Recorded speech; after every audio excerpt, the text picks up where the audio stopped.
I like this mix. Nerdle, what? Hi Ace, hi Broke, congrats on first Broke. What? That's messed up.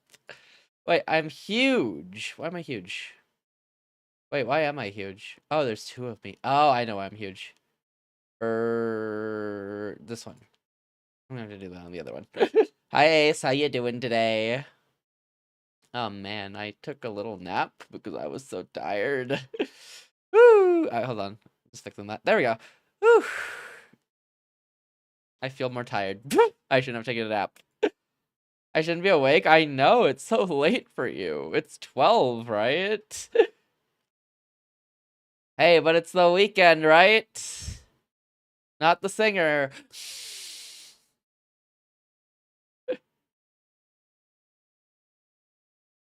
I got distracted. Oh. That is honestly fair. You know, I say I'm going to bed, and then I open up my phone and I doom scroll for 2 hours on TikTok, and I'm like, oh wow, it's 7 a.m. Oh boy. Yes, Wander? How can I help you? Why are you staring like that? I think that's how I've ended up sleeping at like 7 a.m. for the last 2-3 days, is I've just been doom scrolling. Beforehand? Before bed? But honestly, I've been falling out of sleep at like 7 a.m. anyway, so it's like the same thing. 7 to 8 a.m. Except the issue is I'm not reading manga and I'm doom scrolling instead, and I should be reading manga instead. Unfortunately, it is doom scrolling instead. How ya doing, everybody? Hi, Wander. Hi, Broke. Hi, Ace.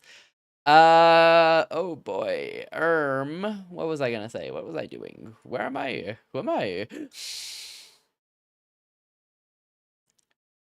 We're playing Steins Gate today. I think we're gonna aim to beat the game. At least that is the goal anyways. We're gonna finish up the route we started. And then I think we're probably gonna do the rest, the true ending too. And then I think we're done. I want to beat the game today because I won't be streaming Friday next week. Or most of next week because I got family coming over. So I don't really got the time to stream unless they're like spontaneous and random.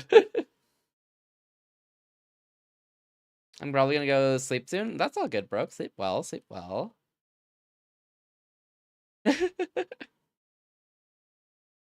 But yes, our goal will just be a nice, chill reading stream, because I think it hasn't been that long, but, you know, a week. Fatal never stream again. Honestly, true and real. No. I'm going to stream Sunday, and then I'm going to stream Monday, and then I'm going to stream Tuesday, and then the rest of the week after that will be up in the air. But then I'll be properly back on the 26th, where we're going to be doing charity streams from the 26th all the way to the 29th for Vtuber SummerSlam. So, hey, that's pretty cool. That's pretty neat, right? Oh. I'll wake up soon, I think.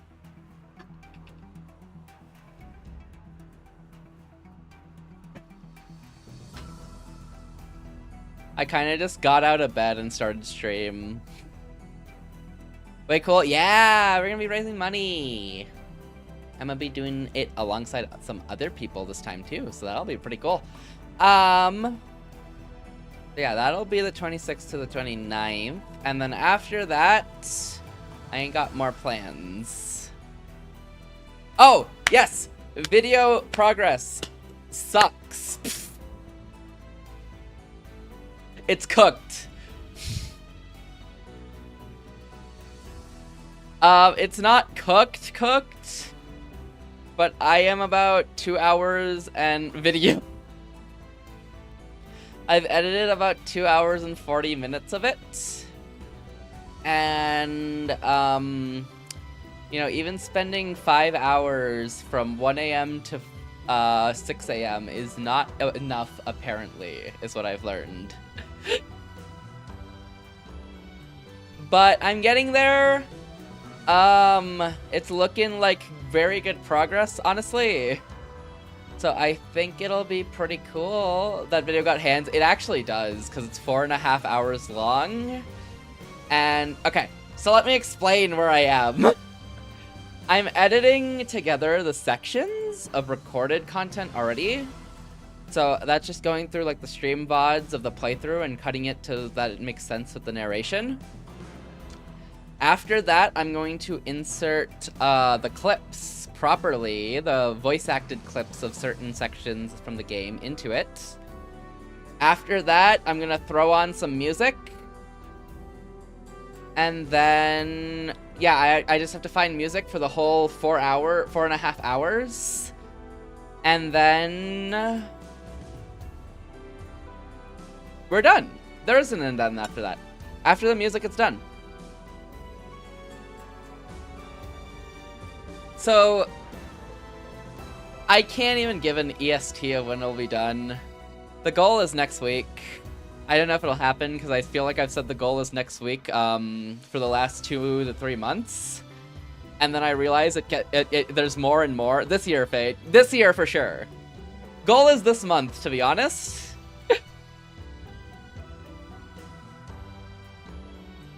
But honestly, if you see it this year, it'll be an achievement in and of itself. Like, I'm making progress, so it's getting there. But each section I'm like, damn, this will go way easier. It doesn't go easier, it gets harder, is what I'm learning.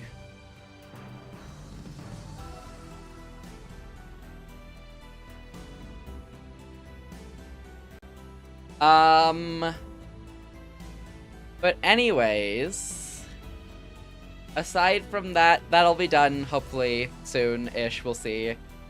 I'm working on it every night, so hey, at least I'm making progress every night, right? Oh, I think I have a picture of what the timeline looks like. The monstrosity of what this timeline looks like. Let me pull it up. Every time I delete something from the timeline, it low-key crashes the program for a solid 10 to 20 seconds.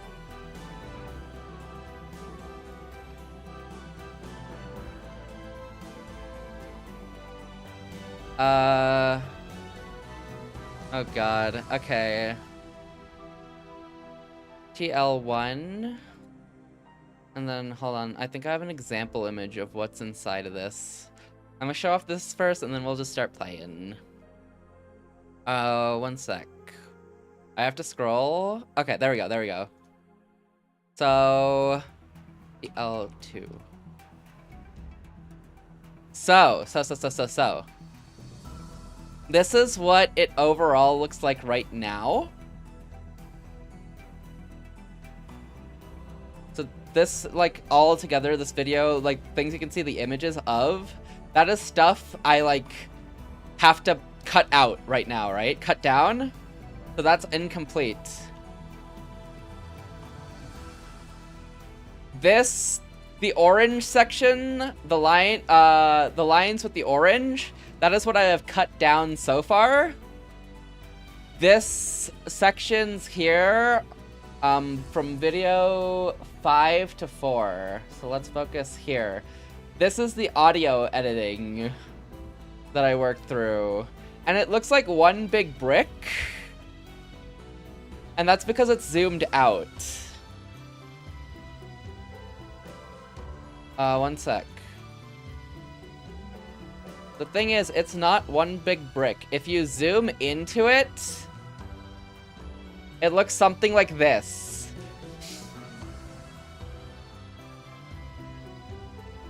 And in those little, and most likely if you zoom into those, it'll look more cut up in there as well.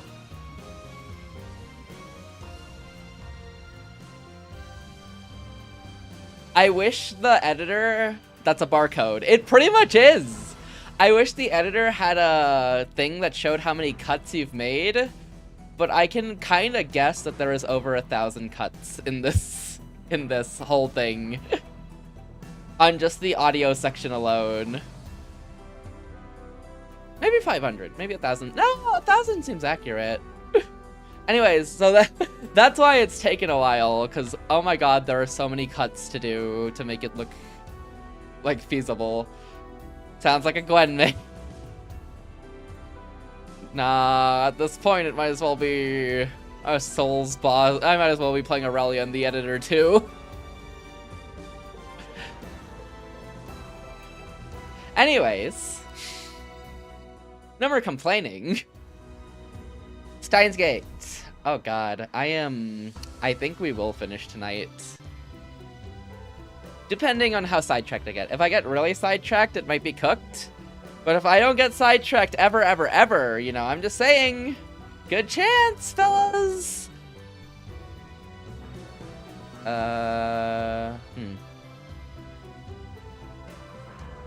Steins Gate. There we go.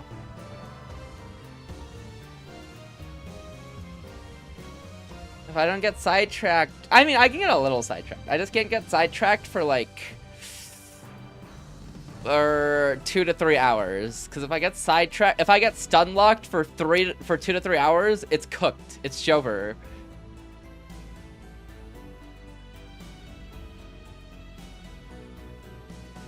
Ahem. Anyways, where did we even leave off last time? What was the ending we accomplished last time before we swapped to the new one? Good question. What did I do?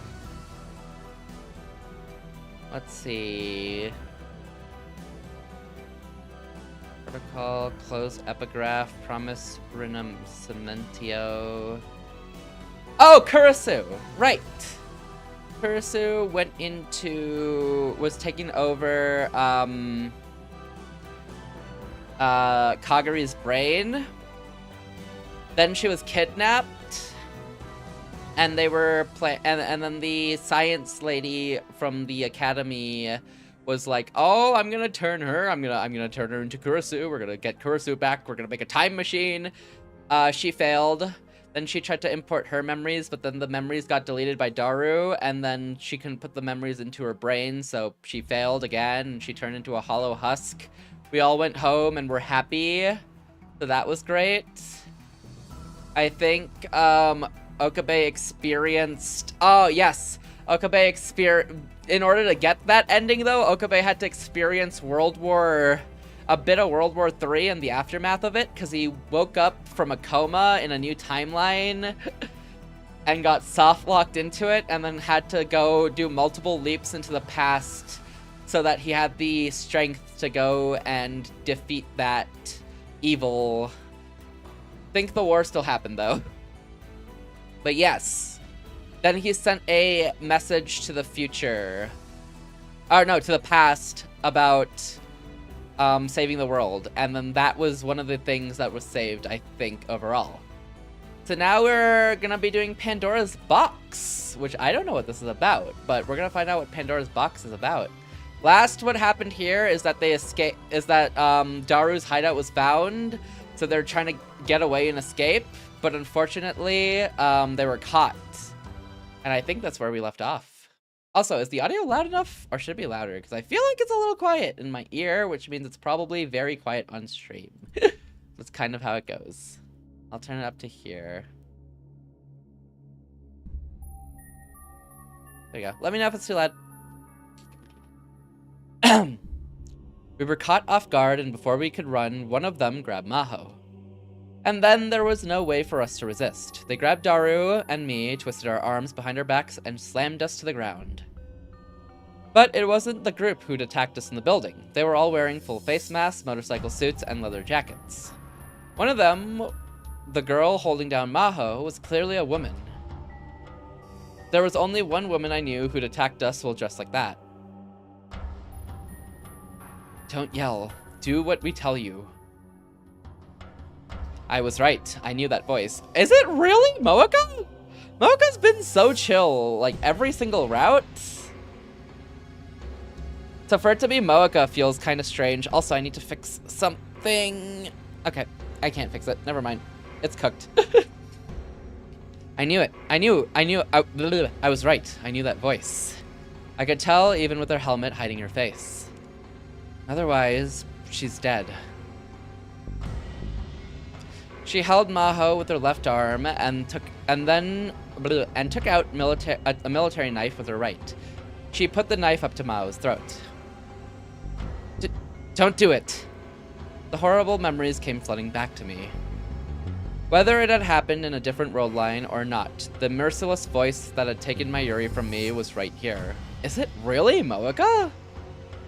Every other timeline, it hasn't been Moeka, but the girl from the university, the other, Reyes. Professor Reyes is who it's always been, pretty much.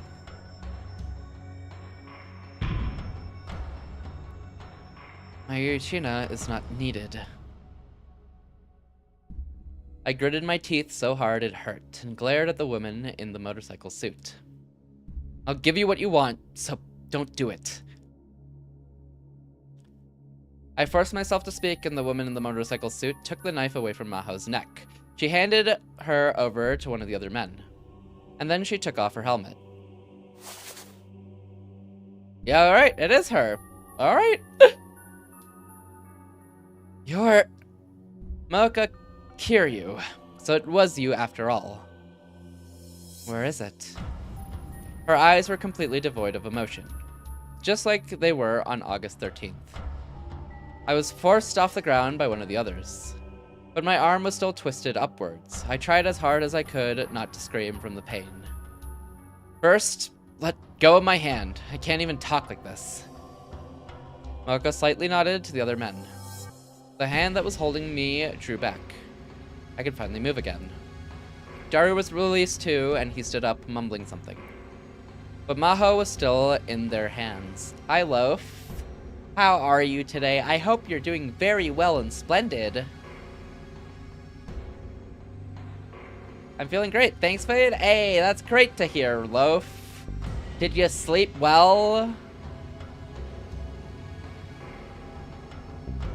Alright, we'll hop on League, Loaf. Don't have to give a second thought. I'm a bit down. Aw, why are you down, Loaf?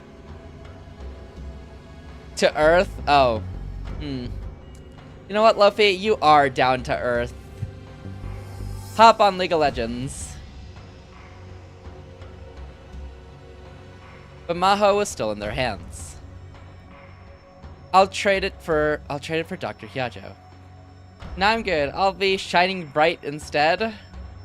Don't shine too bright, though.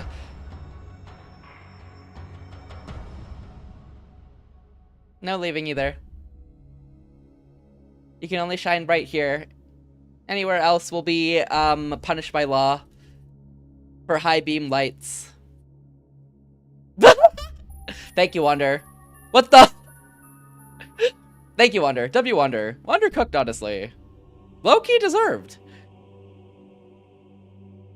NPC? Wait, I forgot I had that. I don't even remember when I added that.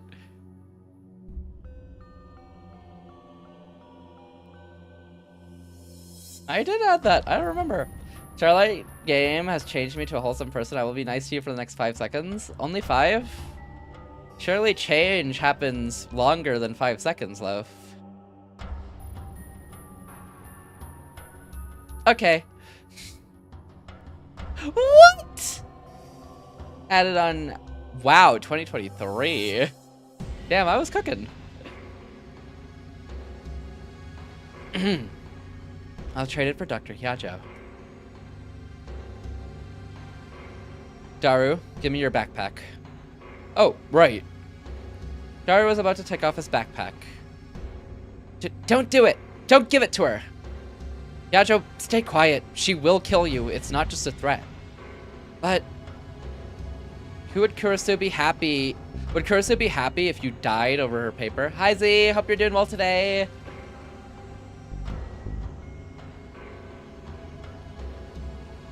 Love, let me know how much it costs and I might get the game. As long as it's not like $40 to $50. Nah? I got you? Wait, what do you mean by that? Maho looked like a small child on the verge of tears. Still glaring at Moeka, I took the laptop and hard drive out of the backpack. Hope you're doing well today, Z. You'd have to sign a contract, though. Alright, let me read the terms and conditions. This is it. I'm good, just here to lurk and bask in the Friday evening. Let's go. Hope you're having a good Friday evening. Thank you for lurking. Whenever there's an event and give all the loot and materials to me, I can give you 10%. Any more and I'd have to break your legs.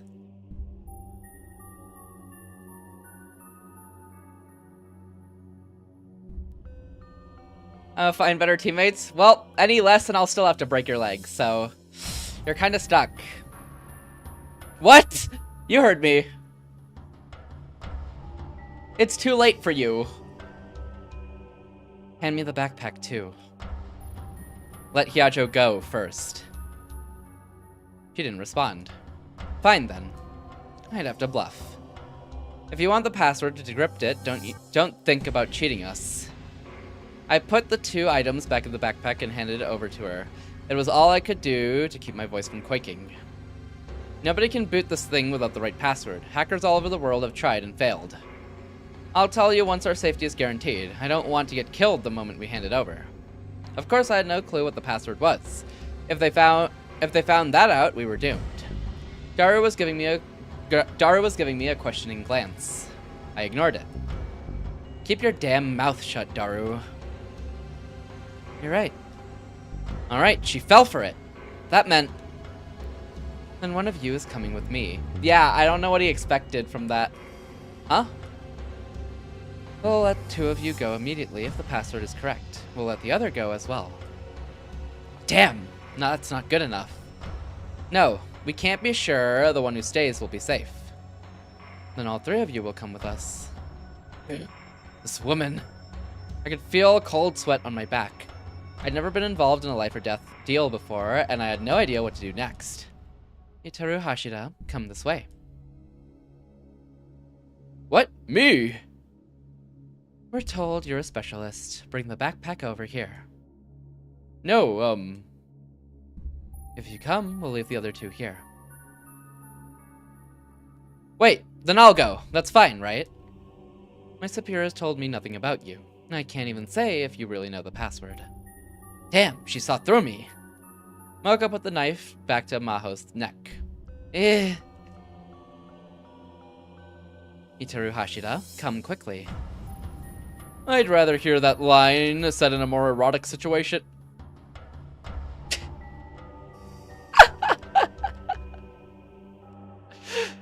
Alrighty. Fade. Jeez, it's the game, Luffy. I can't help it if that's who Daru's character is. That's who he is, Loaf. That's him. As a person. As a human being.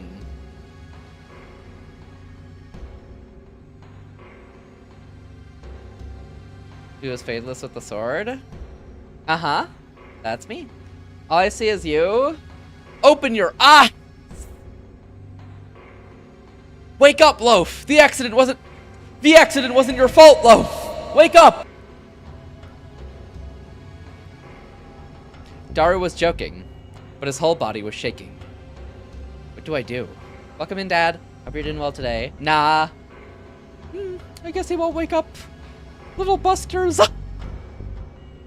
It was my fault. What? Damn, it was his fault and he went schizo over it. That's crazy. Loaf? They were going to kill Daru. Ponder's checking the notes. I thought as fast and as hard as I could, but nothing came to me. Silence, demon! What? In this world line, Daru was going to live until 2036 and complete the time machine. That much was clear from Suzuha's testimony.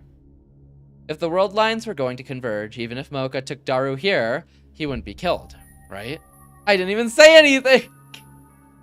No, but that didn't mean I could leave him here.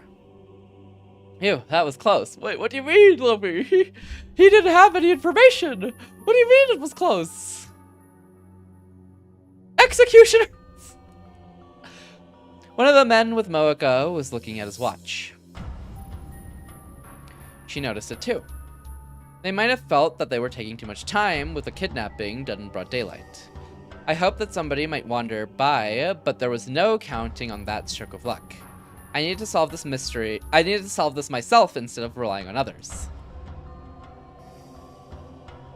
Do I need to kill someone first? I felt a cold knife press against my heart.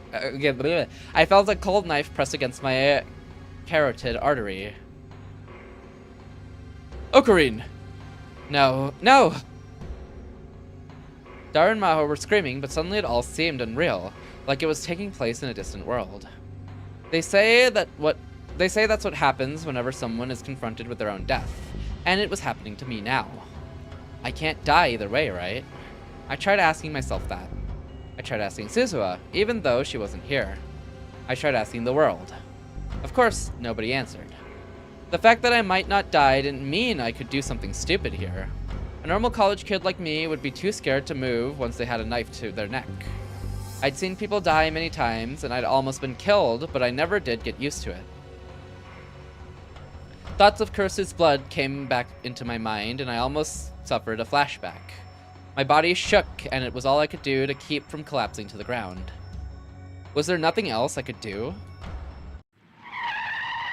A car? Just when I was about to give up, a black van pulled up and braked hard at one end of the alley, blocking us in. The sliding door opened, and out poured men carrying assault rifles. This seems worse. They were all wearing gray military uniforms and face masks. Their eyes were the eyes of trained soldiers. From their huge frames and the color of their skin, it was clear that they weren't Japanese. I immediately realized that this was all real. It wasn't cosplay or anything like that. Those guns were real, and a battle was about to begin. Dang, you got a whole CSGO squad! You're not wrong, because there's 5. It's the whole CT unit. My experience with the August 13th attack in the war zone I'd lived in until only a few days ago came back to me. Everyone, hide! It didn't matter who was friend or foe. Mocha moved the instant I spoke. She saw the attackers and jumped into the shadow of a nearby building. The other rounders spread out too. They let go of Maho, who was standing up confused in the middle of the alley. Maho, get down! The man who was holding me was the only one who reacted a bit too slowly. There's a sharp noise and a bullet went through the helmet of the rounder who was holding a knife to my throat. Hi, Sia. As he went down, I went down with him and I hit the ground hard. How you doing today, Sia? Gah! The impact made me let go of Daru's backpack. One of the other rounders grabbed it off the ground and ran in the opposite direction of the van. A man got out of the van, evidently the commander, and barked orders in what sounded like Russian. One of the soldiers turned their gun on the fleeing rounder.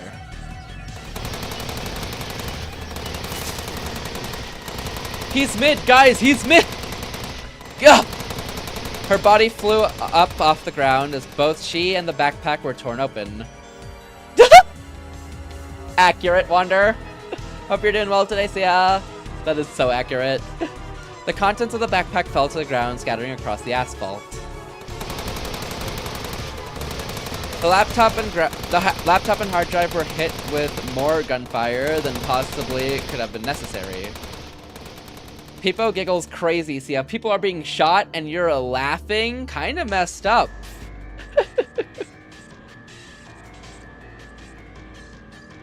That's not why! We'll never know the context. You're cooked. Kursu's laptop and hard disk were turned to unrecognizable scraps in just a few seconds. I crawled behind a light pole without even bothering to look. What's up, Sia? How you doing? It really all happened in an instant. Today I woke up and I had iced coffee. And then I went back to bed. He doesn't know? Wait, what don't I know? Yum. What? You what? That's the order of events that happened. And then I woke up again and worked. And then I had food. my one meal of the day, and then I took a nap. You sleep after coffee, sicko? Coffee just don't hit, you know? It's not caffeinated enough. Oh wait, aren't the redeems still off? I should probably fix that. Don't cringe. Don't cringe, Loaf. Mods, put caffeine in everything he eats from now on.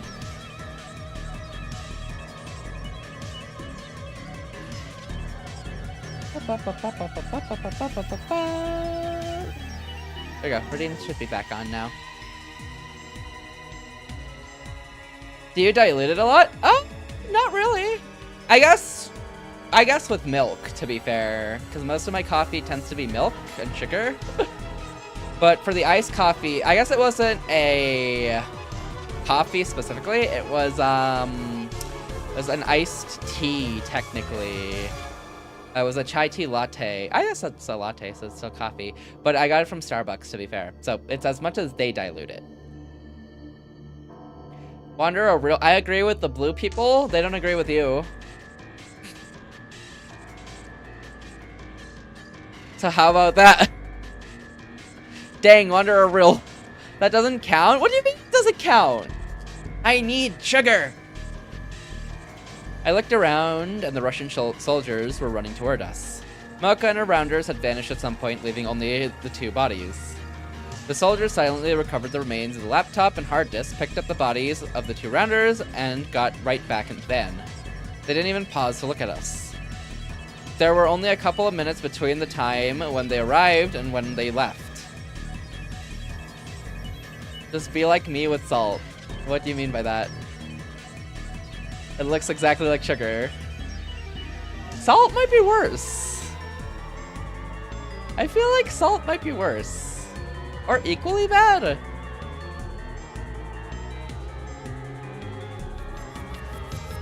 Luffy, do you salt your coffee? All that were left were little fragments lying on the ground.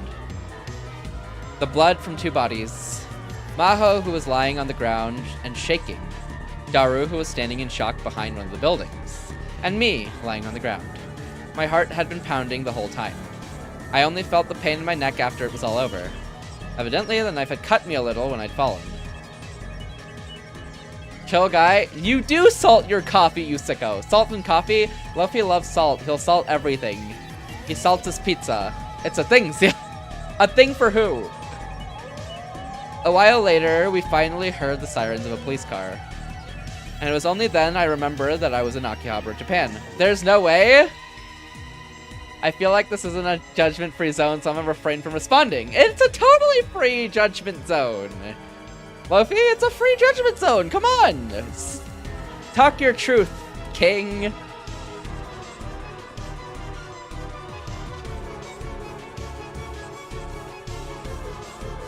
Don't cringe. What's up, Loaf? Speak to me! What does that matter? He does salt his pizza, though. That is a fact. Adding salt to coffee can enhance the flavor by reducing perceived bitterness and bringing out other flavors like sweetness and fruitiness. A small pinch of salt can make coffee taste less bitter and more palatable, especially with lower quality beans or over-extracted coffee. That can't be real. You used Google AI for that answer, didn't you? I don't even drink coffee? You don't? What do you drink, Lofi? Interesting. Wander. That came off the top of my noggin. Nuh-uh. Water? Ew. Gross. Gross up. It was only then I remembered that I was in Akihabara, Japan. The Third World War may have started long ago, and we just didn't know it. I realized that in the face of a war between nations, we were truly powerless. Fade, you're filled with water. Nuh-uh. Not anymore. If it's Fade, he's probably filled with air. Isn't everyone filled with air? Oh, I guess Lofi isn't because he returned it to the ozone layer. Am I right or am I right? Akihabara was in an uproar. That's called an embolus? I don't know what that word means. What the? There were lots of helicopters in the sky that probably belonged to the media. We escaped to the lab, making sure that no one was following us. It hadn't been that long since we were attacked at the hotel. If the cops found us at the scene of another crime like that, they'd be suspicious for sure. So we ran before the police arrived. Suzuha wasn't at the lab. Maybe she'd sensed what was going on outside and went to check on the time machine. We held our breath and waited. It felt like if we let anyone know we were here, more scary people would burst down the door and charge in. Yeah, a tiny bubble of air in your blood could potentially block off blood flow and kill you. Oh, really? Interesting. I didn't know air bubbles could do that. I know, like, blood clots could, but I didn't realize air bubbles could do that too. Interesting. Interesting, even. Interesting, possibly. I actually had no clue. I didn't know air could do that. So that means if your alveoli is ever punctured slightly, you're cooked? Theoretically? It felt like... Okay. Hashida. Shrug? Oh, okay. Hashida, do you have any towels here? Yeah, in the washroom. Maho nodded and brought a new towel from the washroom. She handed it to me. Okay, babe, your neck's bleeding. Put this on it. Huh? Oh, thanks. My neck was wet with blood. Fortunately, it wasn't a deep wound, so it wasn't long before it had stopped. After handing me the towel, Maho sat down on the floor and didn't move. I knew how she felt, especially since this was the second time she'd been attacked. And this time, people had died right in front of her. You okay, Kyacho? Yeah. She nodded hesitantly, but her face was deathly pale. Is this after he came back from the future? I've lost track. Okay, this timeline follows when they were attacked in the hotel building with the cars. Also when he went into the war timeline into the future. Well, not the future, but the war timeline. Not the coma one, but the normal war timeline where he was like taken across Japan and like they were extracting information about people who dreamt about different world lines. Did he jump back? Not this one. That was the other route. When he did the multiple jump backs, that was the other route. This route's the one where they were attacked in the hotel, and then he went into the alternate timeline where the world was at war, but he was transported across Japan, and they were like trying to extract information about the soldiers were trying to extract information about him, his reading Steiner, pretty much, because other people were having the reading Steiner from their dreams. I sent you a really interesting thing about this game, by the way. What'd you send me? There's no way this is about this game, so yeah.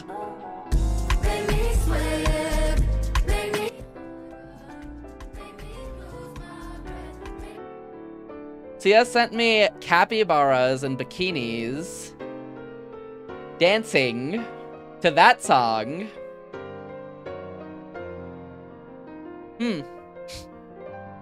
Sia's more brain rotted than I am.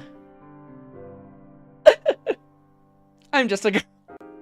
More like brain rotted. We can hear it? Yeah, you can. Because it's from Discord and not like YouTube. She nodded hesitantly, but her face was a deathly pale. And I realized that she'd been clutching her left hand into a fist this whole time. And there was blood coming out of it. See, do you know anything about bees? We can be bees. This is good news, Mark. Nothing can be more brain-rotted than Fade saying, we can be bees. We can be bees, Luffy. This is good news. We can be Luffy. This is good news. Never mind. The voice! Look, Mark, I made a steak. Anyways, Do you get hurt? Show me. Huh? Oh. Evidently, she hadn't noticed she'd been hurt. She was looking at her left hand, confused. Huh? What's wrong? My fingers won't move. That's strange. Maho had been holding some small fragment in her left hand. Her hand had frozen around it and wouldn't move. Soon, it started to shake. I grabbed her hand and forced open her fingers one by one. Whatever it was, she'd been clutching it so tightly that she'd cut off the blood flow to her fingers. They were very cold. When I finally forced her hand open, the thing she was holding fell to the floor. What was it? I picked it up. Oh. It was a red piece of magnesium alloy. It was a piece of Kurisu's laptop. He must have grabbed it off the ground when she was running away. If she had held something so sharp tightly for so long, of course she was going to bleed. I returned it to Maho without a word. She took the broken fragment and cradled it in her hands, then stared at it with an empty expression. Suddenly, a single line of tears dripped down her cheek. Sob! Sob, sob, sob, sob. After that, it didn't stop. She continued to sob. Kurisu, I'm sorry. I'm so sorry. Oh, she's one of those single tear people? I feel like it just starts with one, because she has the 2 tears in her eyes, so it has to be both, right? Probably the first one starts with 1, right? Is it? I've noticed that in like shows, but is that a thing with people where they just have 1 tear? Do you know the Whiplash line? There's a lot of lines in Whiplash, Wander. There's a lot of them.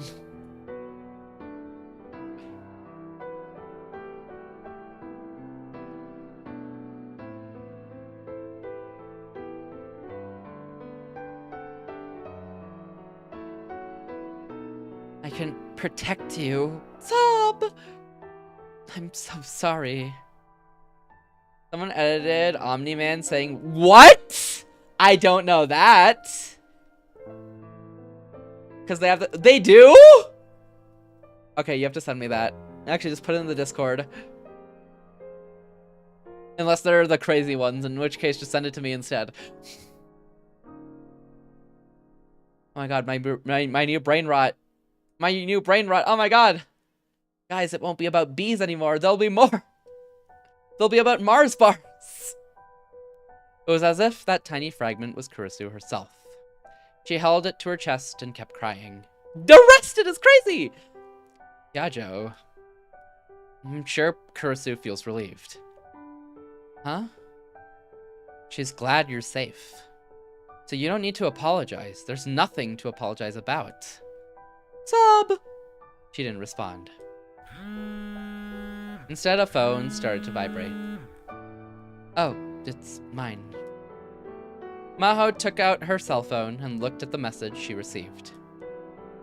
It's from Dr. Leskinen. What's wrong? He says the office and hotels were ransacked. His and mine, they're a mess, he says. I see. Whether it was the Rounders, the Russians, or whoever had first surrounded the cosplay shop, they must have been after Kurisu's laptop and hard drive. There's no backup of that computer data, right? That's right. And this is for the best. What Kurisu left behind won't be used as a tool to kill billions of people. In the end, I got what I wanted. The data was destroyed before anyone got their hands on it. There was so little left that I was sure there would be no way to restore it. When you jigsaw the computer parts back together and it makes a working computer...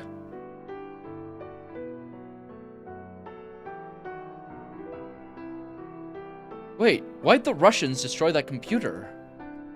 Didn't they want to get their hands on it? Huh? Yes, Wonder? You never just like jigsaw glue your laptops back together to make them functional again after you crashed out and threw them against a wall several times? Russia's in the lead in the race for the time machine right now. From their perspective, it'd be great if they could get the laptop, but they'd probably rather destroy it than let someone else get their hands on it, right? That's not how it works, Fade. No, I'm pretty sure that's how circuit boards work, Wonder, have you ever seen a circuit board?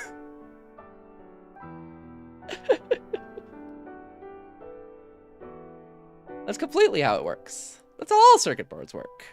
You glue them back together and then they're functional again. W circuitry. Wire connections? What? Rose! Welcome in. Thank you for the raid. I saw you were playing Stellar Blade. How was it? Thank you for shouting out Rose. If you have not already, go check out Rose Aviata. She is a Dragon Vtuber who plays a ton of variety games, a ton of cool content, watches some cool stuff, does tons and tons of variety. Very chill and relaxing, and you can do your daily welcomes and check-ins there too. So if you have not already, please go give Rose a follow by pressing the follow button at the top of chat or the link in chat as well. Very chill vibes in there. I highly recommend going to go watch Rose and check her out. She is super amazing and just a super cool streamer. So if you haven't already, go give Rose a follow. Go press that button at the top or the link in chat. Go show her some support. Very cultured. Let's go! Rose Raid, Rose Raid! Welcome in, Raiders. If you don't know me, my channel is Fadelessword, must be spared Fadeless. I stream variety games, stream Fridays, art management, platform, official novels, RPGs, and other things as well. We're currently playing Steins Gate 0. We are aiming to beat the game today, so this will be a longer stream, but we're gonna be doing the last ending I have left, and then the true ending after that. Well, welcome in. I'm glad you had a good time. I saw where you started, and then I saw you got ahead of where I was. So then I was lurking, but I was there. I'm glad you had a good time though. Also, if you need to take a break because the movie gets harder to head to bed, I completely understand. Don't even worry about it. We're chilling, reading. Okay, yeah. I'm like, oh, you reached the city. Oh, time to look away. I'm at the outfit collecting. Oh, I'm ready to get there. I looked over for a little bit and I saw the Santa outfit and I'm like, oh, that's a good one. And I feel like look at that. Some of those outfits are crazy, but I feel like Crimson Wings itself is already a crazy one. Cultured, of course, of course. Hi Masa, also welcome in, and welcome in Nox. The Crimson Wings one was already like pretty crazy. But there's so many cool ones. POV, you waited 6 months for another sign. It's been 2 weeks. Hi, Aggie. We're gonna beat the game today, probably, maybe, possibly. They just hit max on the body sliders. They did. It's like the, oh my god. I don't know if you've seen it, but, the new Vindictus game, I saw they had, like, sliders. And maxing those out was insane. I saw like a little Twitter post about it. Oh yeah. That's pretty much what the Stellar Blade was on some of those outfits. Maybe it's crazy. I think we should. Depending. How's Fadafegi? Yeah, those outfits are crazy. Cool game though. I expect nothing else from the same company that made Nikkei. So chill. It was chill.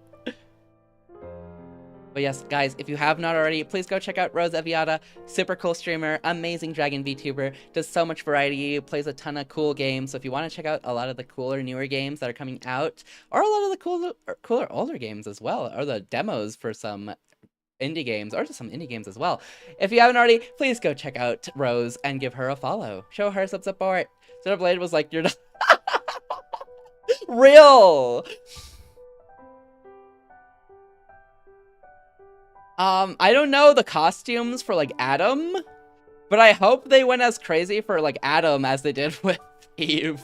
But I'm assuming not. I guess some of the guys in Nikkei have pretty, like... Adam Thong any percent? Is it real? It's gonna be just like Minoko.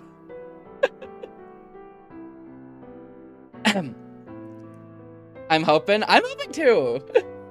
OMG, Minoko, yes, my boy. Yes. I loved Minoko, he's so cool. But also his swimsuit. Wait, you're so right, though. I won't say anything because it's gonna be spoilers for people who haven't played Expedition 33, but you're actually right. I didn't think about it until you mentioned it, but you're very right. Use your volume down. I'm not saying anything, love. You're good. You can keep playing on hard mode. With your no potions, no pictos, no characters.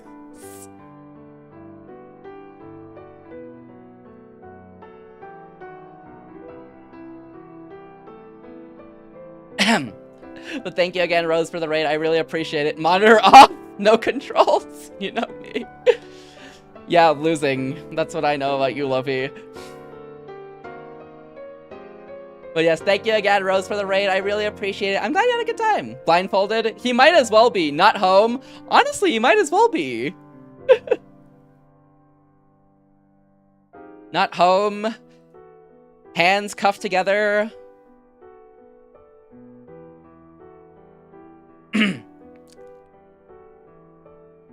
Right now, to explain where we are in the story of Steins Gate, we've done a lot of endings, but pretty much the route we're on currently follows the original Steins Gate after... Oh wait, this will be spoilers, so if you don't want spoilers, avert your ears. But pretty much this follows off of Okabe choosing to let Kurisu die so that Mayuri can live. I've only seen the original show. Okay, got you. So Steins Gate 0 explains pretty much, if you remember the original show at like the end when a different Okabe talked to Okabe to convince him to go at it again. The Steins Gate 0 follows that Okabe that convinces the past Okabe that. So pretty much where we are in Steins Gate 0 is it follows a timeline where he just lets Kurisu die and goes on with Mayuri, so he's severely traumatized off of like everything, because the last time Kurisu died, it was because he killed her on accident. Accident happens to the best of us. I saw it for the first time a few years ago, and it's really unfortunate. I've seen so much time travel stuff. Yeah. I feel like Steins Gate handles it pretty well, but it is a slow burn to do it. I think one of my favorite time travel things has to be Link Click, though. Yes, so it follows that Okabe. Oopsie, accident, exactly. It was a whoopsie accident. He can't get over it, though, unfortunately. So, you know, they keep going in this timeline. Suzuha keeps trying to convince him to go back. That doesn't happen, though, and Okabe is severely against it. Oh, I got you, Retro. Welcome in, Retro. Okabe is severely against it, and then, you know, Russia still has, like, the time travel stuff. So, they're cooking around with that, and they, in this timeline, they've pretty much... So, the way Okabe meets with Kurisu's friend from college, Maho, and they're pretty much developing this AI based off of Kurisu's last brain scan. So they've made an AI Kurisu that like is like based completely off of Kurisu called Amadeus.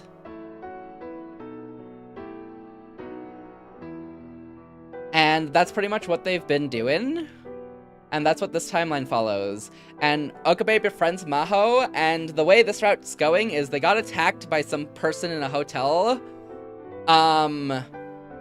They fought him off, he died, so they kept going.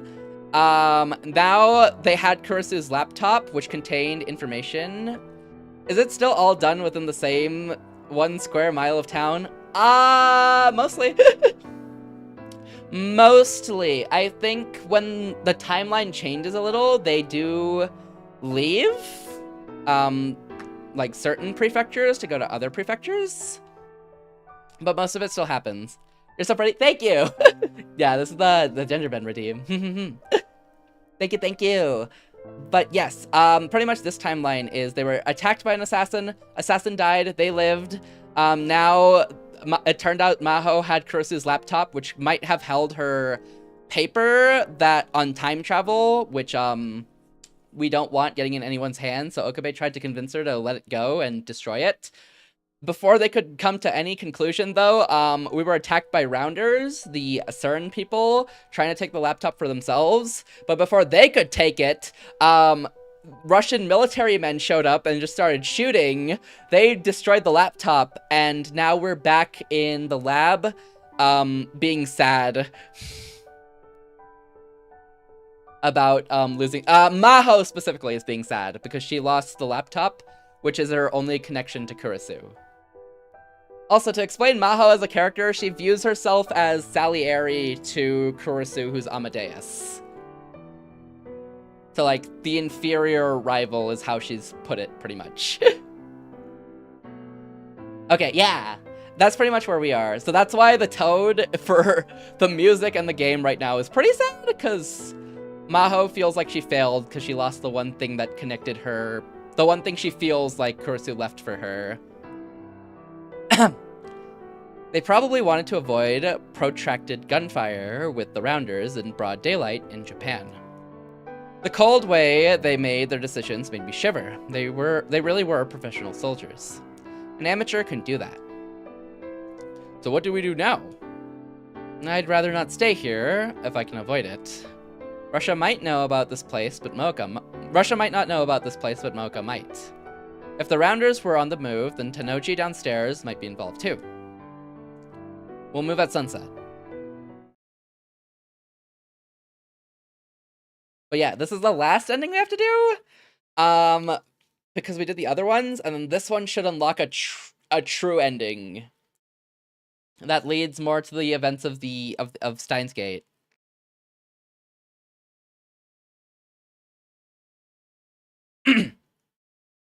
It would be great if Suzuha had come back, but I couldn't get in touch with her. Oh yeah, and then Suzuha stuck around because she's trying to convince Okabe to get in the time machine.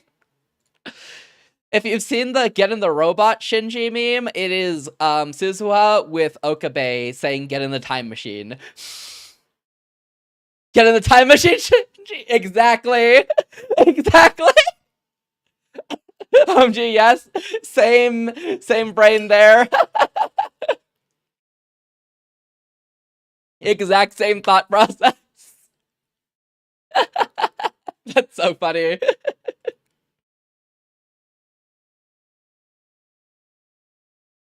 Naturally, accurate. It would have been great if Suzuha had come back, but I couldn't get in touch with her. Oh, I guess we're swapping perspectives. Whew. Maho was sinking into a warm bathtub. She could finally feel blood flowing through her body again. The heat melted the tension away from her muscles. Finish within the next hour? Yeah, that's not happening. This is like a 6 hour or 7 hour stream, Kaiser. Y'all have fun though. Her injured hand hurt a little, but it wasn't unbearable. She felt like she'd come back to life. Once the sun had set, Maho and Rintaro had gone to Ferris, the cat-eared maid at May Queen Neon Square, for help. I blame Wander? Damn. I guess it's Wander's fault. Hope you're doing well. I'm chilling. I'm doing good. What? Ferris's home was at the top of a high-rise condo building on prime Akihabara real estate. From a security perspective, it was superior to the Future Gadget Lab in every way imaginable. Ferris welcomed the two of them, offering them food and a place to sleep. And now she'd even offered them a bath. Maho was a little worried about Itaru Hashida. He'd insisted on staying to wait for his younger sister, Suzuha, and remained alone at the Future Gadget Lab. We left him there! I mean, I guess it makes sense. We don't want Suzuha showing up alone and be like, where is everybody?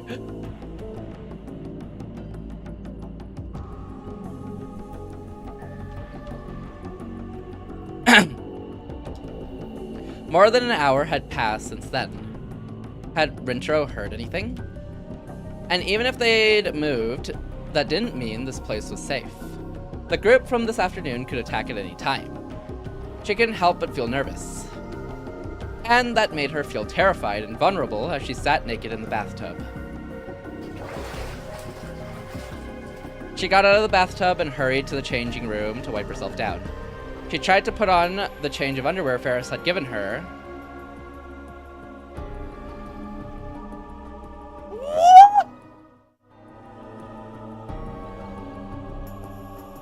Steve?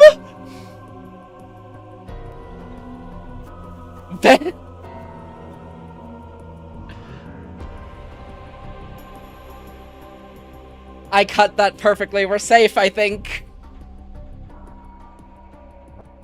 And her, you know what? Y'all won't get gameplay for a little bit, apparently, is what I've learned. And her hands started to shake. Then her knees buckled and she fell down to the ground. This is extreme muscle relaxation after a period of elevated tension and sudden release. I'm calling the police. What? She's tried to stay calm by analyzing herself, but that didn't mean she couldn't do anything but lie down.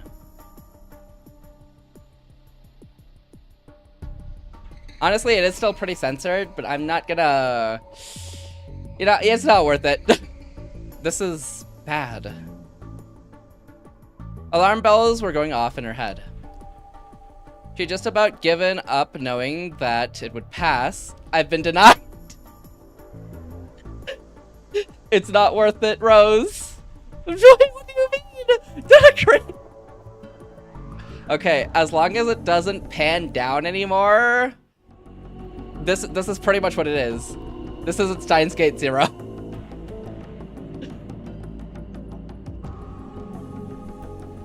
It's worth it to me. I'm not losing anything. That is true.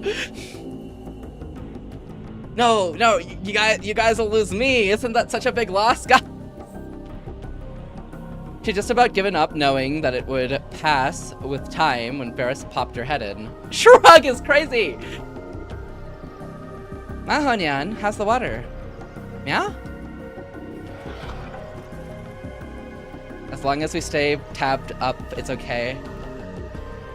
Nothing bad will happen here. Thank you for the head pat. Faris screamed and started to panic when she saw Maho naked and lying on the floor. Maho's hair is crazy. It is too short, isn't it? Shouldn't it be longer? Her hair is normally like to her back. Or yeah, to her back, isn't it?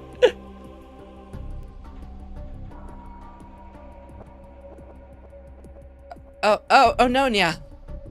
She's going to die. Mahonyan's going to die. No, it's fine. It's so fluffed. It's pretty fluffed. But I guess she just got out of the bathtub, so the moisture? Because she didn't put her head in the bathtub, I think. Maho's voice was so weak that Faris didn't even hear her. I need to get her to the bed. Faris tried to pick up the naked Maho and then slipped and dropped her. You know what? I don't even want to, just in case. Maho hit the back of her head on the floor. She saw little stars dancing across her field of vision. I'm so sorry. Sprawled naked. It's fine for now. It's just a black screen. Sprawled naked on the floor, face up, Maho tried to force herself to stand, but her arms were too weak.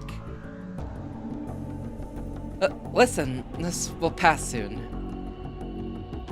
But Faris wasn't listening.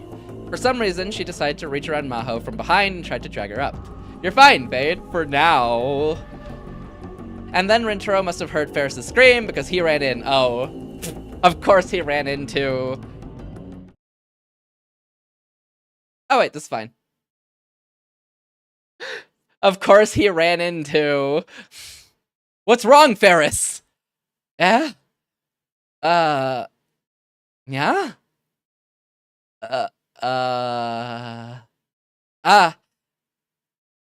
She wanted to scream, but all that came out was a tiny whimper.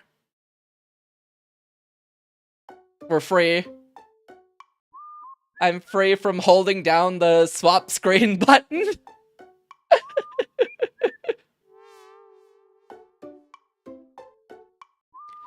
I'm really sorry. I mean it.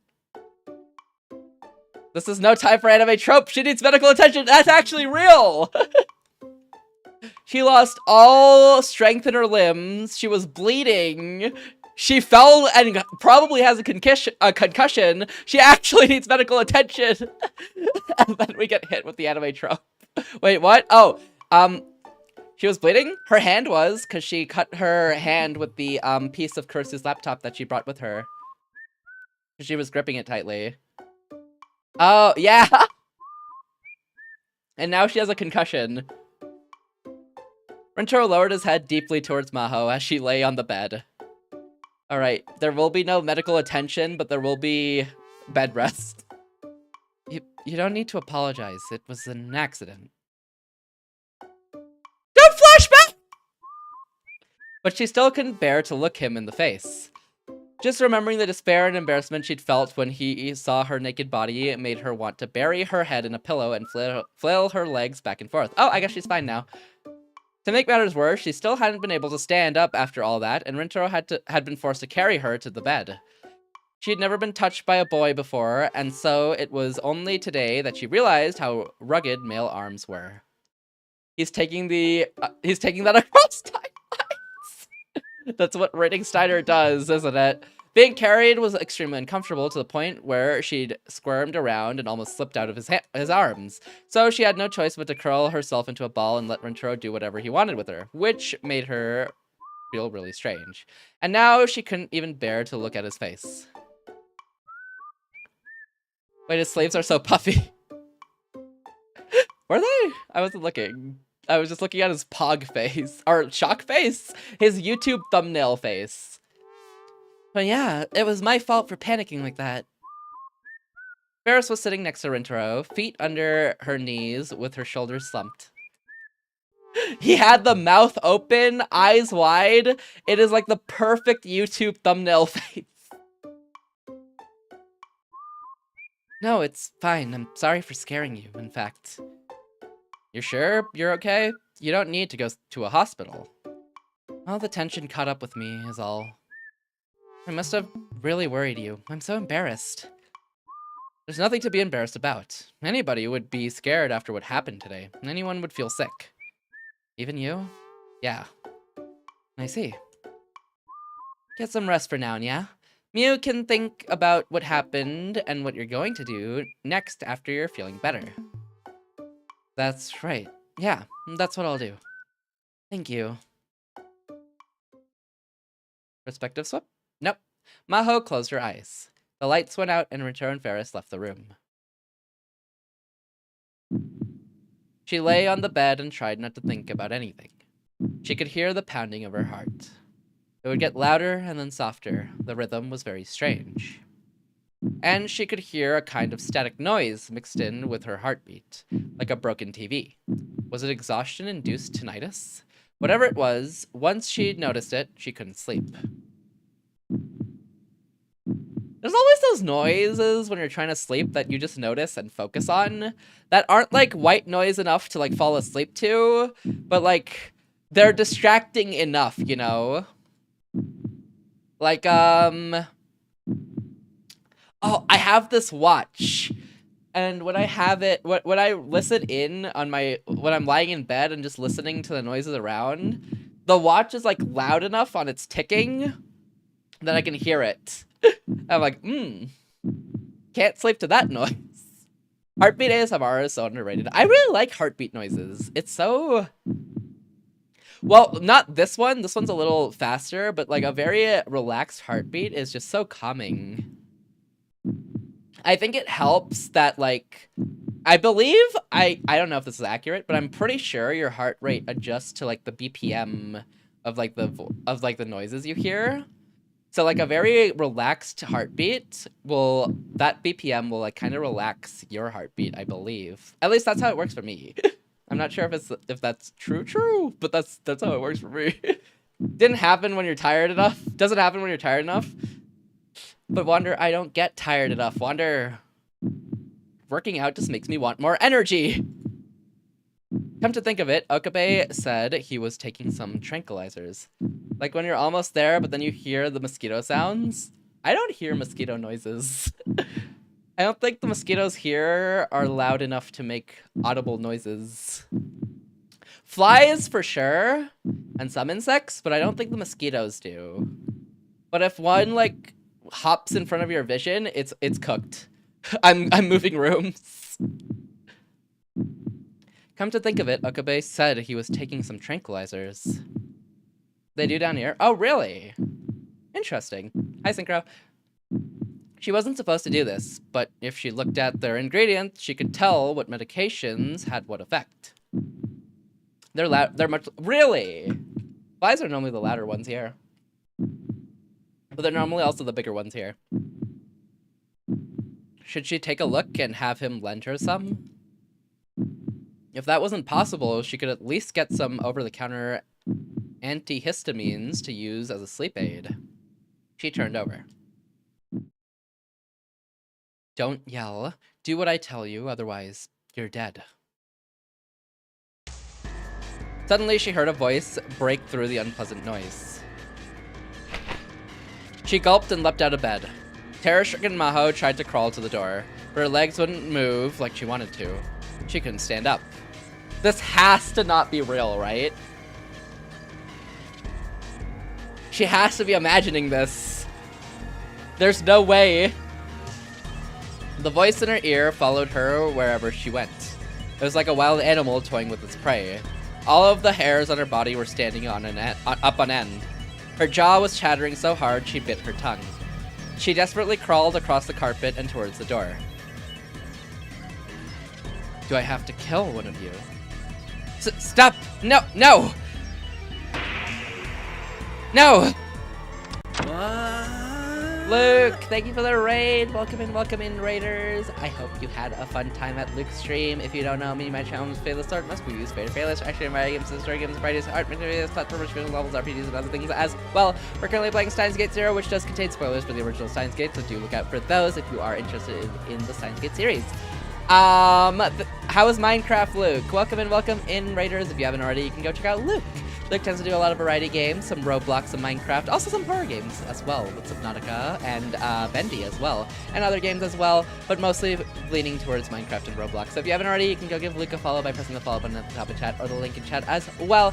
How was your stream, Luke? How was the Minecraft? Also, if you or the raiders have to take a break if the food gets the water head to bed, I completely understand. Don't even worry about it. It was good. First stream on my new PC. Hey, let's go! Congratulations. I'm glad you had a good stream. New PC first streams are always the stressful ones because you're like, I don't know if this will work, and there's like a 50% chance everything goes well. But I'm glad you hit the 50. The gambling opportunity. I'm glad you hit the 50%. Let's go. I'm glad you had a good stream.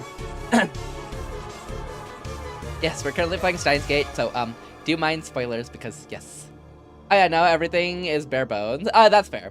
I mean, that's how it goes if you just want to go live when you start a new PC. But honestly, it's nice to just start bare bones, to be fair.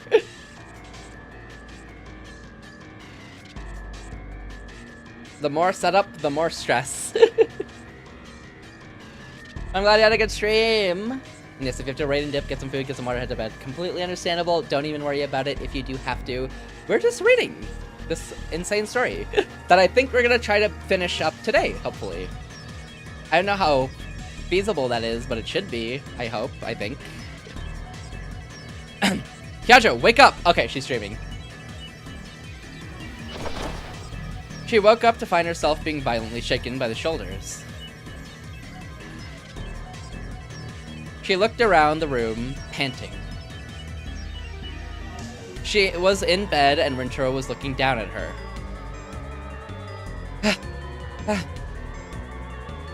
Her whole body was sweaty and she felt sick. There was a burning sensation deep in her stomach. What's wrong? Someone's here. Rintaro looked around. Ferris came a moment later as well the older man who was her butler. But they were simply standing at the entrance of the room, concerned. I'm sure it was just a bad dream. The antique clock on the shelf said that at some point it had gotten past 1 a.m. She must have slept for hours without realizing it. Yeah, you're right. I guess it was just a dream. You know what's that stat? It's the people dream like millions of dreams a night, and they're like very short intervals of dreams, but like only some are retained. I remember seeing that at an exhibition, but I'm not sure how accurate it is.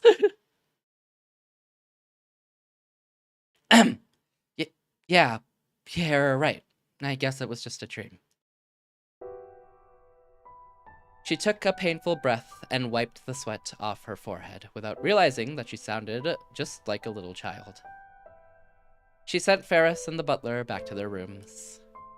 Rintaro brought her a towel from the washroom. You're really sweating. You should wipe yourself down.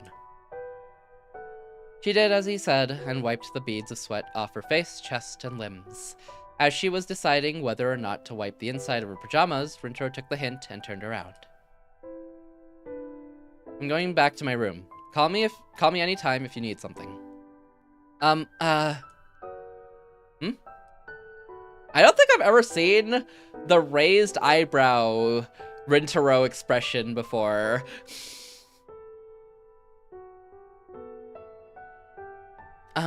How's Hashira? Oh, I just got word. He met up with Suzuha. I see. Good night. Rintaro was about to leave her bedside. But Maho, and she couldn't believe she was doing this, reached out and grabbed the hem of his shirt without thinking. Wait. And this is the second time I get to see it. But please, it doesn't have to be for long. Just stay here. Yajo.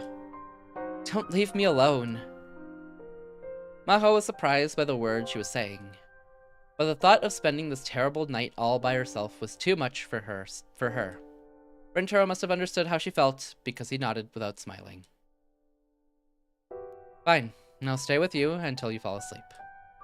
Thanks. Sorry for asking you to do this. No, it's fine. Why did he talk with gritted teeth? I looked up and I'm like, hold up. No, it's fine. I had a hell of a time getting to sleep myself. I'll turn around, so at least wipe off the sweat. Okay. While Rintaro stared back at the door, she took off her pajamas and wiped off the thick layer of sweat that covered her whole body. She tried to put her pajamas on again, but they were too drenched for her to want to wear them. She had no choice but to dive back under the covers in nothing but her underwear and bring the comforter way above her chest. It's okay now. Amidst the dim glow of the night light, Rintaro brought a chair to the side of the bed and sat down. I'll be watching over you right here, so you don't need to worry about a thing. You know you'll be safe, right? You worried? No, I'm fine.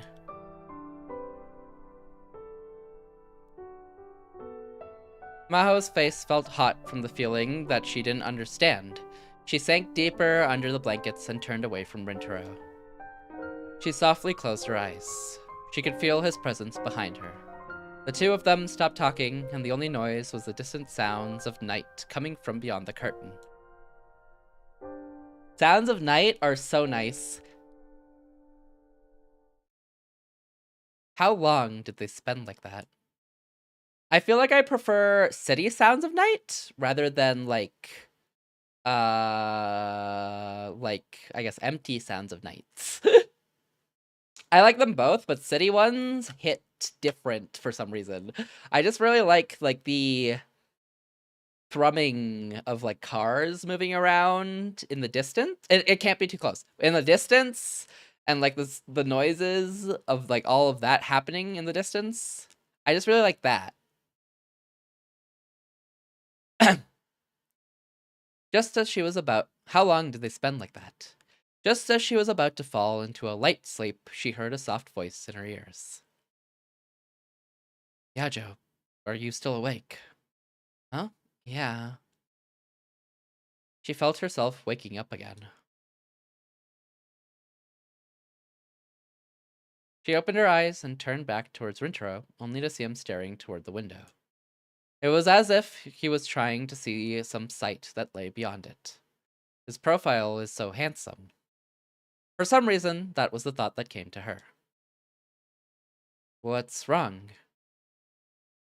Rintaro seemed unwilling to talk, so Maho decided to speak first. He swallowed loudly. I really meant to tell you this a lot sooner. But I didn't have the courage. I'm sorry. What are you talking about? There's one thing. One thing? One thing I haven't told you.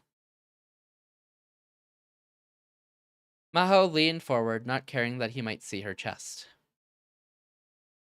I told you about the other world line, and the Kurisu I met there, about the time machine and the time leaps. Yeah? About Kurisu and her dad. Yeah? There's actually one more thing I should have told you. But I just couldn't. His head was slumped forward in the chair. Maho waited silently for his next words. Despite the late hour, she heard a helicopter in the distance. For some reason, it sounded really loud. Oh god, it's gonna show up in the window after he says this. It's over! It's over! She hadn't seen the news, but it was possible that the media was still talking about the gun battle that had taken place this afternoon. This was something I needed to tell you, and you alone. When he finally spoke, his expression was unlike any look she'd ever seen on his face before. It was pained, sad, and suffering, like someone at the bottom of a deep, dark place. And yet, there was something in his eyes that hinted at incredible self-hatred and rage. Okabe? Hi, Jose! Hope you're doing well today! Suddenly, her chest felt like it was about to burst from pain. She didn't know where that pain was coming from, but she wanted Rintaro to stop looking like that. Hope you're doing well today, Jose! That day, at the radio building, the one who killed Kurisu was... His hands were forming some kind of shape, like he was holding an invisible knife. The one who killed Kurisu was... Enough! She screamed, unable to take it anymore. She rolled out of bed, forgetting how she was dressed, and covered Rintaro's hands with her own. That's enough! Enough! You don't need to say anymore. I believe you, so you don't need to tell me. Someday, when the time comes, I'm going to make you tell me whether you want to or not. But that time isn't now. Until that time comes, keep your mouth shut. She strengthened her grip and forced him to let go of the invisible knife. Rintaro nodded without saying another word. They simply stared at each other for a while. Maho couldn't look away from his gaze. It was as if he was clinging to something, or wandering in search of salvation. Wander mentioned? Achoo! She sneezed. You're gonna catch a cold. And it was only then that she realized that she was holding Rintaro's hand while wearing next to nothing. Rintaro looked a little embarrassed. I'm sorry. She quickly jumped back into the blankets. She curled up into a ball and tore at her hair, screaming inside her mind. She let a boy see her naked, not once, but twice. This time, I'm going to bed. Sorry for bothering you. You're not bothering me at all. But never bring that up again, okay? Okay? Yeah. Thanks, Kyajo. I haven't done anything that you should thank me for. Anyway, good night. Good night.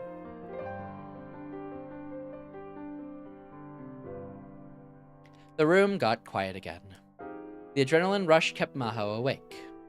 After a while, she heard snores coming from Rintaro's direction. Evidently, he'd fallen asleep. He must have been tired. He went through the same attack that Maho had. Of course he was. His breathing wasn't peaceful at all. It was pained. He may have been in the grip of some terrible nightmare. Mao hesitated several times, but finally she turned over and stretched out her hand from the blankets. She softly touched the backside of his hand. She felt its warmth on his fingertips. What did Kurisu call you, I wonder? Okabe? Or was it Rintaro, maybe? It was Heyyo and Kiyama! She didn't know, but it didn't matter. Hang in there, Rintaro Okabe.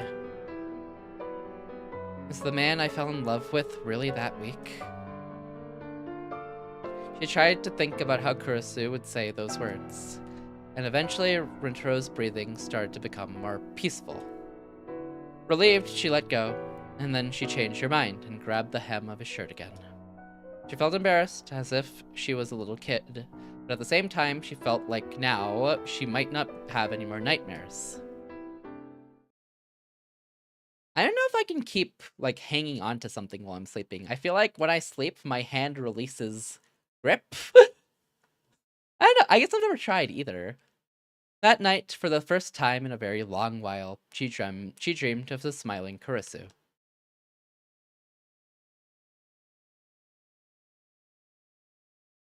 Oh, back to Okabe. Mao and I stayed at Ferris's house for several days after that. Now that Kurisu's computer was destroyed, the odds that anyone would come after us had gone way down, but there was still a chance. Just to be extra careful, I stayed away from the lab. Oh, Luskinen.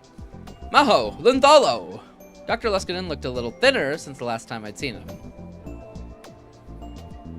Professor, I'm so glad you're safe. You too, Maho. Sounds like you had a rough time.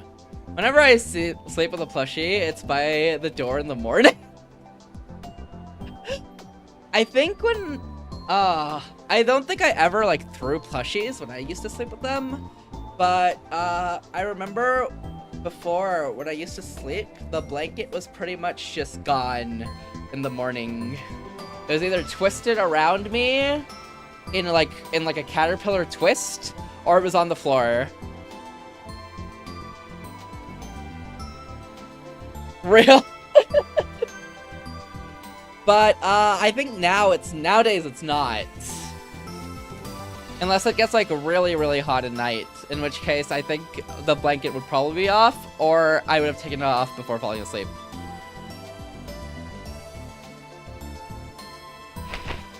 Dr. Luskinen held Maho tightly in his huge arms. The difference in size between them was so great that Maho looked like some kind of stuffed animal. Professor, that hurts. You're hurting me. Professor! No!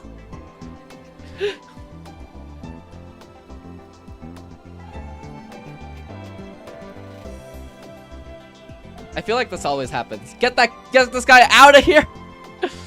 To be fair, I think this is the timeline he's evil in. Because I think the other ending on this route... I mean, maybe he's not evil on this route. I remember on the other ending of this side of this route, he was evil. Like, very evil. He might not be evil this time, though. Because all the other times he's been shot and killed, or something else has happened to him.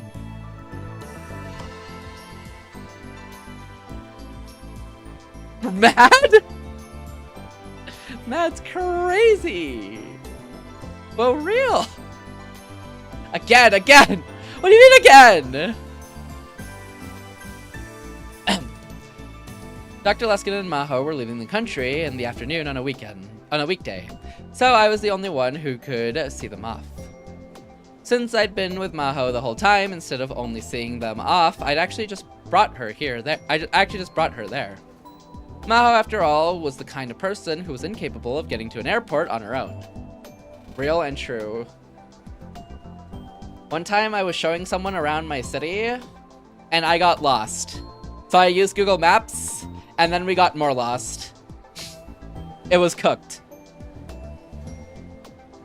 Whoa! Me with directional navigation is not real. I was amazed she survived this long given her lack of basic survival skills. I assumed you'd be good at it. I'm so bad at navigating. You get that vibe? I am terrible at navigating. Unless I've like walked the routes multiple times, at least like 2 to 3 times, right? Or like 5 times even. When I do that, then I kind of know it like the back of my hand and it's like memorized by like muscle memory. If I've never done the route before, it's cooked. I'm watching Google Maps tell me it's in one direction and I start walking in that direction and it turns out my phone was pointing in the wrong direction, so I turn around, walk the other direction, turns out my phone still wasn't in the right direction and now I'm just lost. We'd held Maho's goodbye party last night at Ferris's house. Don't laugh. Hey Vade, could you show me downtown? Yeah, Synchro! I got you! We might end up in the suburb, but hey, I got you! Ferris was there and so were my Yuri and Daru. And the others from the Christmas party. All were sad to see her go. Lynthalo, thanks for staying with Maho. You've been a real great help. Not at all. Thank you for the crown, Marvin. Welcome in. So, when can you come to my lab? Huh? Hi Marvin, hope you're doing well. He wasn't kidding about that, huh? That quick 20 minutes adventure in and out. Oh, maybe like a 2-hour adventure, but yeah, something like that. The ruler has his crown back, as all should be. Thank you. The crown is back in its rightful possession. We will no longer have mutiny. Adventuring and getting lost with friends is kind of fun, though. That's true. I absolutely agree. Until you get lost forever. Unless you had plans to go somewhere, that is cooked. He wasn't kidding about that, huh? I'll study hard so I can go see you, so I can go as soon as possible. Can I contact you when I'm ready? That's a good way to realize you find your friends and no! That's true. If you're having a fun time on that adventure while lost, you're like, yeah, oh my god, we're such good friends. If you're suffering and you just want to not be lost anymore with your friends, it's like, actually, maybe this isn't the friend. That's accurate. Of course. Not having, wanting to get to your plans is like, oh, you have to get there. But it is fun to get lost with friends. Unless you learn that you actually have nothing to talk about with a friend you get lost with, in which case it's cooked. I'll study hard so I can go as soon as possible. Can I contact you when I'm ready? I haven't had that, thankfully, but if that happens, it'd be so awkward. I'd be like, you know, I'll turn on the audio navigation for Google Maps. I never turn on the audio navigation, but for this time, I think we need it.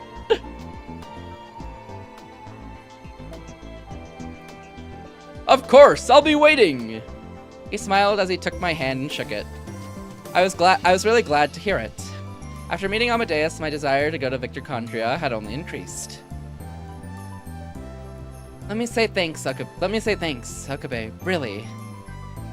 If it weren't for you, I might not even be alive right now. You're exaggerating. Walking side by side with your friend as you slowly put your headphones in and hope they don't know. Real. Actually real. You just slowly, you slowly take out the headphone from your pocket, like holding any amount of conversation. By your side, you're like plugging in everything. You know, getting it all set up on like the side they can't see. Just so it's like less obvious.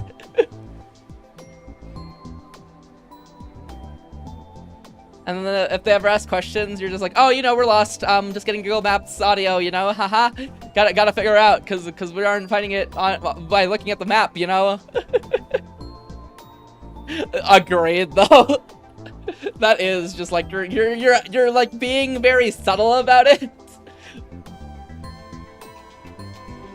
Just so that they don't mention it. No, I mean it. I'm really grateful. I'll be waiting for you too, so do your best. Yeah, you too. Good luck with your research. So, Linthalo, as we discussed previously, I'm going to be revoking your access rights for Amadeus today. That's fine, right? Yes. Just smile and nod? Yes. Any questions? It'll go great. It's even better if it's not just you and one friend, but it's you and two friends. Because as soon as they distract each other with conversation, that's when you quickly go for headphones. No way! As soon as they're distracted. That's so weird.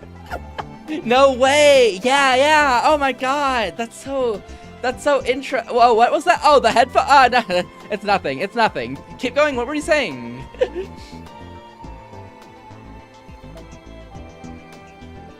Me, when a conversation has gone too long, I just break into oh yeah, oh that's cool, oh interesting. I just told you my family member passed, but I'm okay. Ooh, zoning out there. Yeah, no, sorry for your loss. No, sorry, I was distracted by that street sign over there. Insane street sign. When did they put that there? Evidently, they couldn't leave me with access to Amadeus after they left the country. It just turns into a bunch of oh, interesting, But you can't tune out too much or else that will happen, and then you have to talk your way out of it. So there's like a certain amount you can tune out, but you can't tune out everything, or else you're gonna get caught and you're gonna have to explain. I was only supposed to test her during their stay here anyway. This isn't about them. Want to say a final goodbye to Kurisu? Yeah, you're right. Can I say something to her quick? Of course. I tapped the icon for Amadeus. What? Do I get a goodbye too? Kurisu was expressionless for some reason. I'll be nice to my future self for once and just avoid having friends.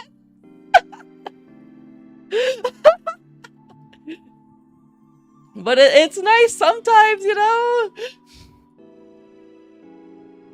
It's nice sometimes. I just try. The future proofing I do is I explain that sometimes when a conversation goes on too long, I will be gone. I will not be in conversation. Is this an introvert thing? Maybe? I actually don't know. I don't know what thing it would be, actually.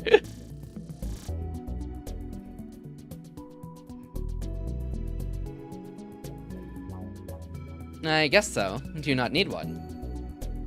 You said goodbye to Maho before me, right? He did. He did. Maho interjected before I could speak.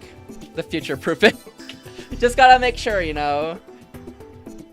And then the ones who are chill with that will stick, and then you're like, easy, best friend acquired. I hope so. Kurisu was inside my screen. Was it a good thing that I'd spoken to her like this? Or a bad thing? In the end, I knew I needed to forget about Kurisu Makise, but I couldn't. I couldn't escape from this curse. Once I lose access rights, we won't be able to see each other anymore, will we? Well, I am slightly grateful that you gave me someone to talk to. There's a chance you're coming to Dr. Leskinen's lab, right? I'll make sure to remember you until we meet again. You're such a tsundere. Tsundere? What's that? Don't use words I don't understand. Then why is your face red? She's blushing. Kurisu is just very shy! Ha ha ha ha ha ha! Jeez, not you too, Professor. They said the word. They use a lot of them. There's a couple words they use like that, and they all relate it back to their version of 4chan. Or I guess 2chan specifically. Tote serious. They don't categorize them as much, but they have, could this be Ora Ora? They have cosplay, they have Chuni, they have Dark Past. Where's Yandere? I don't know if they have Yandere. To be fair, I don't think there's a Yandere character. All the Yandere-like characters just want to kill us. They weren't Yanderes at all. They just hated. They just hate us. Oh my god. There's this one like Joker. There's this one Persona meme that lives rent-free in my brain, and it's with Joker, and I forgot the other guy's name. The brown hair guy. He wasn't even Yandere. She just hated. Exactly. Let's see. Akachi, yes! It's this meme where it's like, he wasn't tsundere. Yeah! Okay, hold on. I found it. Open image in new tab. Save image. Oh, Pinterest, don't do this to me. Save image. Downloads. Already exists. Hold on. It's this meme. He wasn't a tsundere, he just hated me.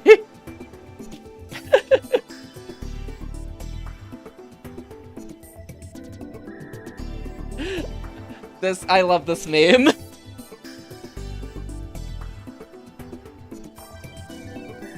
I think this is on my phone. Somewhere on my phone. I love it. It's so good. Pancakes man is so mean. Real. He is very mean. I haven't played the games, but I've watched so many playthroughs that it's like, every time all I see is him being mean. I'm like, this is all I know about him now.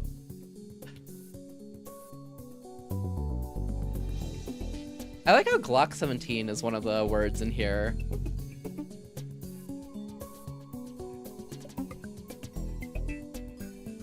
Which juxtaposes words like legal lolly in here as well. I like how in the, I forgot, the updated version of the original game, they categorized them into the different categories. He is. Everything I've seen about his character, he is. And like, the introduction to him, it doesn't feel that way when he's introduced. But after that, it's just downhill. For like how nice he is. Like at the start he felt like all right, he's not like nice, but he's like not mean either. And then he just gets meaner and meaner. Stay healthy probably isn't the right thing to say. You don't get sick. League? He's sick. Synchro's sick. No one's talking about League, Synchro. Oh, do you hear legal? When you date the nice guy and it turns out he has a basement and truth trumps. Real! That is him! He wasn't a tsundere at all! He just wanted the information!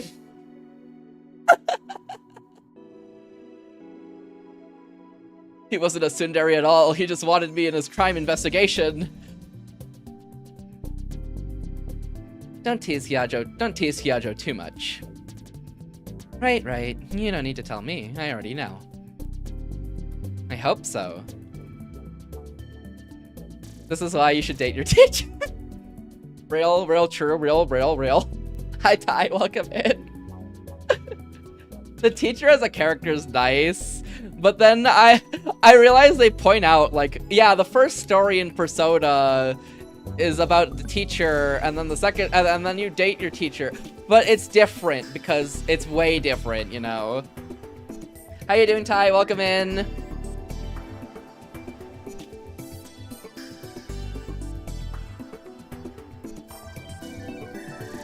But honestly, the teacher's such a cool character. Like overall, like it's a little weird, but as a character, she's just really cool. It's different because you them. Yeah, but yeah, consensual. Exactly. Second time is consensual, kind of. Money is involved. It's complicated. Yeah, you hire them, but it's different because like the first teacher was just such a terrible human being. Playing Final Fantasy 14. Ooh, Final Fantasy 14 as your first. I got you. Let's go. I hope you're having fun with it. I'm so sorry. I love 14 to death. Yeah. All I know about 14 is what I hear through like synchro. As a first, it's so hard. I tried the tutorial and I couldn't like stick with it because nobody stuck with it with me, you know. Hi Yona, welcome in. I can't even remember what like I locked. I feel like I'm go into MMOs but don't stick with them is the issue. I remember I played Neverwinter as like my first one. And oh my god, Neverwinter was fun. But I realized how long it took to grind.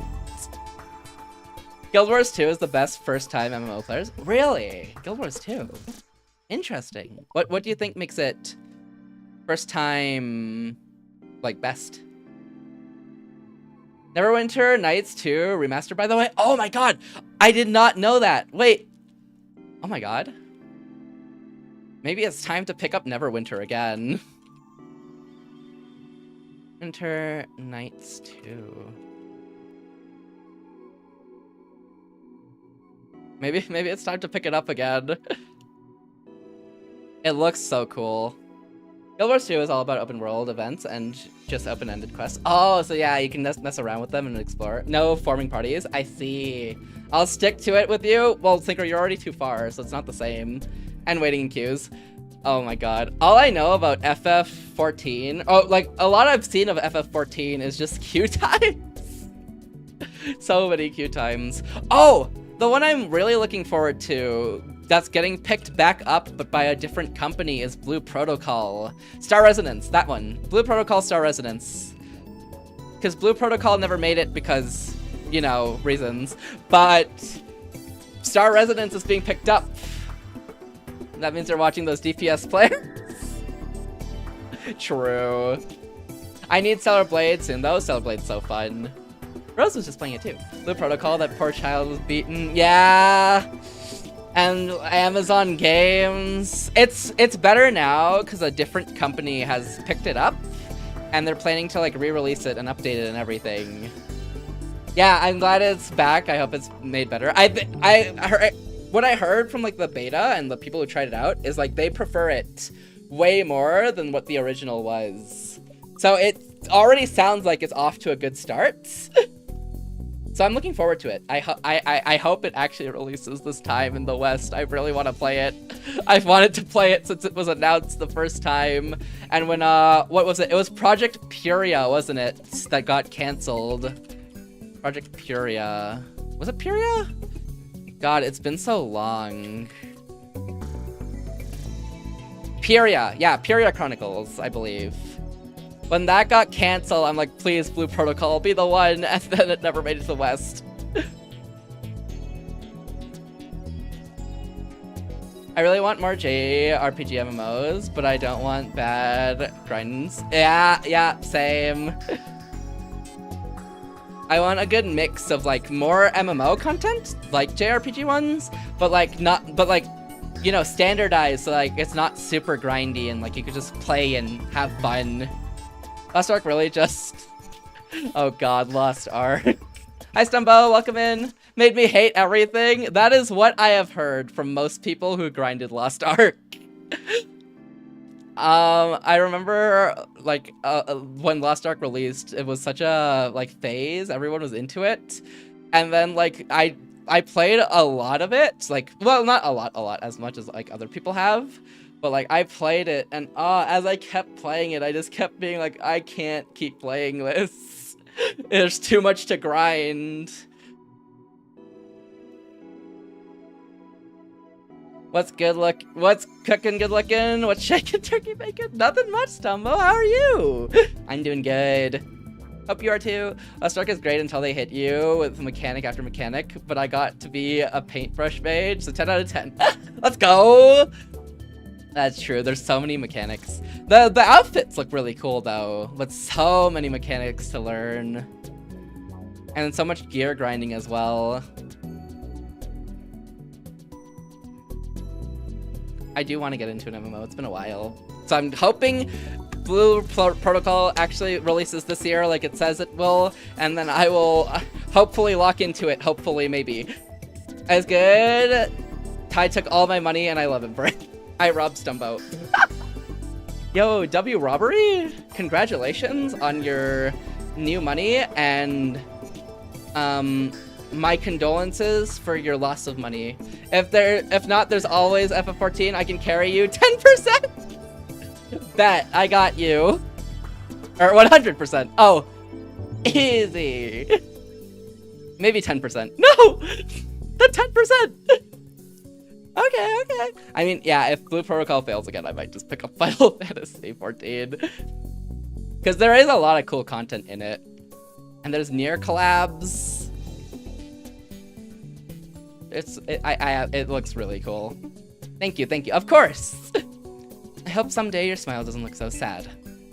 I hope someday you can smile for real. The thing with FF14 is there's always something to do. Always. I've noticed there are like ongoing events you can do. You can fight the previous bosses. There's story events. There's like in-world events with players. There's so many things I've seen. I've played the game for 6 years. I'm only in the 3rd expansion. Oh. Oh, wow. And I'm still learning new content I've never seen before. Really? Wait, that's so cool. 6 years, is that when they made it free and they raised the level cap? Or was that a little bit before that? Free to that level cap. I think it was 70? There is so much content in FF14, and then they keep adding for new like collabs and new events and new game releases. You can speedrun the story in a few months. Yeah, I'd imagine, but I feel like it's better to take your time with it, right? I guess it depends what you'd prefer, if you like the story or you like the exploration stuff. Started in 2019 when the 3rd expac was out. What was 3rd? Is 3rd? I remember Shadowbringers, but that's 4th, isn't it? Shadowkeepers? I remember the name of it anyways. Shadowbringers. Oh, Shadowbringers was 3rd? Okay. I do remember seeing the trailer for Shadowbringers then, and I was like, damn, FF14 looks cool. I guess even AI could see right through me. Kurosumaki-sei really was one hell of a woman. Bye. It is cool. It looks so cool through the trailer.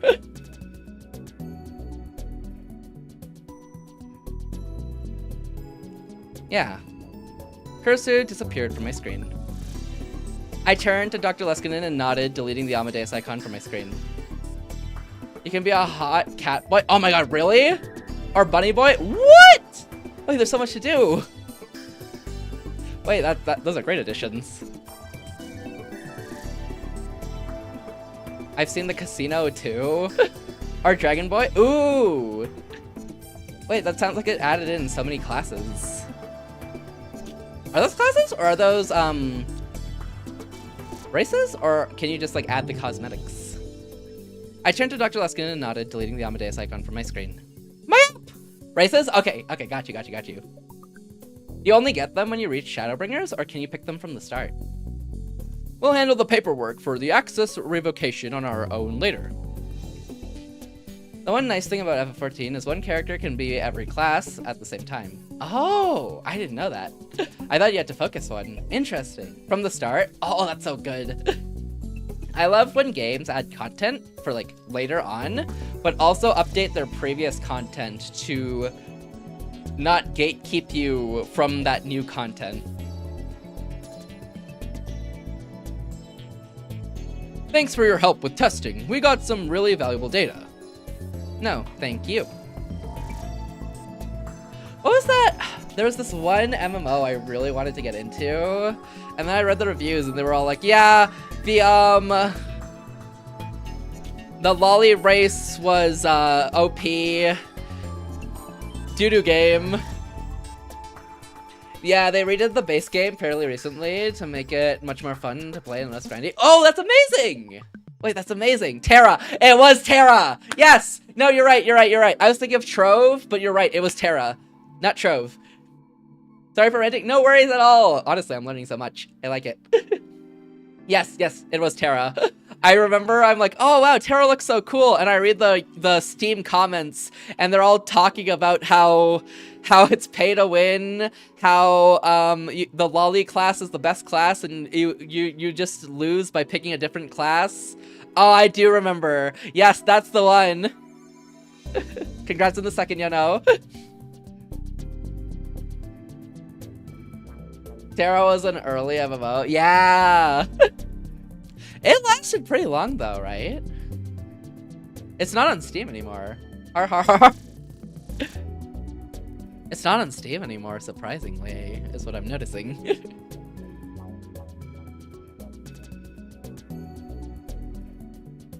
it get you done? Or is it still up? Just not on Steam. It shut down a while ago. Oh, it did? No! I guess by the time the reviews were there, it was already kind of dropping, to be fair. But no!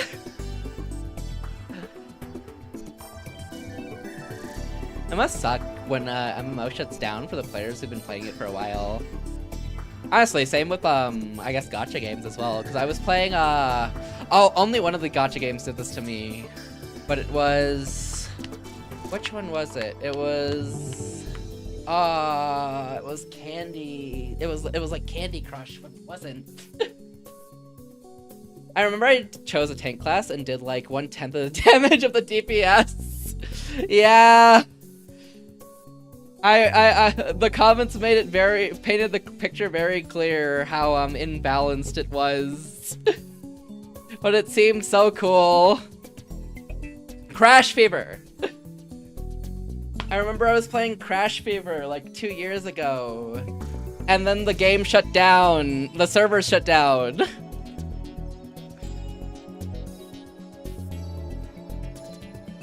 I bowed deeply to both Maho and Dr. Leskinen. Sad, yeah. It felt like it was doing alright, but I guess they were giving away a lot of free pulls by the time I was playing, so it's like, I guess they maybe weren't. But my cool characters! I can't remember. There's been so many games. But I feel like a lot of the games I've played haven't shut down. I can't remember which ones are still active.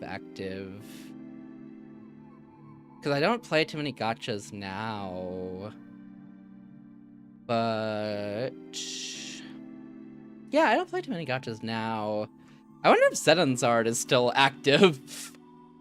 I remember the concept was really cool for Zenonzard, but I never got too into it. I'm usually gonna play it on release until you hit the hard grind, then drop it like old news. Kind of. I am the same. I'm big into AFK Journey. Oh, AFK Journey's fun. I played a little bit, but I haven't opened it in a little while. It's fun. I really like the designs of the characters. I am the same for sure. It's the big grind, or when you just can't like progress anymore, where I'm like, well, can't pull, can't progress, story content's too far. You know, I'll just go find a different game. I'm kind of slowing down on it now because I'm caught up, but it's such a nice setup. So free friendly. Yes, it is so free friendly.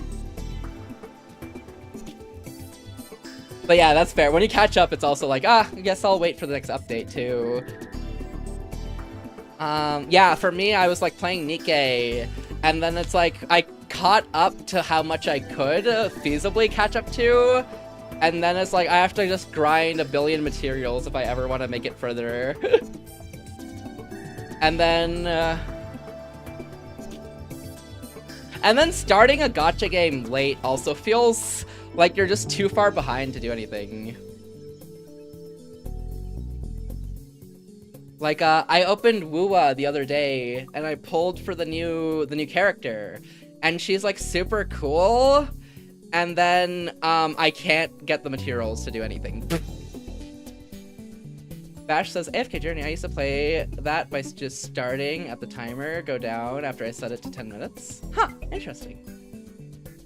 Oh, I did play 1.0, that was fun. It is fun, but it gets grindy, like most open world games. I really wanted to like Nikkei, but it just seemed like there wasn't any thinking in the fights. Yeah, for sure. You don't have to think at all, it's just auto battle. The placement of Live React reminds me of that goon. Alright, bye Gooba. On YouTube. Yeah, Wua is fun. There's just, I feel like I have this issue with like most open world games though. Open world gacha games. It's just so much to grind if you ever fall behind. It feels like you can never catch up.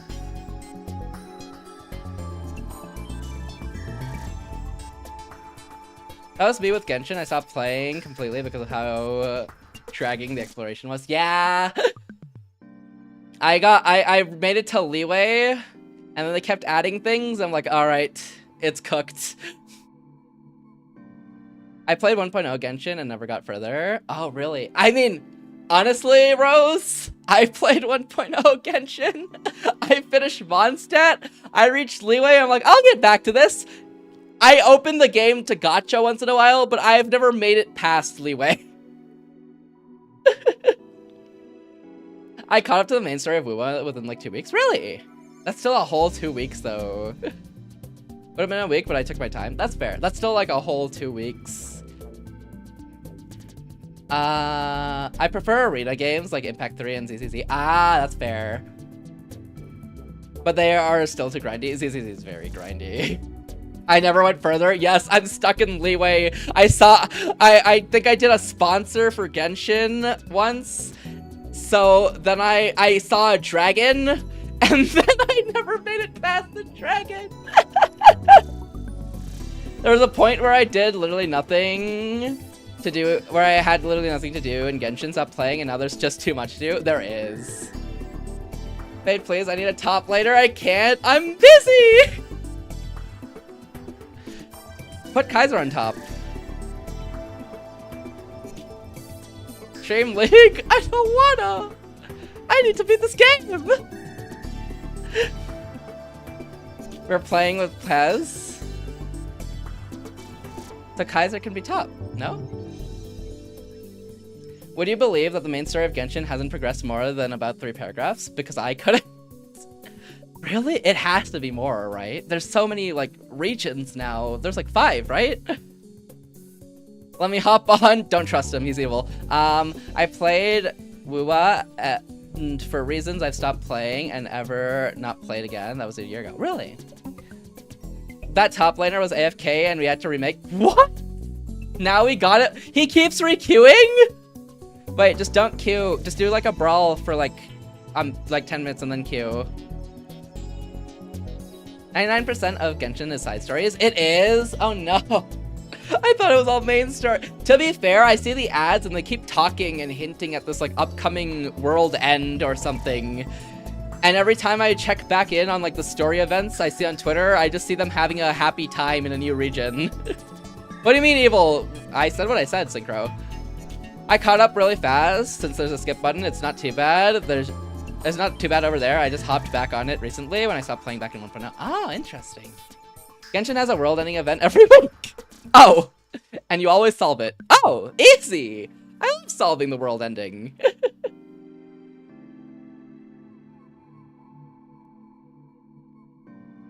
Kaiser T, just do a brawl and then you'll be free from that top laner.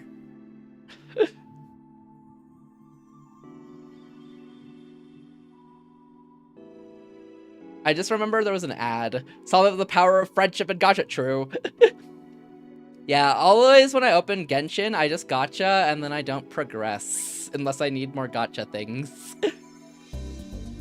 Yeah, I don't know. I'm not really too much with gachas though, is the thing. I just like gachaing and then not playing past that normally. The most I could do with Nikkei is keep up with the story they post onto YouTube.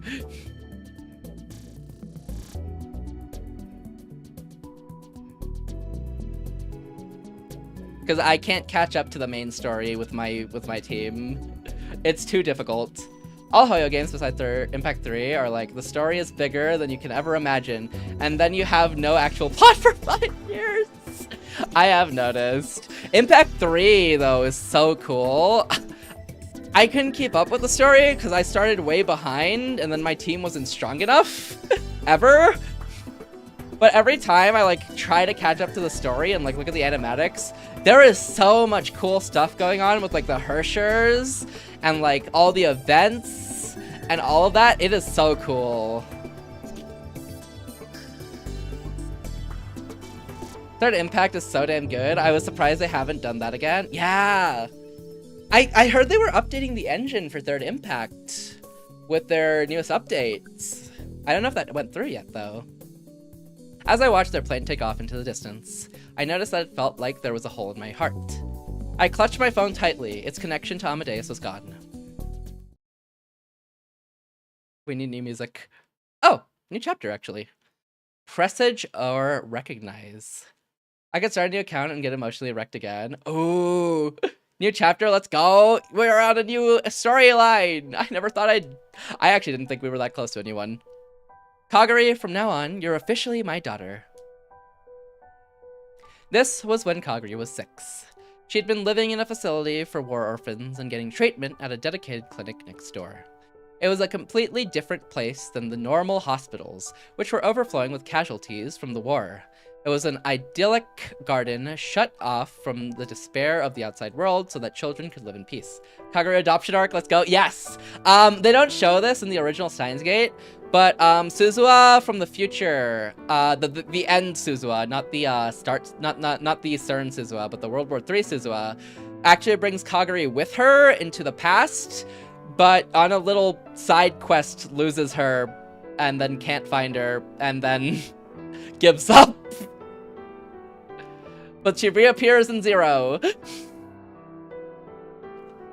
It was a completely different place than the idyllic garden shut off from the despair of the outside world so that children could live in peace. That was where she'd met her mom. Mom, Mayuri Shina, was a class 2 caregiver at the facility who was always very nice to her. Really? You're gonna be my real mommy? Yep, that's right. Yay, mommy! It was impossible to express with words how happy Kagari had felt. Being Mom's real daughter meant that Kagari had become her real name. Kagari became Kagari Shina. Hey, don't hug me so tight. You're so spoiled, Kagari. Then I can leave, right? I can live with you, right? I'm sorry, it looks like you need a little more treatment.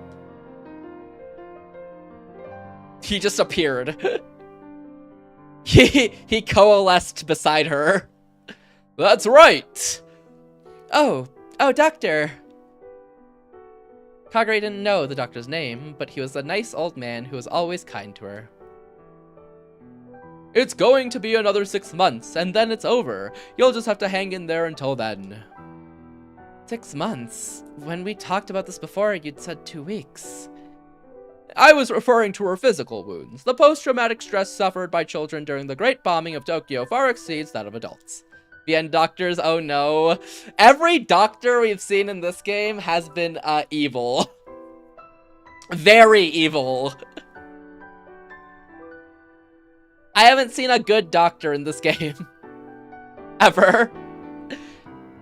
And we learned at her exam yesterday that she's still having nightmares.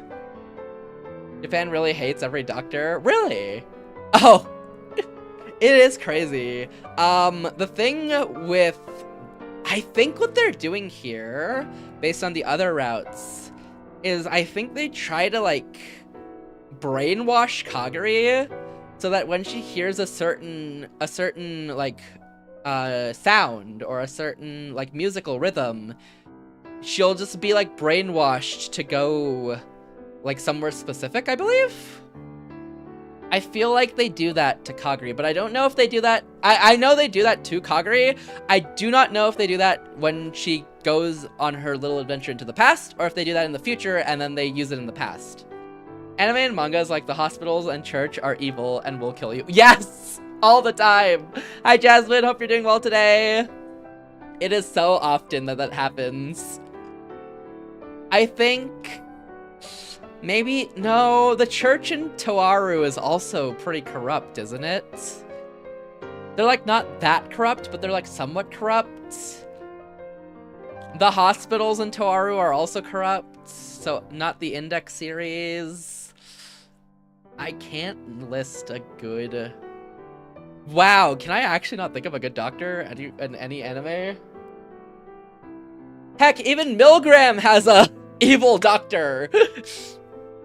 Hope you're doing well today, Jasmine. Even Milgram has an evil doctor. Is that true? Is that true, Kaguri? That's not true. I don't have nightmares anymore. It's all fun dreams. Fun, fun, fun. Kaguri, it's not good to lie. It'll only make your treatment take longer. Ah. You told me yesterday that you wake up with nightmares all the time still, didn't you? Yeah. Oh my, I see. It's proof that the memories of the bombing still exist in our mind as terrifying experiences. If we don't treat them properly, it could lead to irreversible consequences. You're right. So you don't mind if we continue with our treatment, do you, Mom? Oh, of course not. Of course. Kaguri, let's do our best and beat the bad sickness, okay? I do mind, I do too. Get her out. Take her away, Mayuri. Save her. I agree. It is crazy that, I guess, okay, to be fair, Mayuri tends to be the more airhead, spacey one. But I think they'd have to just I don't think anyone would argue with the doctor here as the issue. Out of their group, I don't think anyone would. Maybe Suzuha, but Suzuha would be too young at this point of time, I think. Mom rubbed her head. Kaguri felt so at peace that she could cry. Okay. Yep, that's my girl. Okay, see you later, Kaguri. Mommy. Ew, agreed. I know the doctor's evil. Don't call her that. Agreed. I know the doctor's evil. I know he's the worst. He has to be. I feel like she gets her brainwashing from the future, and I feel like it has to be this doctor. It might not be. Mom took her hand away. Instead, the doctor took Kaguri's hand. Oh, she was taken to the usual room. There was a white reclining chair, and next to it, some kind of mechanical system connected to a headset. Oh, it's over. I can hear the same voice as always. Oh, is this where she gets the voice of God? Hold on. It is! It's okay. In every other route, Kaguri, whenever she hears a certain Beethoven song, wait. Yeah, a certain Beethoven song. No, an Amadeus song. I forgot what song it was. But whenever she hears a certain song, it triggers her to hear this voice of God. So that means, okay, the doctor did it. I hate the doctor. You need to protect your mother, protect this world. That's why you were born. She couldn't remember when she started hearing the voice. But by the time she was 6, whenever she was worried, uncertain, or in trouble, she could hear it. It was always kind and strong, and it always cheered her up. So it was the hospital and the church fused together. It never fails. It was both. The hospital was the church. They combined them. It's actually true. It was the hospital and church. It was both of them. It's always anime. In Kaguri's childish mind, she started to think it might be the voice of God. They are now mega evil. They are not just one evil, but they're the evils combined, multiplied together.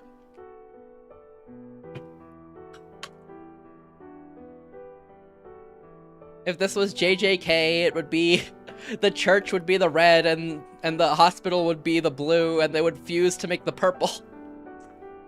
In Kaguri's okay.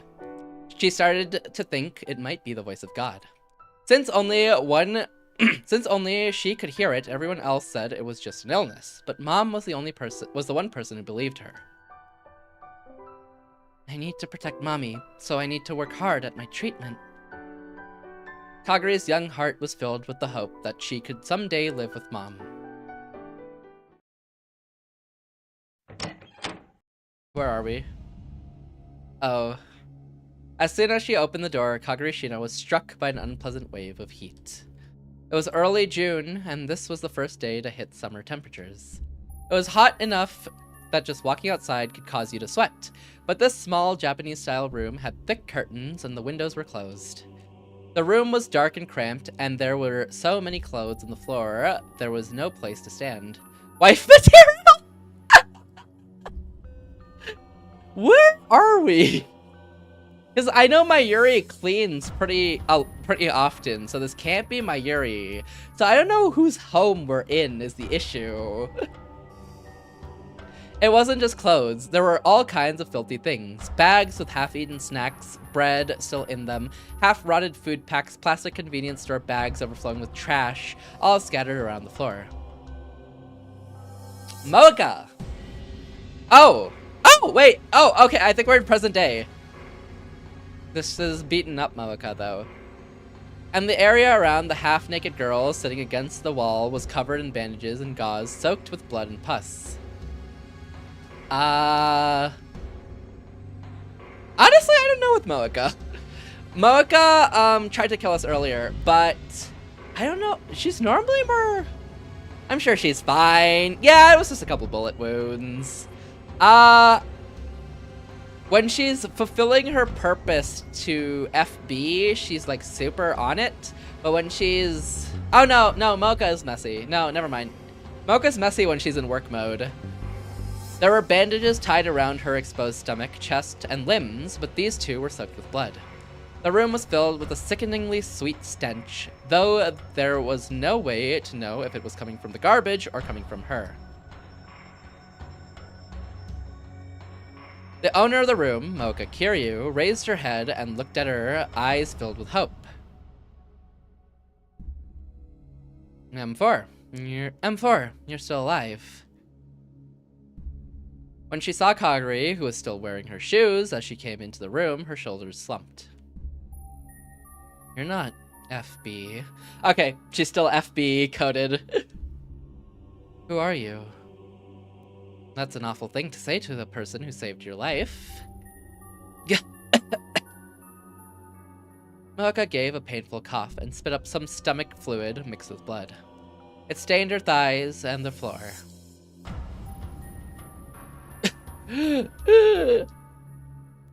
Her wounds must have opened again because the bandages around her stomach began to turn red. She had spent 5 months like this, with no treatment from a doctor. 5 months?! Mocha had gotten into a gunfight with the Russian army and failed her mission as a rounder. 5 months?! 5 months?! How is she alive?! No treatment?! That many wounds?! Ma'am! I guess she can't just go to a hospital and be like, hey, I got into a gunfight, you know, patch me up. But also there has to be like an underground doctor. Get a staple gun or something? Yeah.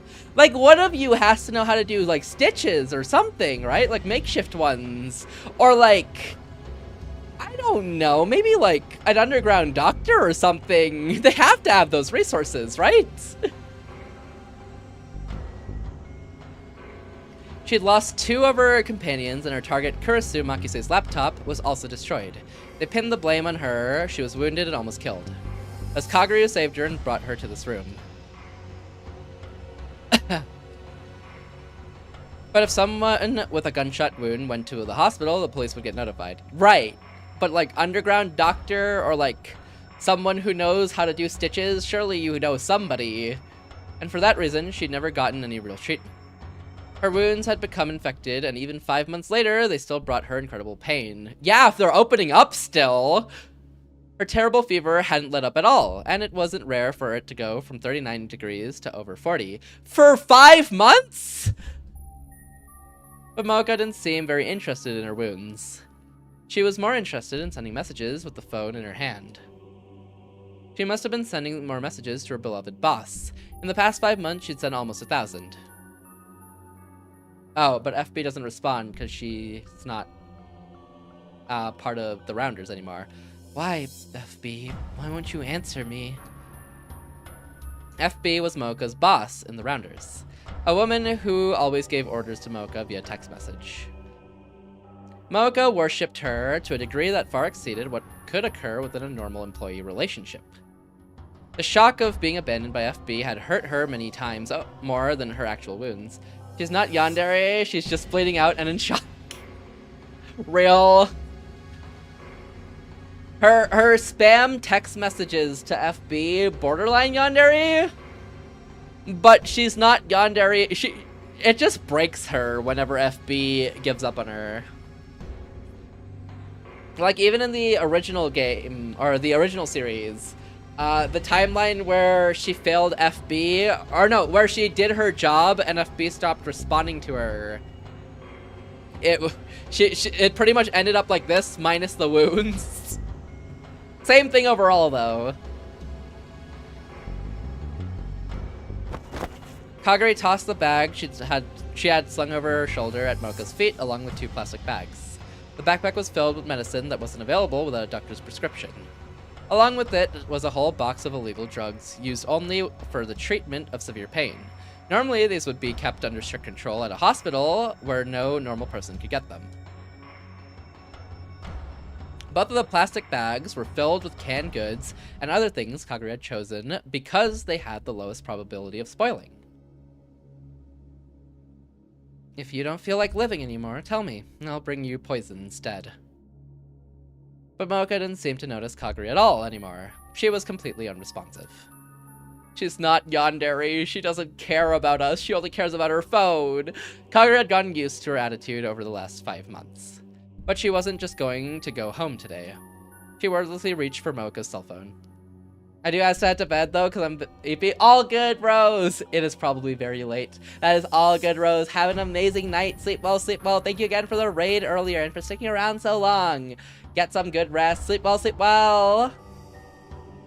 Be sure to hydrate before bed too. No dehydration. What are you doing? Thank you for the hydrate too. I actually do need that too. Thank you, thank you. Be sure to sleep well. And yeah, be sure to hydrate before bed so you're not dehydrated. Take care, Rose. Have an amazing night. Mocha tried to resist, but evidently she had no strength left. Kagari was easily able to grab the phone. Thank you, of course. Thank you so much for sticking around. Take care, take care.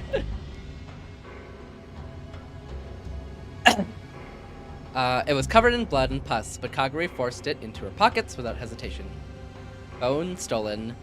Give it back. Mocha started crawling towards her. It was like something out of a zombie movie. Don't get the wrong idea. You've got new orders from FB.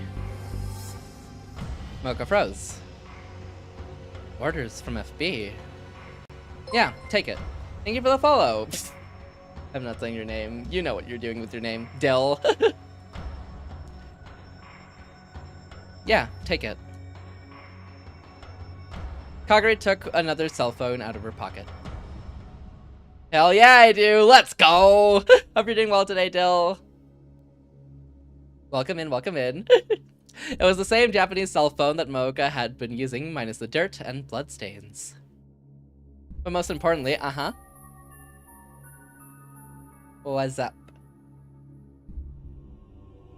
The phone you've been using is under surveillance by the Russians and Americans, so she can't use it. So from now on, your orders will come in via this. Doing great. Oh, you messed up your back? Oh no. Take care. Hope it's not too bad, or hope it gets like better soon. That sucks. Messing up your back is so annoying. I'm doing pretty good. I'm chilling. We're just reading Steins Gate 0 and hopefully finishing it today, but I am not sure if that will happen.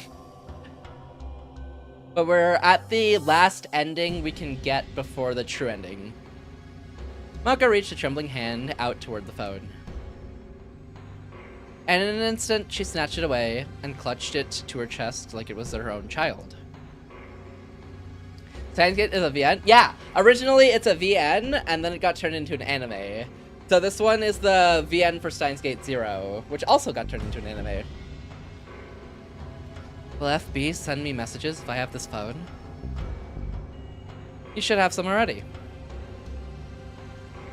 Moko quickly opened the screen on the phone.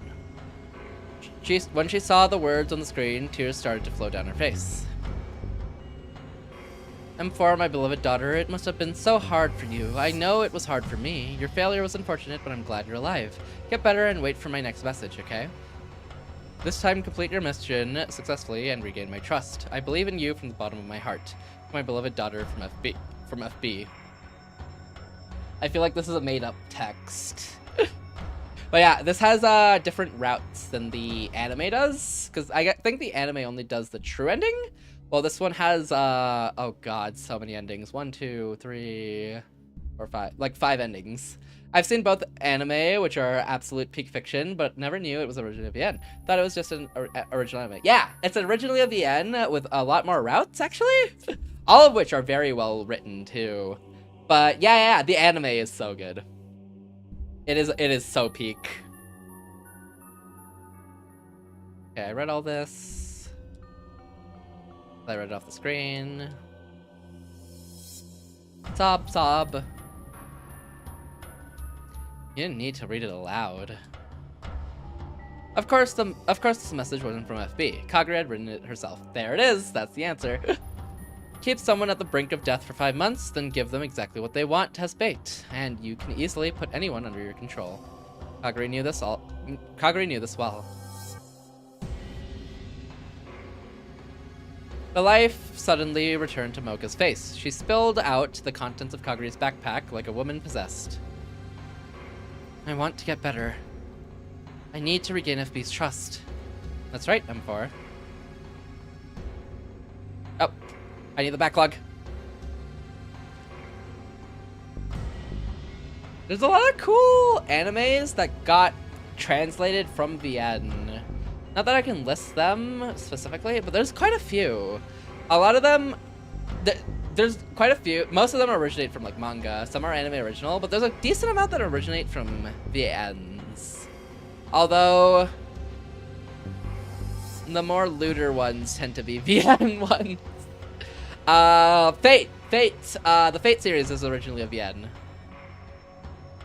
At least the Stay Night ones. I'll treat you. Take off these bandages. When Kagura left the apartment, the sun had set. She spent several hours treating Mocha's wounds. Her hands still smelled of medicine. It wouldn't go away for days, possibly. She sighed and put on her full-face motorcycle helmet, and then went to the parking lot and got on her bike.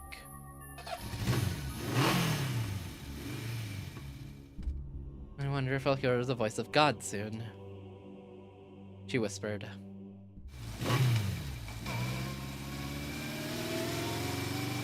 Ba, ba, ba, ba, ba, ba. She took off on her motorcycle. Oh, back to Okabe. It was almost July. The rainy season hadn't been that bad this year, and what little remained of it had already disappeared. Temperature-wise, summer had come a long time ago. Summer. In other words, it had almost been a year since it happened. And then one Saturday afternoon. If I stayed home, not only would it be hot, but Dad would be on my case about helping with the family business. To get away, I'd come to the area around Ikebukuro Station. A year ago, I could have gone to the lab, but with Suzuha living there now, I'd mostly stopped going. But that meant that it was hard to find a place to study on my days off. It was too much trouble to go to university. And the classrooms probably weren't open on the weekends anyways. After a lot of research, I'd settled on spending my free days visiting this cafe near my parents' home and spending a few hours there. In fact, a lot of the other patrons did the same thing I did, buying a single cup of coffee and sitting there for hours on end. Some brought books, some brought computers. I chuckled to myself as I realized I'd joined the ranks of the other normies. This happened in a different timeline as well. I forgot whose time. No, this was the other route of this, but we have seen this cafe before. Titeru, where are you now? Oh, the usual cafe, right? I just went to your place and you weren't home. You did. Did my dad make a nuisance of himself again? It's okay. He gave me some barley tea. I have to go shopping. Will you come with me? Okay. Thank you. Okay, I'll leave now. Wait for me. So, she went to my house. My family's business was called Okabe Green Grocer. It was a beat-up old store located in a rundown shopping street. The place was almost 40 years old. I really wanted them to rebuild it. Okay. I think they did this before, and then I think Fubuki ended up in the hospital. So I wonder if that'll happen again. Ew. My mind had wandered. My area was going to be here in less than 15 minutes, so maybe it was time to call it a day. I'd worked pretty hard during this morning, so it wasn't too bad. I was a little surprised at how hard I'd been working lately. I could feel how having a goal gave me energy. I needed to get to Victor Condra University as soon as I could. Victor Condra University. I was still in contact with Maho via email and chat. She was evidently busy with her research because she was always sleepy. Also, the time zone dip is like pretty big, because it's Japan to the States, which is, I guess it could be like, it's like 13 to 18 hours, right? I took out my phone. I found myself looking for a certain icon on the home menu. But of course, I deleted it myself 6 months ago. Amadeus. Was Kurisu doing well? Knowing her, she was probably coming up with some complicated theory or teasing Maho. It was also possible that she was visiting @channel and hiding it from Maho. @channel? That's right, Kurisu had internet access. So it would make sense if she accessed @channel. But given that... Did Amadeus post on message boards? Kurisu had spent a lot of effort last summer trying to argue with John Teeter on @channel. That happened in the Alpha World line, though. Still, it meant that she was okay with posting, so there was a chance that Kurisu was doing the same thing.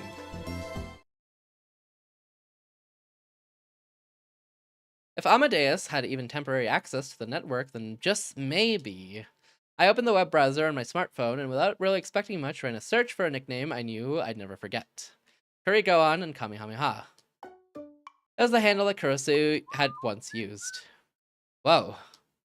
I spoke without thinking. I bowed my head a little towards the other customers, who were staring at me coldly and looked back at my smartphone. Amazingly, the search turned up several hundred results. They were all comments on @channel. I took a look at the dates on the results page. The oldest dated back to 2008. Those must have been written by Kurisu when she was alive. I never expected to see traces of her here. And wait, did she really need to post this much? I didn't realize she spent this much time on @channel. Her comments were spread out on a lot of different boards. Physics, mathematics, science fiction, oh, and of course the occult boards. For example, in the science fiction thread, she'd had a passionate discussion about time machines. But unlike in the Alpha World line, she never came out and denied the possibility of a time machine. Surprisingly, some of her comments seemed to be quite the opposite. No, I guess that's not surprising at all. After all, she'd gone through all the work required to write a paper on the time machines. Compared to that, her comments on the occult boards were brutal. She would absolutely crush the arguments of anyone who dared to propose anything even the least bit unscientific. Supernatural phenomenon like crop circles, poltergeists, and spontaneous human combustion. Out-of-place artifacts, the Mayan Doomsday Calendar, conspiracy theories about how human DNA had been brought from another planet. She broke them down and refuted them with a cold thoroughness that even drove away her own side. And if anybody dared challenge her, she'd leave them flat on their canvas. That's crazy. But honestly, that's why I like Kurisu, to be fair. Because she does that. It was just like Kurisu. Her comments offered so little room for discussion, it was aggravating to read them. Did she actually enjoy all this occult stuff? She put enough energy into this that I couldn't help but wonder. This is just too much. The first time I met her at last year's ATF, I'd gone through the same experience. But After a certain point, that Kurikohan and Kamehameha comments suddenly stopped. The cutoff date was July 27th of last year, the day Kurisu died. Her last comment was a slightly too heated response to someone who was mocking Dr. Nakabachi's time machine press conference. My chest tightened with the sensations of nostalgia and sorrow. I decided to close the browser. But then I stopped as soon as I saw her next comment. I brought the phone closer to my face and stared at it again and again. The date of the comment was December 1st, 2010. This can't be. Kurisu died in July of 2010, so this couldn't possibly be her. So who was it? Was it someone else who'd taken over the identity of Kurikohan and Kamehameha? Or was it... Since there was no trip code, I couldn't tell for certain.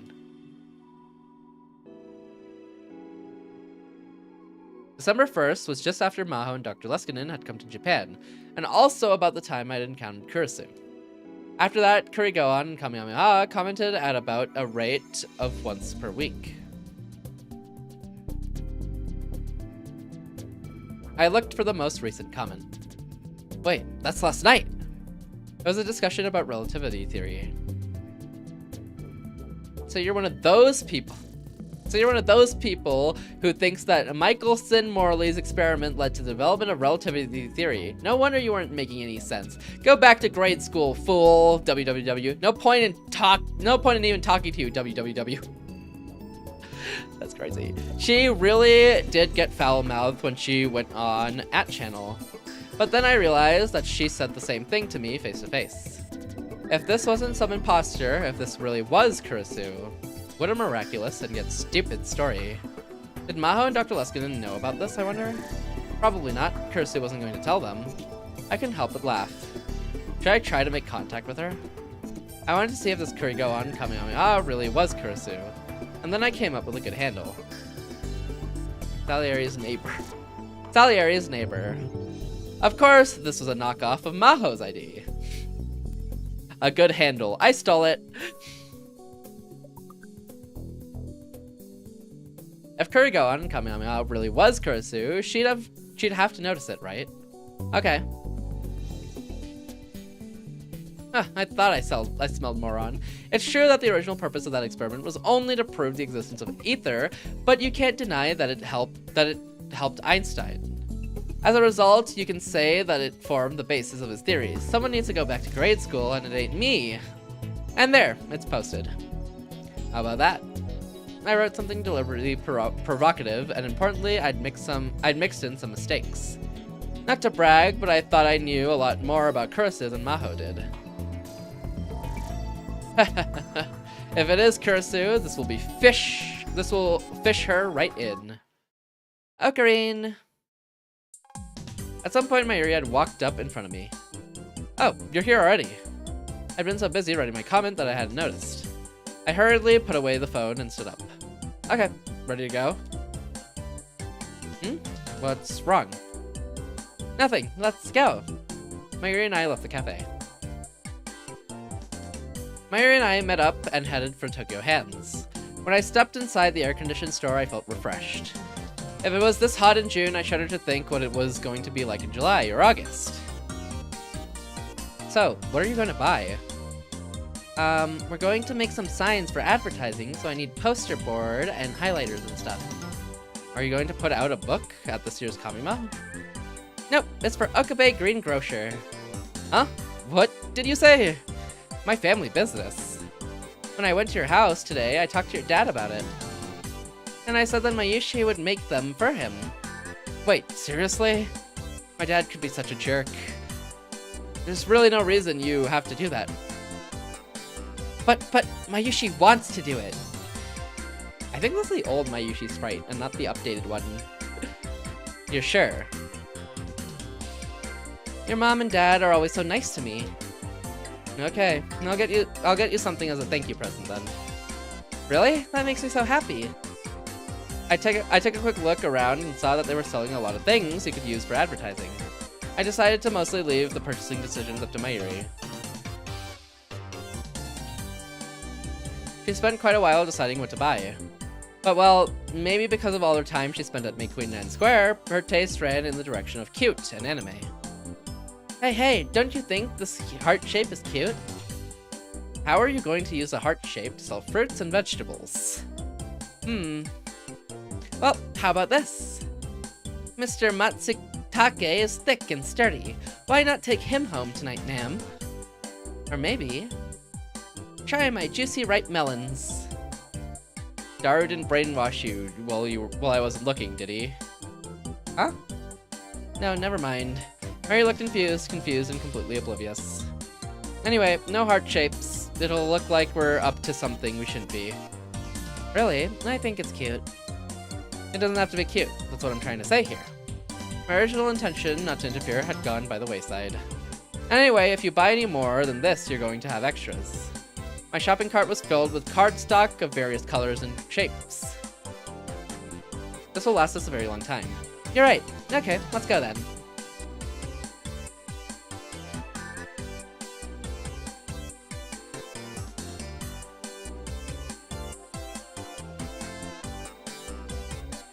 We went to the cash register to check out. But since it was a Saturday, the checkout area was overflowing with shopping carts. Since it was going to take a while, I sent Mayuri to browse the toy section on another floor. I knew they'd have some stuff from one of her favorite shows, Rainet Kakaru. Mayuri looked apologetic, but did what I told her to.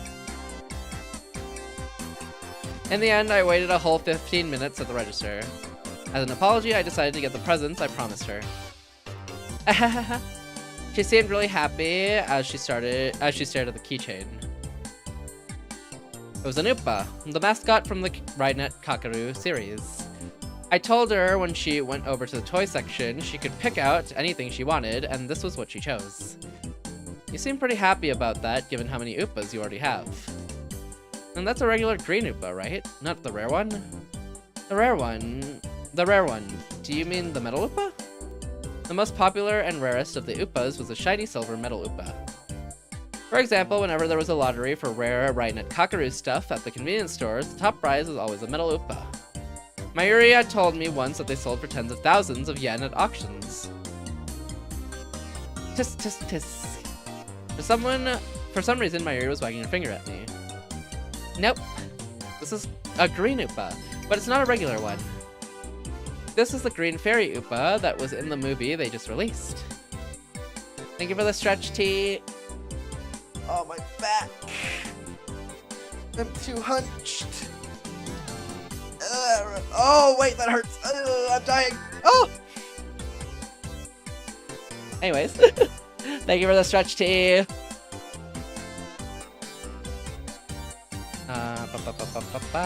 Come to think of it, there had been a Rainet Kakaru movie out in spring. Hope League is going well.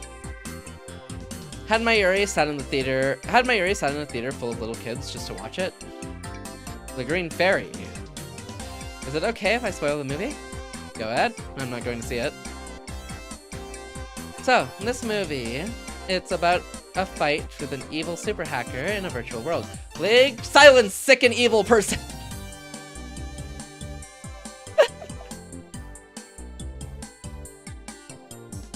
The virtual world is a forest where the fairies live. Mr. Super Hacker is really strong, and Kakaru and Upa are in big trouble, but just when they're about to lose, the fairies come to save them. And it turns out that the fairies are actually the flowers in the school garden that he'd always taken care of. They came all the way to the virtual world to save Kakaru, and then there was this big, shiny light, and then they combined with Upa. And that's Green Fairy Upa. He's really cute and really strong.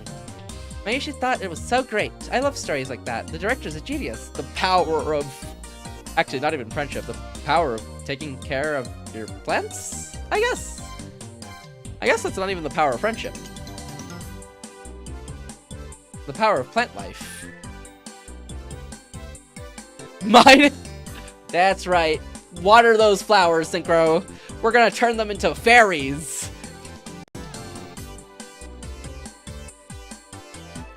I see.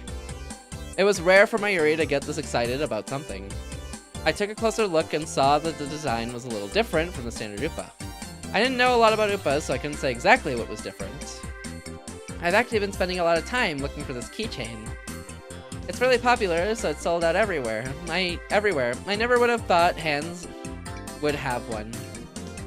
You're pretty lucky, huh? Yep, and it was the last one. I'm glad I came today. I need to thank you and your dad. Mary took the tag off the keychain, got her house key out of her bag, and carefully attached it. Hey, Ocarine, Mayushi will treasure this forever and ever and ever. Yeah, please do. Make sure you don't lose it 5 minutes after you get it. It happened before, after all. Like the metal Upa I'd won for her at the radio building. Okabe's just like me, for real, for real. He holds on to things like this to bring up later, to bully people with. He's just like me, for real, for real. Anyways. Maria lost it no more than 5 minutes after I gave it to her. Yes, Wonder? What's up? What's wrong, Wonder? You're just jealous you can't make a time machine like I can. I wondered if she had ever found it. I didn't really want to remember that time in my life, so my memory of what happened to the Metal Upa was vague.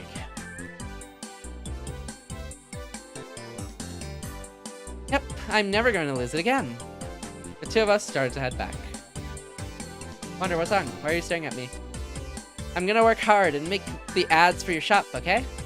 Oh, yeah, you've still got to do that. I've been thinking the job was done once we bought the materials. Nothing. Why do you have a suspicious look on your face? The real work actually began now. Should I help too? No, I'm fine. Believe in Mayushi. I'm a little worried after you tried to buy a heart-shaped card stock. It's fine. Well, that's nice of you to make them at all, so I won't complain. Oh, I need to call Mom. I'll tell her that I'll be home for dinner.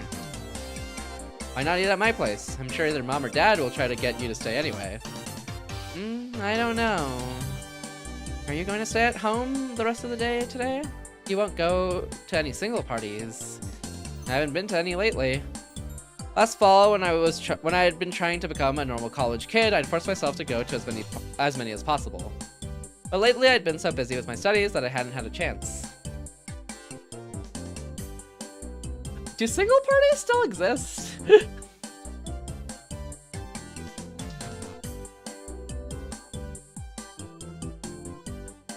I don't know.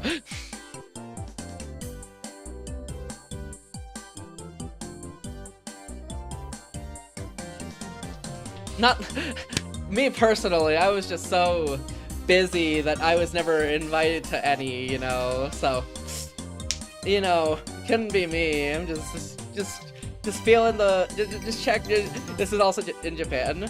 Is it different, you think? Because I feel like there was a lot of, I guess they'd call them mixers here, to be fair. So there was a lot of those, like the North American regions before, but I've never heard of them too much.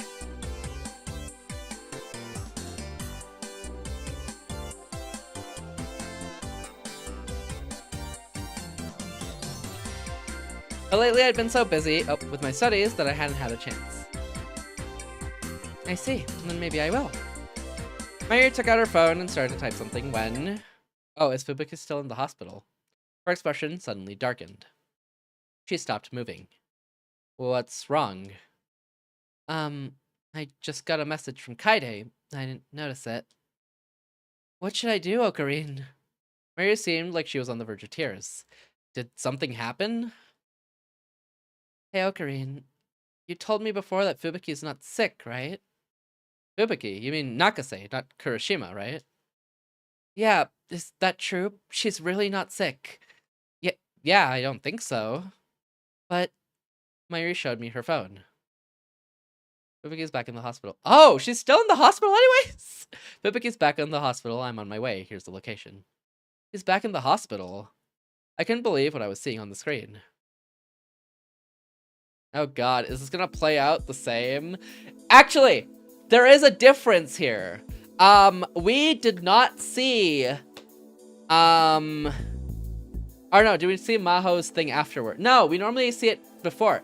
Last time on this route, when Fubuki was in the hospital, we saw Maho get brainwashed by Dr. Leskinen prior to this event, I believe. She hasn't been brainwashed yet, so hope? Question mark? Fubuki was at a different location than before. This time it was that Tokyo General Hospital high-tech medical center in Yoyogi.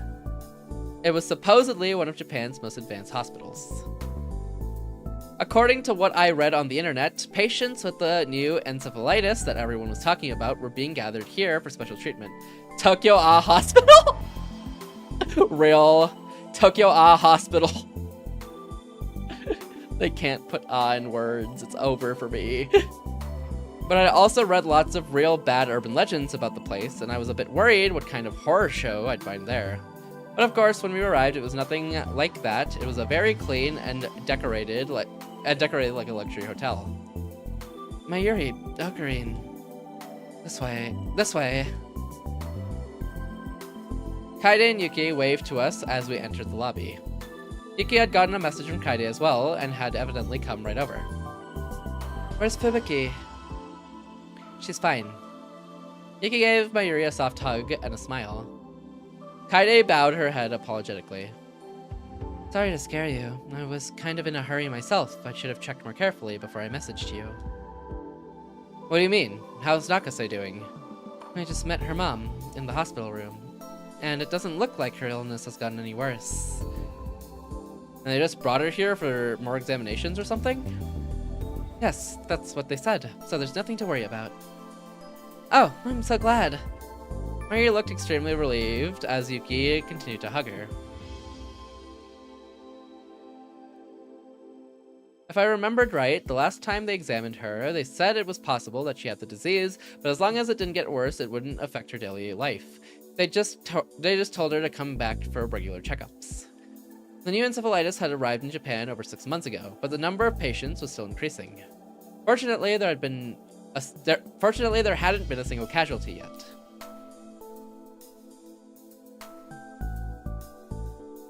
I'm pretty sure that's no illness, though.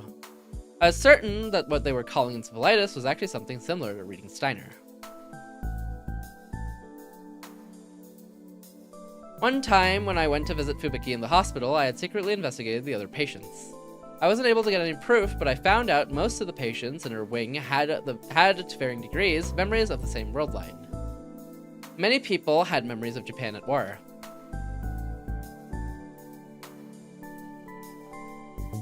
Can we see Fubuki? They said they're doing an MRI to look at her brain right now, so she's not in her room. The timelines, they're all mixing together! This is just like the first timeline we played, Wanderer. Except I don't think Maho's been brainwashed so far. But this is pretty much like the first timeline we saw. Gotcha, thanks. No worries. It's the timeline where the encephalitis or the Ringsteiner was like among everyone. Minus just the brainwashing, pretty much. And Kursu's laptop being destroyed. They say they're doing an MRI to look at her brain right now, so she's not in her room. I see. But it'll be done soon. Fubuki's mom told us to wait here. Kaide mentioned to Mayuri indicating she should sit down at a nearby sofa. Once the exam is done, she's going to come get us.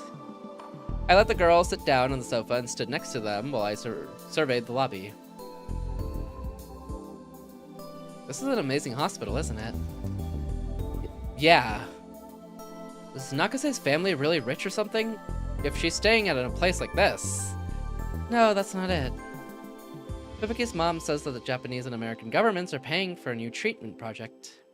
It's going to be centered around this lab and a dedicated hospital in America, supposedly. I see. I wasn't sure how I felt about that. If I was right about what this disease really was, it was hard to imagine a bigger waste of money. Please give all the patients private rooms, and try to keep the rooms as far apart from one another as possible to ensure the patients don't come into contact. But there aren't that many open rooms! You need to do it anyway. If the patients talk to each other, they'll start to share their dreams, right? Sure, that's true, but once a person hears about someone else's dreams, their brain can trick them into thinking they have that dream as well. Across the lobby, I saw an old Japanese doctor in a white coat and a big man in a suit who was frantically trying to talk to him. Oh, I'd seen the man in the suit before. Actually, it was a man I knew well. Professor Leskinen! I hurried over. Dr. Leskinen, it's me, Okabe. He must have been wearing his translator because he was communicating with the old doctor in Japanese. Dr. Leskinen's face quickly broke into a smile when he saw me. Oh, then Thalo! His voice was so loud that everyone in the lobby, doctors, nurses, staff, and even the patients turned to look at me. But Dr. Leskinen didn't seem to notice them as he ran over. He was like a giant American football player racing for a touchdown. Oof. Oh, wait, Professor, stop! My cries went unheard as Dr. Leskinen tackled me and then pulled me up. Then he switched from football player to pro wrestler and he swung me up and down. I felt like I was a little child. There was nothing I could do to resist him as he flung me around. A moment later, he noticed the cold stares of the people around us and finally released me. Oh my, I'm sorry. I was so surprised I got a little too excited. Dr. Leskinen bowed to the people around him in apology. Dr. Leskinen, who is this young man? The doctor the Professor Leskinen had been talking to was staring at me suspiciously. Oh, well, I wasn't sure exactly what to tell him. It wasn't like he was really my professor. You seem to be a student. Which school are you with? If you're studying brain science like the professor... No, he'll be a student at Vtuber this September. I'm planning on having him come to my lab. Huh? I see, Vtuber, eh? That's a surprise. I looked over at Dr. Leskinen questioningly, but he just gave me a mischievous smile. This guy, is it mischievous or mischievous? I guess mischievous is the Pokemon. No, that's mischievous.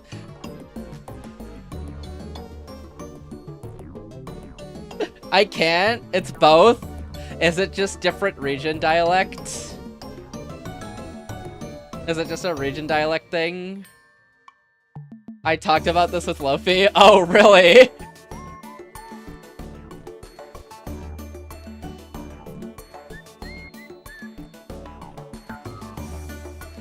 Is it like British versus American pronunciation, pretty much?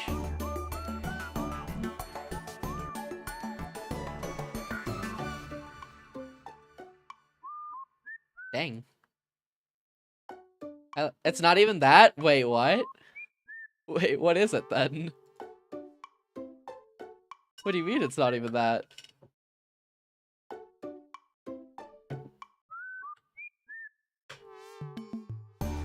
I think it's just enough people pronouncing it wrong.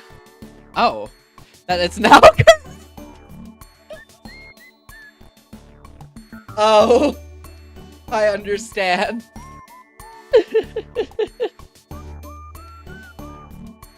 Is that how it goes? People just pronounce something wrong enough. So what's the historically correct one? Mischievous or mischievous?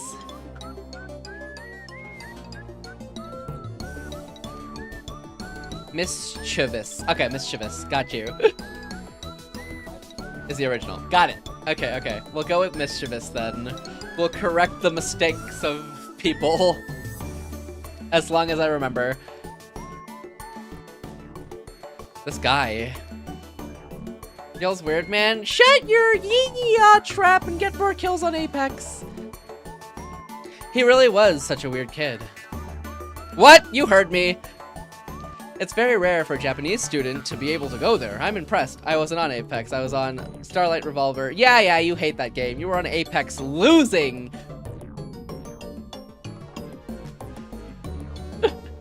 Hi, Loaf. And now I'm done. Have a great rest of the stream, Fade. Nuh-uh. Now you're up forever. You're not allowed to sleep. Bye, Loaf. Sleep well. I need to sleep? You don't need to sleep. You're exaggerating. You're exaggerating. What you need is to tap straight. Sleep well, Loaf.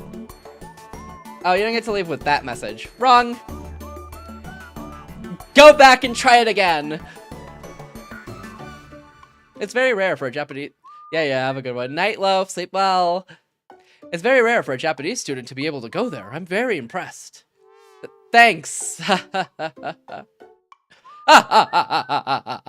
as for you, but you should have a source. Wander's right, you should have a source. After the doctor left, I sighed loudly enough for Professor Leskinen to hear me. So, who was that guy? The director of the hospital.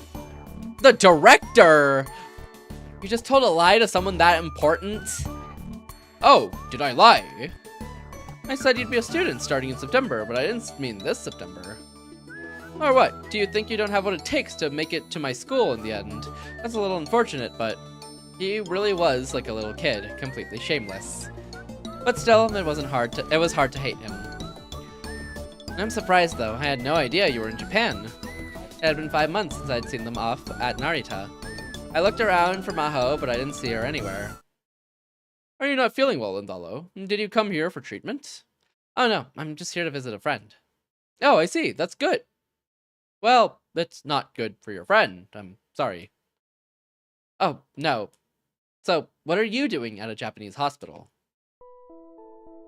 Dr. Leskinen brought his face close to mine and whispered so that people around us couldn't hear him. You've heard about this new encephalitis cases, right? The American government asked our psychophysiology lab to look into it, but they've hit a roadblock. The university ordered me to help with the investigation. I see. So you're helping with the new encephalitis cases. Now that was a word I didn't expect to hear. I explained that my friend was here because they thought she might have the disease. Is your friend named Katsumi Nakase, perhaps? Oh, yeah, you met her at the Christmas party, didn't you? That's right, my interest in this new disease started with that party, you see. Both you and Katsumi collapsed, right? He was right, actually. In my case, I'd been sent to that other world line. I met up with her again several days ago. She demanded to know why she was being sent back to the hospital when she was just fine. I see. Would you tell her it would make me happy if she was a bit more cooperative? Huh? I actually feel really bad for both her and all the other patients. We and the Japanese team are doing what we can, but we just don't understand the results we're getting. I think he's still evil. Maybe he hasn't brainwashed evil? Or they're saving that for as like an off-screen thing? But I still think he's evil.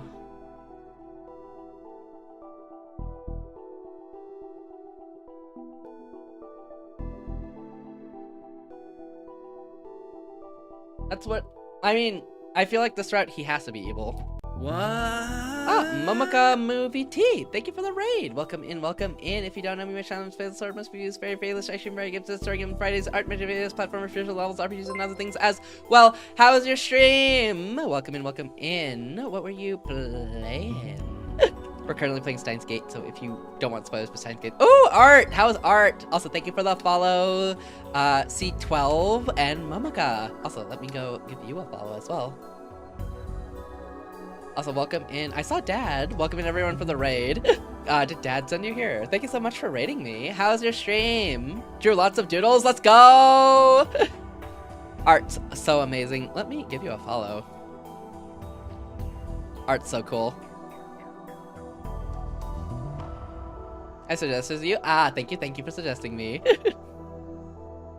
Hello, welcome in, welcome in. Welcome in everyone for the raid. Yes, please do go check out Momoka. They do... Hold on. I am definitely not info gathering. They're a cherry cow VTuber that likes to draw and play games. They are Momoka Moo, but also known as Momo, and they're a local gamer, artist, and cowgirl. Please go check her out if you have not already. They do art, they play games like Mario Kart World and Marvel Rivals as well. Please go show them some support and check them out. That's on me. I got you. Well, welcome in, Raiders. We're playing Steins Gate 0. We're trying to beat it today. I don't know if it'll happen, but that's the goal. If it happens, it'll be pretty cool. But yeah, this will be spoilers if you don't want spoilers for the original Steins Gate or Steins Gate 0. I love Steins Gate. Let's go! I do too. I do too. I love the anime, and then I picked up the visual novels because it's been years since I watched the anime, and the visual novels have so much more like routes and content. It is crazy. Thank you for the follow, Kismet Kitsune. I appreciate it. There have been so many crazy routes in this, like actually, I don't know if you want spoilers or not, so I won't say, but there's been a lot of crazy things. If you do want spoilers, I will say them. Thank you for the RNG. And the stretch. Thank you. We are trying to beat the game today because I've done 4 of the 5. Is it 4? 1, 2, 3. 4 of the 5 routes, and then that'll give me the true ending. So that's our goal. Don't spoil just in case. I haven't played the game. That's fair. Yes.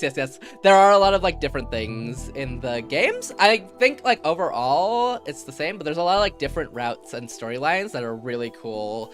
I do recommend like watching them or like reading them because they're really cool. And I like how much they add to like the storylines of Steins Gate.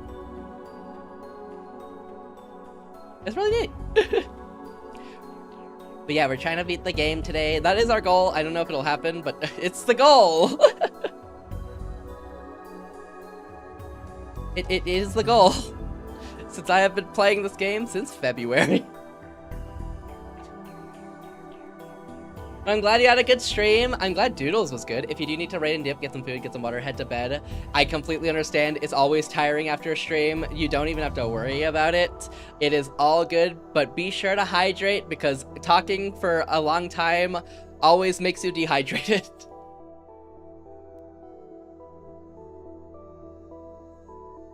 But yeah, art is so cool. I have given you a follow. I will definitely check you out when you go live again. I have notifications on.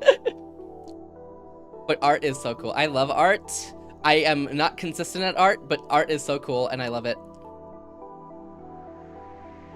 There may have been maids during the art. Maids! Let's go! Maids are great. Thank you, MS Raid and Run. Yes, hee. I hope you have lots of fun. All good, Momaka! Thank you so much for the raid. I really appreciate it. Thank you for sharing your community and bringing them here. I really appreciate it. Please have some good rest. Have a great rest of your day or morning or night. Whichever time zone you are in, please have an amazing rest of your time zone. And yeah, be sure to hydrate as well because no dehydration. Take care. Thank you so much for the raid. I definitely want to go check out the doodles because they seem so cool. I love art. Maybe even tomboy maids? Ooh, even better. Oh yes, thank you so much for the raid, Momoka. Please have yourself an amazing rest of your time zone and take care. Have a lovely morning, afternoon, evening, and or night. Covering every base of time, hopefully. I guess not midnight. Welcome in. But yes, welcome in everyone from the raid. I'm Fadelessword. We do raiding streams on Fridays for different visual novel games. Our current ones we've been going through is Steins Gate and Steins Gate 0. But I like playing story games in between as well. So we played Seiko the Giantess dating sim a little bit ago. And I think that's it currently. Once we beat Steins Gate, I think the next game we'll play is 7 Days to End with You. I think that's what it's called. I'm not sure. I don't remember. It is very buried in my Steam library right now.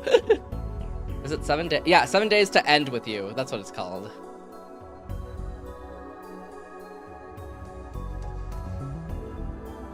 It is midnight for most of us.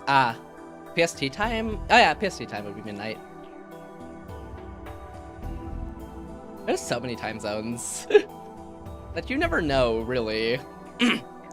We are the Japanese team, and we and the Japanese team are doing what we can, but we just don't understand the results we're getting. CST? CST. Is CST only an hour behind me? No, PST should only be an hour behind me. What's CST time? Ah, CST is 1 hour ahead of me. 2 a.m. Yeah, 2 a.m. And then EST is 2 hours ahead of me, so 3 a.m. There's a lot. Most of the time, I see time zones either in EST or PST, or I guess Australian time as well, AEST. I haven't seen too much CST, actually. We are the... Okay, don't understand the results. Dr. Luskinen's usual chipper expression darkened. The man was such a ball of vitality that I hadn't noticed until then, but when his smile disappeared, I could see the wrinkles that had formed on his face from exhaustion. He must have been working hard, like he said. To be honest, none of the doctors thought we'd have this much trouble explaining it at the start. Also, thank you, Wander, for doing the shoutouts. What's wrong, Linthalo? Oh, well... Is there something wrong? No, I'm not a medical student, so this is outside my expertise. I was just about to tell him about my reading Steiner, but in the end, I couldn't. If my uniformed opinion was wrong, it could cost the encephalitis patients their lives. Talking about sleeping, I must rest. All good, Dad. Have a good night. Sleep well, get plenty of rest. Be sure to hydrate before bed so you don't wake up dehydrated. I couldn't just tell them... I couldn't just tell him when I didn't have any proof. Uninformed. Good night. Sleep well, Dad. Thank you for dropping in and guiding the raid here. Have an amazing night. Uniformed, Wander. It was uniformed. Unilateral. Uniformed is like unilateral, Wander. It's the same word, Wander. It's the exact same word, Wander. I couldn't just tell him when I didn't have any proof. And then his face drew close to mine again. By the way, Katsumi was saying something very interesting. She said something about not being sick, about how she was actually experiencing another world in her dreams. I told her not to say anything about that. Could she not help it? This was bad. They might start to doubt her sanity. Well, Nakase has a very vivid imagination, maybe. She loves sci-fi and anime. She probably just said she has the power to experience parallel worlds because she saw it on some show somewhere. I remember that I used to say stuff like that. I tried my best to come up with excuses, but Dr. Leskinen still seemed concerned. But still, I was really surprised when I started participating in this treatment project. One of the strange things about this illness is that many patients share the same dreams. I'm assuming it's similar to a mass hallucination. But what do you think? I've never seen this before. From a brain science perspective, I just don't have an answer right now. To be honest, unscientific is the word that seems to be best fit. Like parallel worlds or memories of a past life, you know? Oh, he's prodding it out! I see. It would help if you talk to Katsumi too. There are some things you can't say to a doctor, but that you can tell your friends. Sure, I'll ask her, I guess. So Linthalo, that aside, I have a question for you. Dr. Leskinen was looking over my shoulder. I got a sense of this at the Christmas party, but your girlfriends are really cute, aren't they?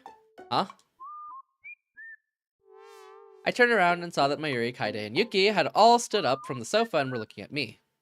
When they saw Dr. Leskinen was looking at them, they waved. So, are any of those girls involved with you right now? Yuki, Kaide, Mayuri, Luka, or maybe Katsumi? He doesn't know. What? His words were so surprising I couldn't think of anything to say. Luka? Does he know? Maho would often call this middle-aged man a mischievous boy. That was exactly the look he had on his face. Don't look wide. No, I won't force you to tell me. I don't want to pry into your private life. But well, I'd hope to have something to tell my favorite student. Question marks. Dr. Leskinen turned to walk away before I could figure out what he meant. Alright, Linthalo, I've got to talk to the director a little more, so I'll be going. I'd love to go around to all those girls and give them a hug, too, but I'll save that for next time. Tell them I said hello. Oh, sure. Myri and the others came over to me as I watched him go. Was that Dr. Leskinen? Yeah, I knew I'd seen him somewhere before. And I thought he'd gone back to America. Agreed? There was no way I could tell the girls what Dr. Leskinen and I were just talking about. After Fubuki's exam was over, we went to her room and listened to her complain, and then the visit was over. Was the visit not longer in the other timeline? In the other path, I felt like we had a whole conversation and everything. Maybe not. Just like Dr. Leskinen had said, she looked just fine. She told us she was ready to leave the hospital and jog all the way home. I feel like it was. But there might have just been 2 hospital scenes is the issue. Like, was it really just 1 hospital scene, or were there 2 hospital scenes, maybe? Hold on, let me check how long this route is. Giant's Gate 0. Is it even possible to beat the game today? This is... What is this? This is called Presage or Recognize. Presage or Recognize. Thank you for the hydrate tea and the stretch. And the head bat. Oh, my back.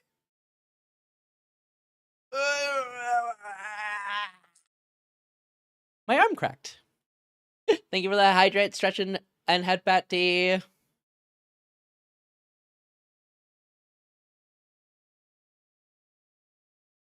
Huh.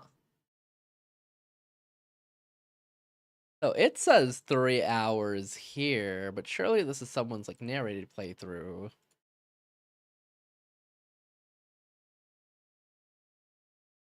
Hey bestie, how's it going?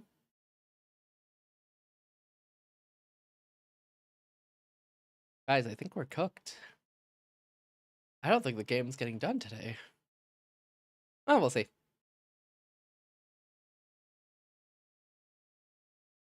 I'm in my last league game. Then bed. Ooh, hope you win. Good luck, good luck.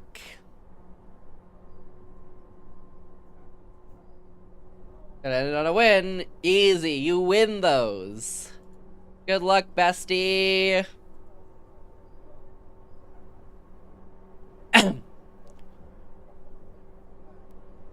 Just like Dr. Leskinen had said, she looked just fine.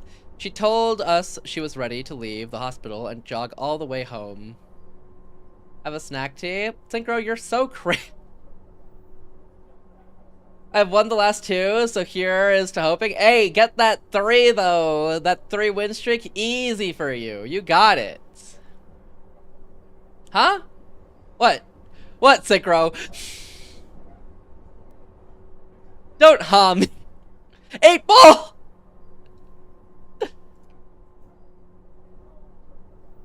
There we go. Had to call his number 1 up.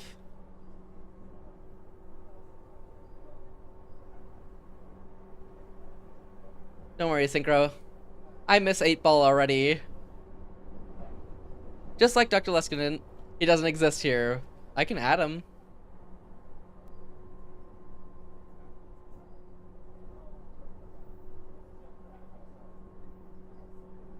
Eight ball.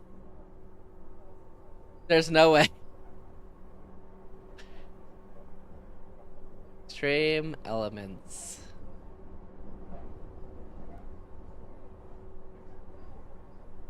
Eight ball. Default commands. 8 ball. Enable.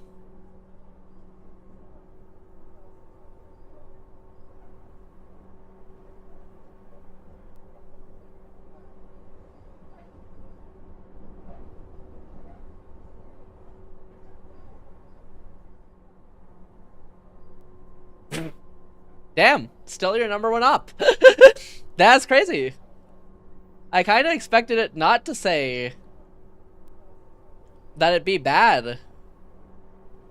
But it still hit you with the number 1 up. It hit you twice.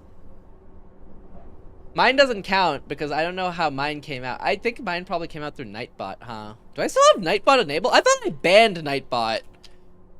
Hold on. Did I not ban Nightbot?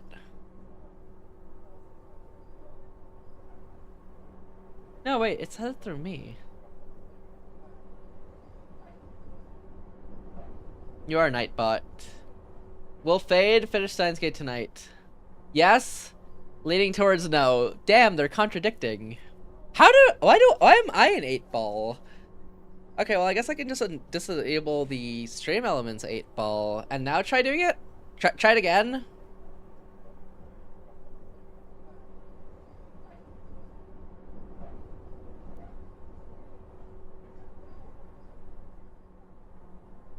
They do call you Fadeless 8-ball sword. Who? Who calls me that?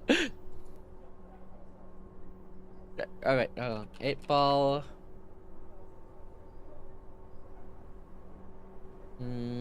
Will there be rain tomorrow? Okay, I guess it just works through me. Comes out on top? Well, I just disabled the other one. It is decidedly so. I don't know why I'm in 8-ball. I don't even know how that happened. But, you know, honestly, we'll just go with it. Just like Dr. Leskinen had said, she looked just fine. She told us she was ready to leave the hospital and jog all the way home. Pay up, Wander. Wander. Pay him with fake dollars. And then get him arrested. Mayuri and the others were relieved, but I felt worried. Did I talk to Dr. Leskinen about reading Steiner after all? But how would I explain it? It might be a better idea to talk to Maho and have her explain it to him. I couldn't come to an answer right away. We said goodbye to Kaide and Yuki at one of the stations on the way back. Before we got to Ikebukuro, I remembered to take out my phone and open the web browser. I went to @channel, eager to see how she'd responded to the bait I'd spread this afternoon. I put my hand over my mouth to stifle the noise. Alright, getting too distracted, back to work. Good luck, Synchro. Mayuri had been standing next to me, and she was leaning over at my screen. It was Fitzgerald and Lorentz who based their hypothesis off that experiment. Einstein himself said it had nothing to do with his theories. You don't even know that? How ignorant are you? WWW. I fished her up, alright. I didn't think it would go this well. The timestamp was from just 30 minutes ago. I decided to respond immediately using the same name, Salieri's neighbor. You're the ignorant one. In a letter written before his death, Einstein said that he was aware of Michelson and Morley's experiment. I posted and then reloaded the thread. There was already a response from her. Fishing minigame at the end. Does that make it a 10 out of 10? The time lag between the posts was just 21 seconds. Fishing? Yeah, we're fishing up chatbots. Catfishing. The time lag between the posts was just 21 seconds.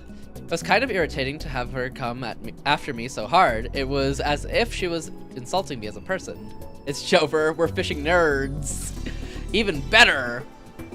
I'm not finishing repo setup. Show me the fish. Well, the fish is Amadeus, the AI chatbot made after Kurasu's brain scan after she died, or right before she died. And that's who's responding to us, so we're catfishing them. What do you have left to set up? It was kind of irritating to have her come after me. Okay. I know that, duh. All he said was that he knew of the experiment, obviously. Einstein used the Fizeau experiment and stellar aberration to come up with the theory of relativity. The crowd control paywall. Oh, I see. I think the only way to fix the paywall is to pay the wall. Well, I was the one who deliberately written in mistake, so I should have expected it. An editing streamer bot that I had put on hold. Oh, good luck with that. You just can't let anyone else win, can you? I see you haven't changed a bit, WWW. Are you Mozart? The thread's other residents were probably confused, everyone except for her. I'm adding all redeems as channel points. Oh, you're doing all of them? Oh, so you're going for the big paywall. Ooh, good luck. But there's no There's no. Mayuri had been watching our exchange and looked at me confused. Do you know this Kuri Gohan Kamehameha person? Mass input to redeems? Mass input to redeem. What do you mean by that? Yeah, they're someone I've known for a long time, I think. Now then, how would she reply to the nickname Salieri's neighbor? And the post I just wrote. So I gotta make one redeem at a time. Oh, yeah, you do. Yeah. Good luck! I was curious, but there wasn't an immediate response like before. The train reached Ikebukuro Station. Ocarine, we're here! The train slid into the station and stopped. I reloaded the thread one more time before the doors opened. And there was a very short response from Kurigoan and Kamehameha. Wanna do— No. I'm busy. Who are you?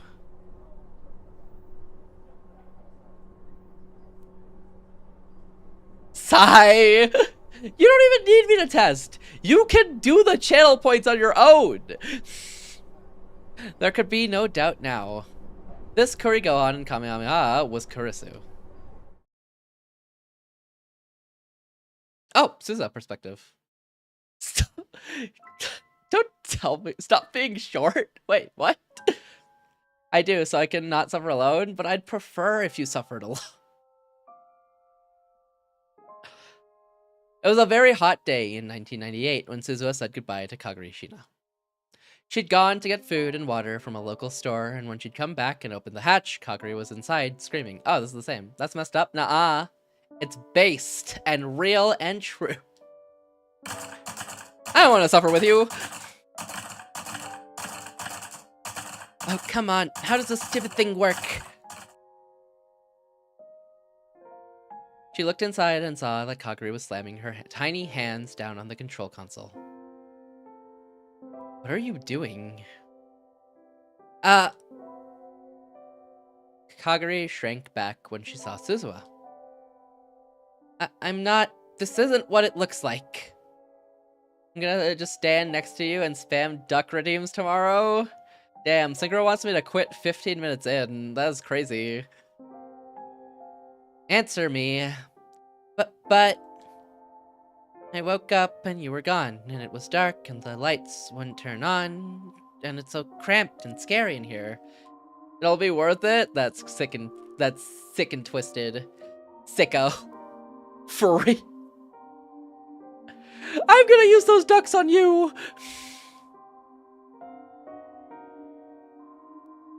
You shouldn't be allowed to redeem. It's not fair. You have infinite channel points. So I tried to open the door.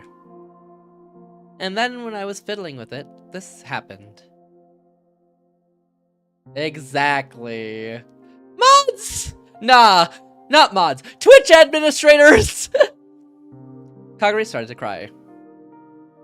I'm sorry, Big Sis Suzuha. I'm sorry, but I was really scared. I see. What? You heard me. Suzuha relaxed her guard. No, please, you're cooked! Kagari had PTSD from her time as a war orphan, and she hadn't fully recovered yet. Mayuri had once told her that she got very frightened in dark and cramped places. W wonder? It would make sense if waking up in the dark caused a panic attack.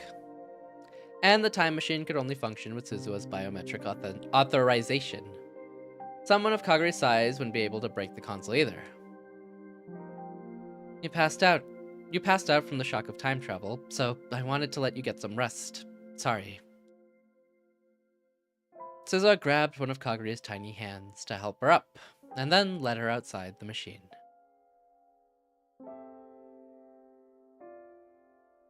Wow, it's so hot. Kagari, promise me that you won't touch the switches on the control console no matter what, okay? Okay. I'm going to get started. You go and rest, have some food and water if you want. Suzuha handed Kagari the provisions she'd brought. Suzuha handed Kagari the provisions she'd bought, then went inside and poked her head into the cargo space under the control console. She connected the IBM 5100 she'd stored there to a portable terminal she'd brought from the future. Gambling? Synchro! By all appearances, it was an early 2000 cell phone, but inside it was a miniaturized quantum computer from the year 2036. Of course, future Daru had made it himself. When she booted up the IBM 5100, rows of numbers started to appear on the screen. What are you doing? Kagari was looking in from outside the machine. Did you study the year 2000 problem? I studied it a little at the orphanage. In the end, nothing happened, right? Gotta get one last one in before the admins come. Ooh, that's gonna be an extra ban, because they're tightening their restrictions on gambling, Synchro. Damn, you're cooked. Extra! They are actually tightening the restrictions on gambling. If you didn't see. That's what everybody thinks. It wasn't made public, but at the time, a lot of places and a lot of countries had serious problems because of it. Really? The issue was this computer, the IBM 5100. Yeah. And that means you're cooked. Also saw OTK move to Kick. Did they all move? Really? Oh. It's got an old programming language on it, and the engineers weren't able to fix the program. Yeah? Oh, that's crazy. I guess that makes sense why there was a lot of departures from OTK recently then. In fact, they didn't even know that an important program existed that was written in this language. Oh, was it not? I heard gambling was crazy common in Australia. They have a problem with it. They had to put like restrictions on no wait, they didn't put restrictions. They put restrictions on bars. You can still go gambling. Yeah, no, gambling's really big. I think it's bigger than Vegas, isn't it?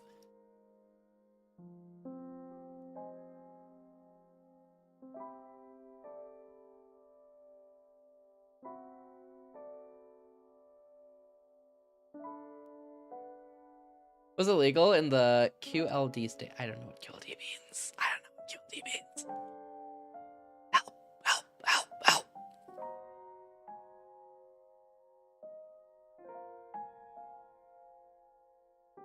The top left state. I don't know what that is either.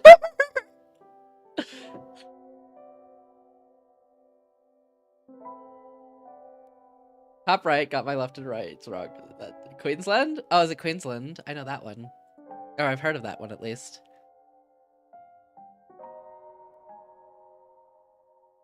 That one? Okay.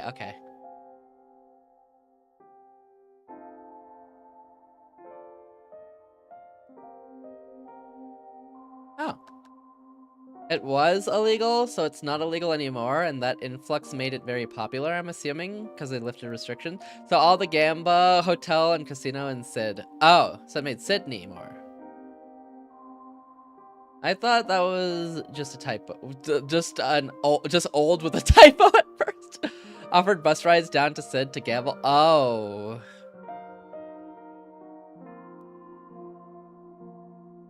Oh. And people did it. Oh. Damn. Yeah, damn.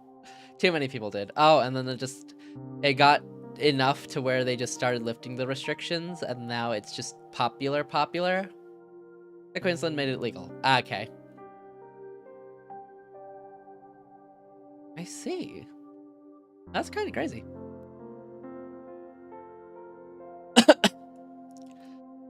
The race to develop the time machine was the beginning of the Third World War, but there's a chance that something that happened during the year 2000 problems and the divisions that resulted from that were a deeper cause. She didn't expect a 10-year-old like Kaguri to understand this, but she didn't feel like taking the time to explain. If all the money are gonna get dumped, might as well keep it in their state. That's true. Y'all not distribute? Honestly, makes sense. And the year 2000 is a special year, you see. All of the world lines temporarily converge here. This means it's possible that the year 2000 problem has a huge effect on all of the world lines. The world line in the gap that we're trying to reach, Steins Gate, is no exception. She looked down at the terminal connected to the IBM 5100. So this is a patch program to keep the year 2000 problem from ever happening. Right now, the terminal was converting the patch into the language used by the IBM 5100. The next step was to spread this program all around the world in the form of a virus, and the year 2000 problems that this era's engineers missed would completely disappear. The word connect appeared on the terminal's subscreen. Okay, it's connected. She'd been told that in Japan, in this era, ADSL was still in the test phase, and most normal users connected to the internet by low-speed dial-up using ISDN. But in major city areas like Akihabara, universities, labs, and some big computer companies were starting to use fiber optic broadband. Some of them were even using wireless LANs. Suzuha cracked her way into one of those. Dad had laughed when he said that with 2036 technology cracking late 20th century network security was a joke, but he'd been right. But if you change the future, won't that change the world we're in? Surprisingly, Kagura had gotten the gist of what Suzuha had just told her. That's right. I refuse to let that world exist any longer, so I've come here to reach Steins Gate. Suddenly, the uneasy look on Kagura's face vanished. It was as if her soul had left its body. Suddenly her face was expressionless and her eyes were wide. Voice. I can hear God's voice. Kagura? Can't do that. It's not right. You can't do that, big sis Suzuha. You can't. Huh? Kagura was acting strangely. Suspiciously, Suzuha reached her hand out toward her. But the voices! She slipped past Suzuha's hand, and quicker than any child should be able to move, she slammed her shoulder straight into Suzuha's body. Suzuha was caught completely off guard. That's how fast it was. Kagura's shoulder hit her in the solar plexus. Ugh! She bent over and collapsed onto the seat. Kagura tore the terminal out of Suzuha's hands. The cables connecting it to the IBM 5100 were ripped out and errors displayed on both screens. What are you doing? Kagura didn't answer the question. Instead, she grabbed the backpack that Suzuha had placed on the seat and spilled its contents onto the floor. There were MREs, spare parts, clothes, and a semi-automatic pistol. Suzuha couldn't believe it. Kagura was going to try and pick it up. Stop it! Kagura forced herself to ignore the pain as she... Wait, she forced herself to ignore the pain as she jumped on Kagura's body. But another unbelievably powerful body slam knocked her back.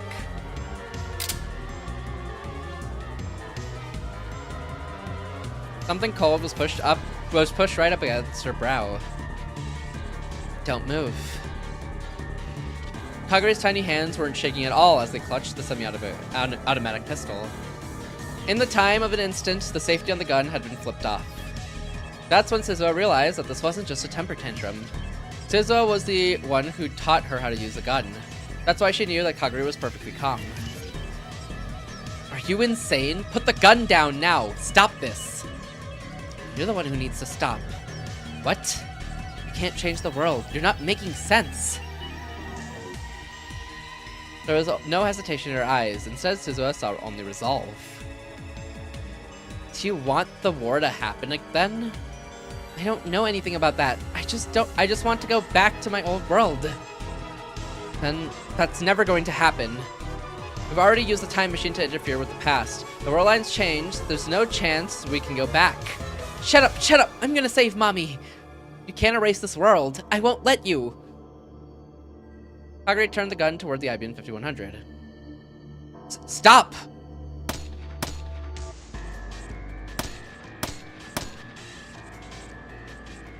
Before Suzuha could stop her, she yanked down on the trigger. Again and again. Stop it, Kagura! Please, stop! Then Kagura jumped out of the time machine, and Suzuha never saw her again. Wow. On every night that passed, she remembered Kagura. Suzu had spent some time looking for Kaguri when she'd first come to this era, but in the end, she never found anything. But Kaguri Shina, who was now 22 years old, was here in Akihabara. Suzu was sure of it. Oh, Mahotan! Hey, hey! Itoru was sitting at the computer next to Suzuha and talking into his monitor. The monitor was displaying a video chat screen. On the screen was a young girl dressed in a slovenly fashion. No, a proper, fully grown lady.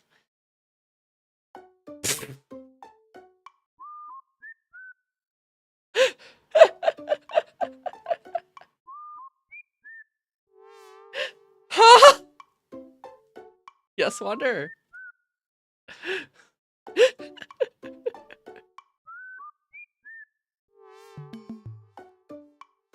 Is this our first time seeing this? I'm pretty sure. I'm pretty sure it didn't just go to this.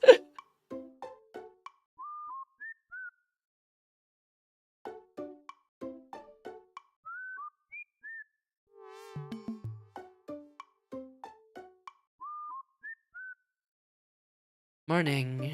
It was 8:30 p.m. at the Future Graduate Lab in Akihabara. Meanwhile, Victorchondria was an hour off from usual due to daylight savings time, and it was 7:30 a.m. They put daylight savings times in the game! No!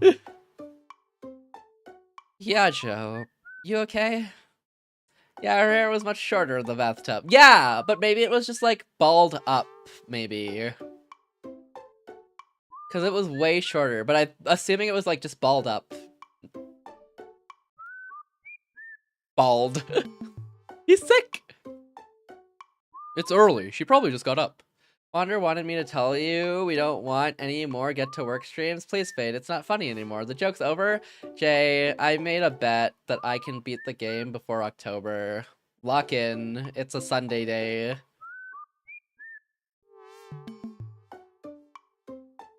Maho was a mess. Hi, Jay. October! Yeah, I should be fine. I should beat it way before October. Fade's already committed too much time. I am in a sunk cost fallacy right now. Her hair was never combed right, but her eyes were bloodshot and her gaze was wandering. The spots under her eyes were too dark for the little bits of makeup she'd applied to cover them up. Her cheeks were sunken, which made her look even thinner than usual. On top of that, her skin was terribly pale. She looked like something out of a zombie movie. Anemic Mahotan for the win! Normally, she would have gotten upset at Itoru's joke. But either she'd gotten used to it, or simply given up because she said nothing. How are things going over there? I managed to rebuild it to how it was before Ocarina took it apart. I think it does most of what it did before. Itoru glanced towards the development room, past the curtain in the back of the lab. Right now, he was working with Maho to recreate what Okabe had called the time leap machine. They're remaking it? It's not going well. Yeah, it's not stable. Ends up being a normal microwave. I see. I wonder what's wrong with it. If we could just ask Ocarina, I'm sure things would be different. We can't do that. We can't do that. He'd get really mad if he knew we were working on this. But you made this be with I need names, because I swear if it's someone else that doesn't watch the stream. Ooh, I might not have to tell you then, boss.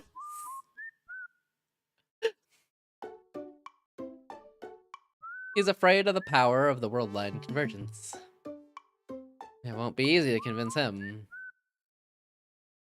In fact, it had almost been a year since she'd first tried and failed. There was a moment of silence. Wait, Mahotan, are you asleep? Wait, that's so good. Mao's whole body jerked and she almost fell out of her chair. Synchro? It wasn't Synchro. It was Honey. That was close. I almost went back to bed before I left for work.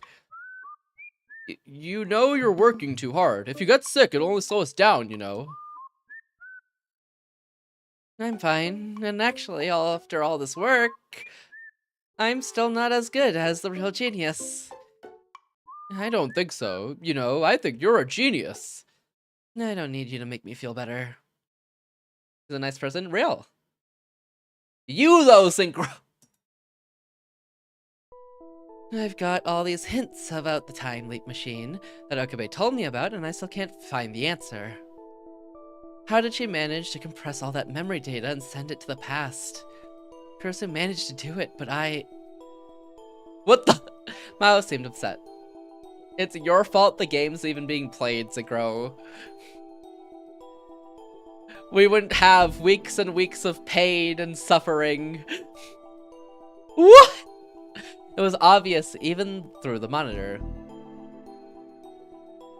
Oh, I'm sorry. This isn't the time to complain, is it? Can't wait for Reggie. He just gave after. Oh God, please let me out. Is there anything else to report for today? If not, I'm gonna head to work. You can Google the alt ending. I will, Synchro. I'll just get the normal ending. I can't. I keep falling off the top right before the CEO jump. It's over.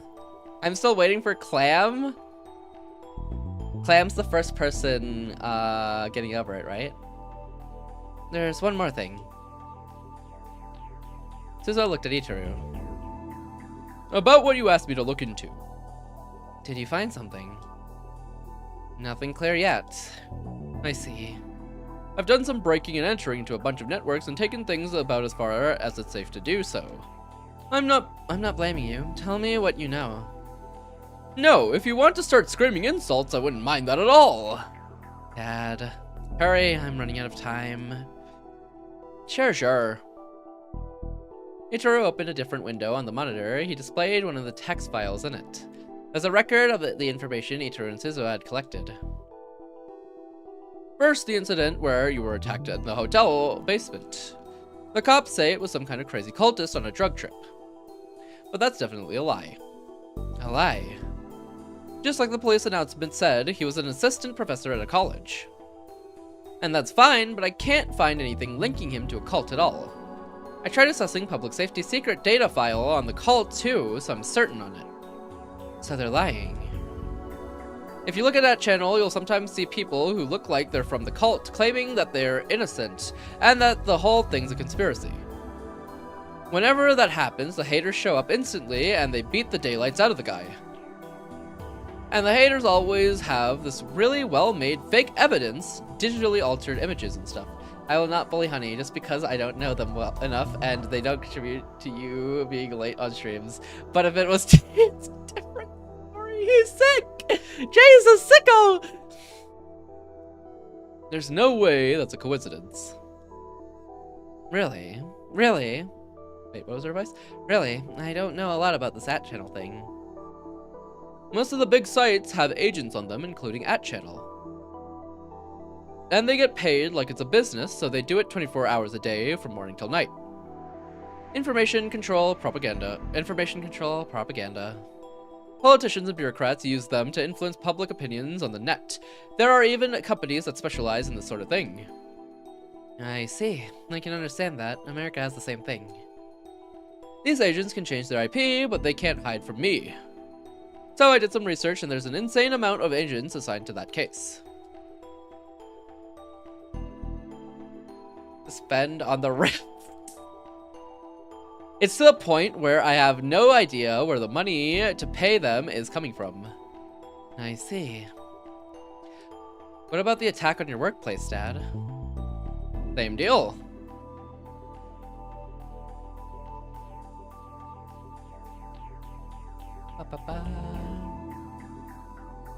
The police had called it a fight between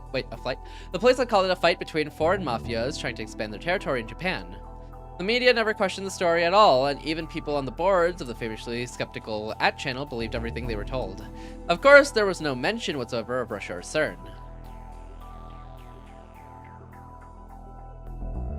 So I decided to post a thread where I pretended to be a witness and said I saw some Russian special forces. And wow, was I amazed. Talk about some serious tryhard trolling. I got pissed enough that I almost doxed the agent's real name, his company name, and everything else. Hello? Daru about to drop the government ID.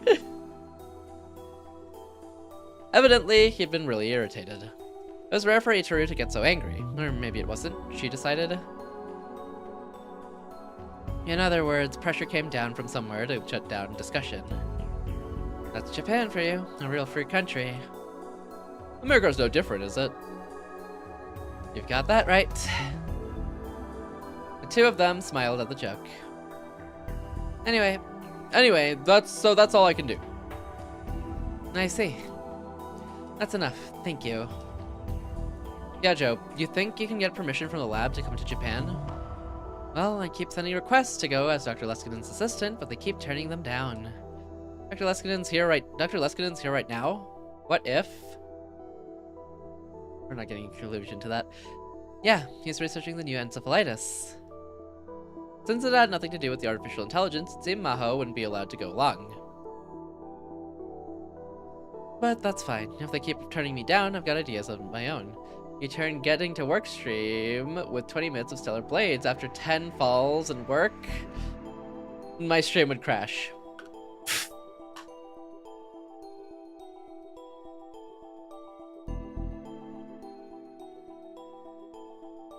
Oh, right.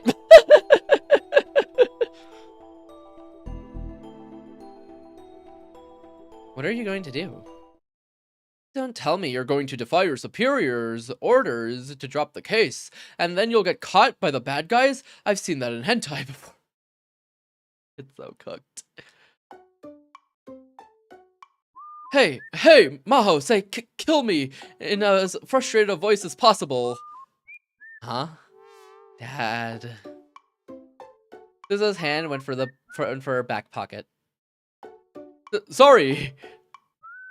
Ichiru's shoulders slumped as he apologized. The game's so hungry for it is. Wait, didn't something like that happen to Maho in another timeline? The one where she was brainwashed?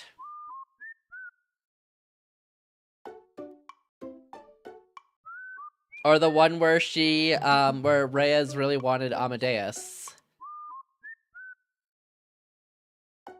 One of them. Okay. It's happened a lot, actually. Lately, she'd been able to put a stop to Ichiru's terrible jokes just by doing that. Shrug! It's happened in most of them, honestly. She wasn't sure if it was a good thing or a bad thing, but she knew exactly how to handle him. I told you, they're all mixing together! Wander, take notes! Well, anyway, I should be there before too long. Okay, tell us when you've got a date. Oh, and Hyajo, if you're going to work, you should take another look in the mirror first. Just before they end the call, Suzuha decided to warn her. Mao stood up and walked towards the closet without turning off the camera. The notes are all smudged. Who smudged them, wonder? She vanished from view, but a moment later... Yeah! She must have seen how terrible she looked, because she let out a very unfeminine scream. They relaxed for a moment after turning off the video chat. Suzuha thought back to the time before she'd become a time traveler. She did this every time she got off the video chat with Maho. Maho Hyajo, someone who helped build the time machine, huh? It was after Maho had gone back to America that she'd volunteered to help Suzuha and Ichiru with the time machine. That meant that when Ichiru Hashida completed the time machine 25 years from now, Maho Hyajo must have contributed in some way. But...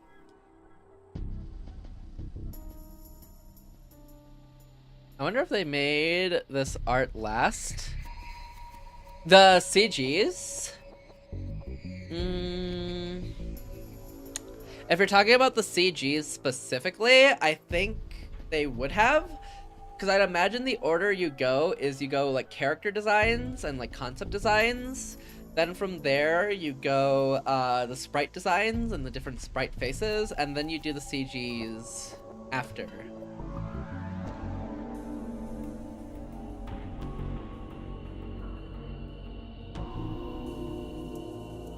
I think, anyways. I know I shouldn't say too much about the future, but there was nobody by that name helping you. Wait, I know I shouldn't say too much about the future, but there was nobody by that name helping you, you know. The video call looks so derpy compared to the rest, but it still fits. It does. But I think they wanted to make it look derpy to show that Maho just woke up, to be fair. Huh, really? Which means she probably left the team at some point. I don't know whether it was of her own free will or due to some external factor. But if nothing else, I don't think she was a part of the core team. I see. She's pretty handy to have around, though. I don't really want to say this, but there's a possibility she might be a spy. What? No way, not Maho-tan of all people. Sorry. I just want you to remember that it's a possibility. I told you, the war of information that comes before the Third World War has already started. Either way, we can't just let anybody find out about the machine's secrets. Just make sure you're very careful about that. Yeah. So, how are you going to work on the time machine going forward? We really need Okarin's help. That's the thing. I don't know if we can persuade Uncle Okarin. I might have to do it by force. Who was it that tried that before and then failed? Suza pursed her lips. Even with a gun in his face, Rintaro Okabe still wouldn't get in the time machine. Get in the time machine! To be honest, Suzuha was out of options. She stifled a sigh. Didn't do any good to let herself get down. Come to think of it, how are things with Mom? Shouldn't you get a knife? Real. I'm more worried about that. Is everything okay? I'm still going to be born, right? Oh, well, is that more important than the time machine? Hey! Suzuha stormed over to Itaru. You can't screw this up, Dad. Yeah, Daddy's gonna do his best, okay? All you ever do is talk. You even wasted those movie tickets we gave you, didn't you? She meant the pair of movie tickets that Mayuri and Ferris had conspired to give them at the Christmas party. That was because Okarin and Miss Fubuki collapsed, you know. We were so busy with the hospital visits and stuff that the movie left the theater. It's not like it was my fault. But I heard that when they tried to give you new tickets, you turned them down. Who told you that? Vixus Mayu and Vixus Rumi, obviously. That's because, you know, it's not very manly to make those two do all the work, is it? So did you go and do something yourself? This isn't going to work. Maybe this was a more important problem than the time machine. Suzuha brought her hands up to her head. Listen, Dad, I'm not going to be around to lecture you like this forever, okay? I'm leaving soon. Oh? Suddenly, there was a sad look in Ichiru's eyes. Don't make that face. I promised I'd stop worrying about it. For the past 6 months, Suzuha had been thinking about whether it was really right to erase this world. But in the end, it was none other than Ichiru who pushed her to go ahead. I'm sorry. She couldn't bear to see her father so depressed, so she patted his broad back. Don't just sit there and be glum. Send Mom a message and see if she's free sometime. And if she is, invite her to a movie. Ugh, that's way too sudden! I don't care if it's sudden or not. Do it anyway, okay? This is an order. An order? What's your answer? Yes, sir! Yes, sir! Satisfied, she headed off to take a shower. Oh, but before that, I'm gonna hit the convenience store. Oh, is this where she fights, Kagari? Naked? I actually haven't eaten anything yet. I'm probably going to be up all night again, so I want to get there before it gets too late. Still hunched over, he pointed towards the development room. He was pointing at the phone wave, name subject to change, Unit 02, that was put together but still undergoing testing. Oh, don't glare at me like that. I'll eat as healthy as I can, so please forgive me. Vanilla. Huh? I want ice cream when I'm done with my shower. Vanilla ice cream. Okay, I'll go buy you a lot of really top shelf stuff. It doesn't have to be a lot, just one thing is fine. Sir, yes sir! That was enough to cheer Daru up. He took his wallet and ran out the lab. He's such a handful. She She had just about taken off her jacket so she could take that shower, but... Suzuha! Ichiro had come back into the lab. What is it? I found this on the stairs. Ichiro showed her a keychain he was holding. It was a round anime character whose color had faded to a smoky green. It was an Upa. You know whose this is? Big Sis Mayu's, probably? She leaned forward to take a closer look, and then felt like she was experiencing deja vu. I've seen this Upa somewhere before. She'd seen it before. She couldn't really remember when, but her internal alarms were going off. This keychain was extremely important. Upas were common enough that you could find them anywhere. The plastic edges had been worn down, the paint had faded away, coming off in places. Ever get that feeling of deja vu? But there was no dust and there were no stains. Instead, it shone brightly as if its owner had put a lot of effort into taking good care of it. The chain was so old that part of it had snapped off. That was probably how it got dropped. Where was it? I've seen this before. Did Mayushi show it to you? I don't know. She stared at the green Upa in Ichiro's hands, and then in her mind, she heard a young girl scream.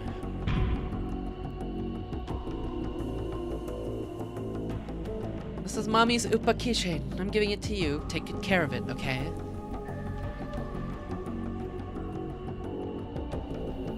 She gasped. A feeling of indescribable terror raced down her spine. This can't be. Kaguri's...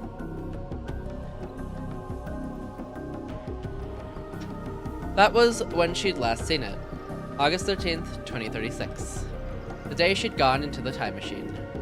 That's when she'd seen the Upa.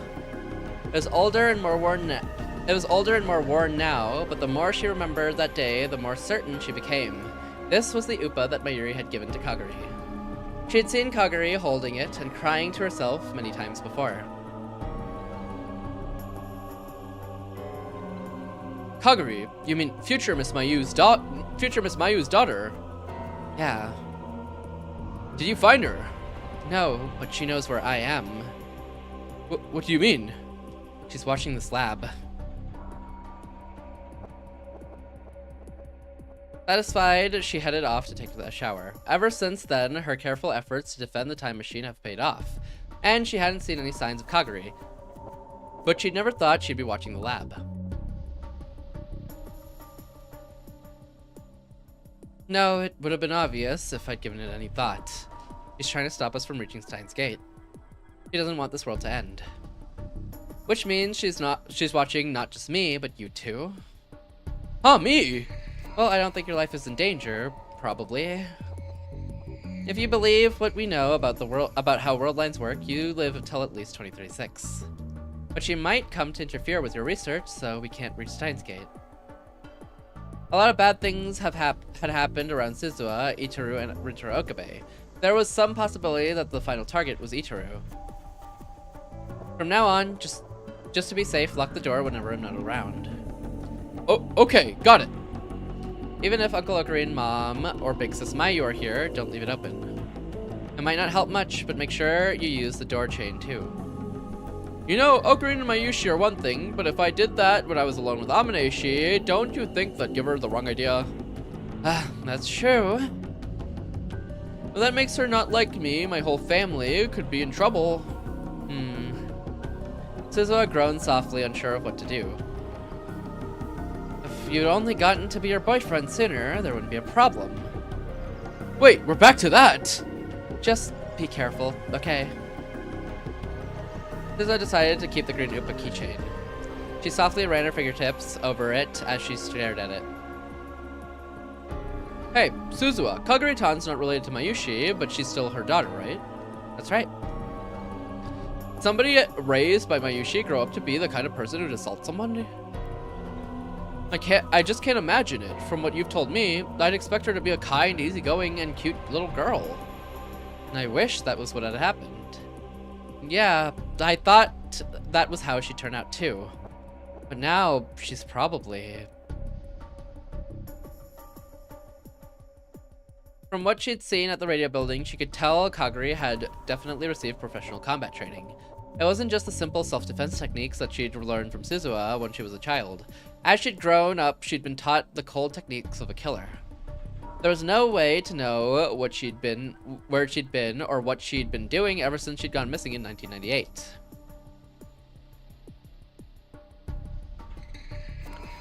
But there was no doubt in Suzuha's mind that she was trying to ruin her plans.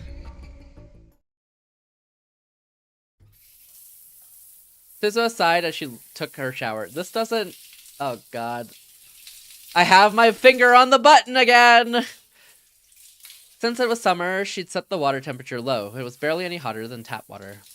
As long as the water was pouring down on her, she could feel like all the bad memories were being washed away. She slapped her cheeks with both hands, turned off the water. The small tiled room suddenly became quiet. In the silence, she vigorously toweled off her hair. This building was never intended for anyone to live in. Not only was there very little room, there wasn't even a place to change. Oh, it is that part. Yeah, where they fight and she's naked and Kagari comes in. It was small and there were no windows, and the steam from the shower room built up, making it an unpleasant sauna in summer. Supposedly, Ichiru and Okabe would sit naked next to the fans to get away from the heat and moisture. Of course, that was only when the girls, as well as Luka or Ushibara, weren't around. But Suzuha couldn't do that. There were those huge scars on her chest. If she was careless and Yuki saw them, she'd have a big problem. So she always focused herself to change within the small space.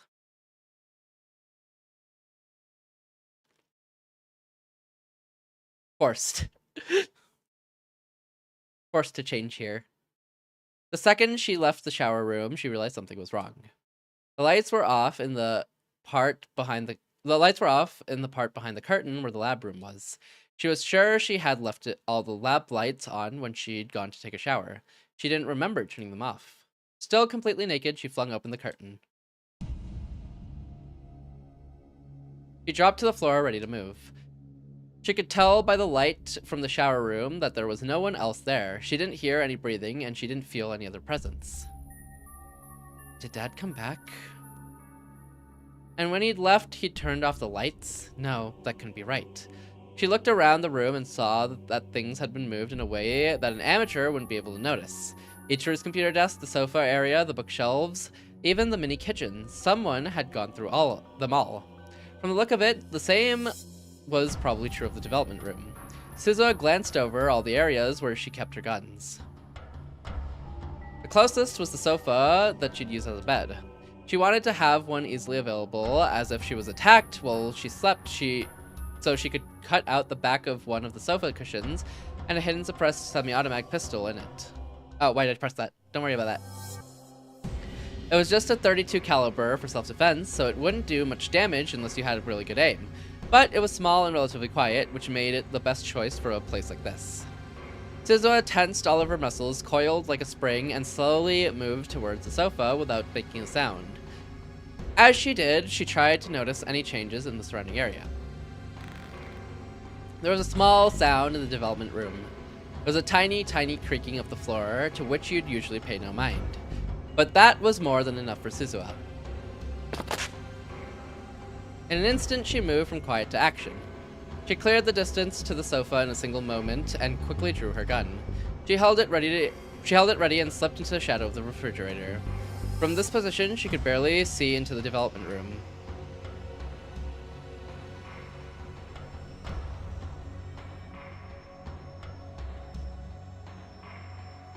The room became silent again. But this time, the intruder in the room didn't try to hide their presence. Try again, and I'll shoot. Hands on your head, come out slowly. Suzuha threatened the intruder in a low voice, but the intruder seemed completely unconcerned as they exposed themselves to Suzuha's gaze. The drums of the scare reel. You must be pretty hot wearing that in this weather. Why not at least take off your helmet? The intruder was wearing a motorcycle suit, just like before. Even the helmet was the same. The leather suit clung tight to their skin, revealing a voluptuous and perfectly proportioned body. It was clearly a woman. What you're looking for isn't there.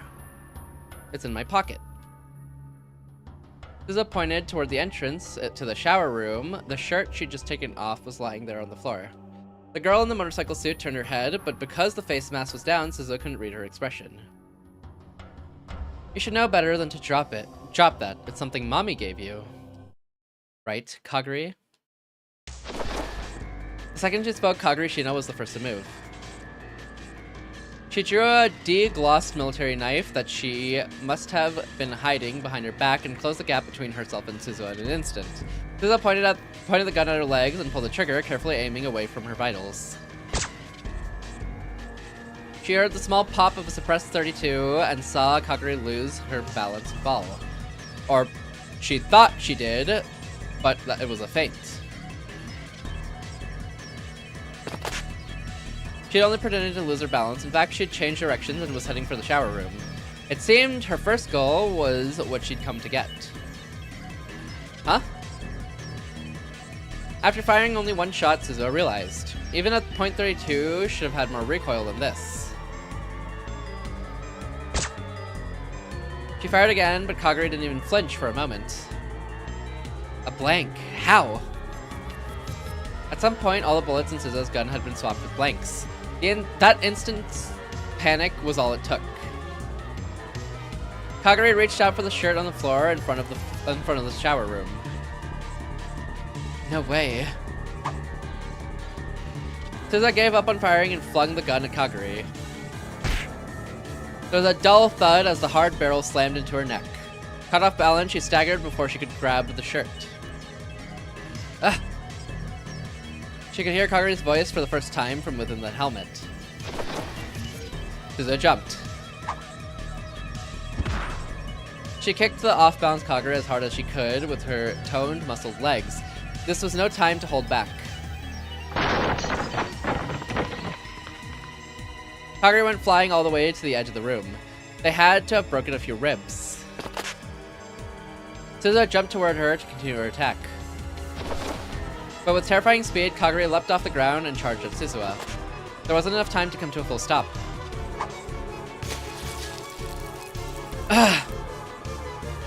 A sharp blade swept by mere centimeters from her exposed abdomen.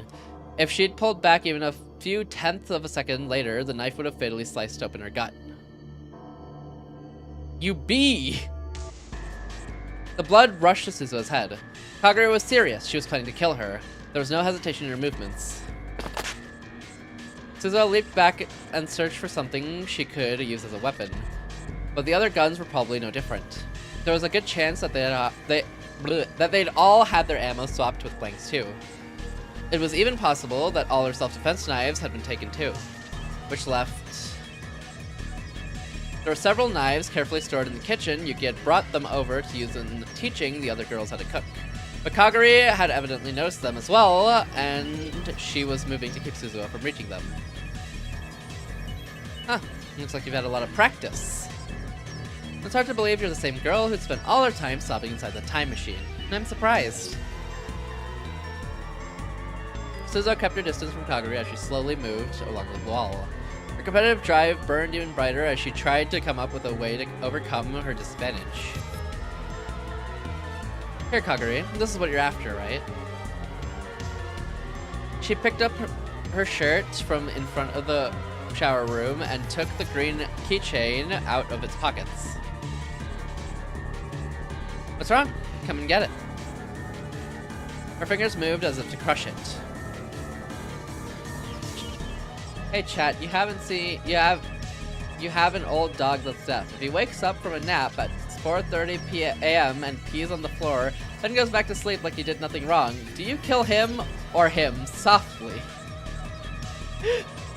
You clean it up and you do it again tomorrow!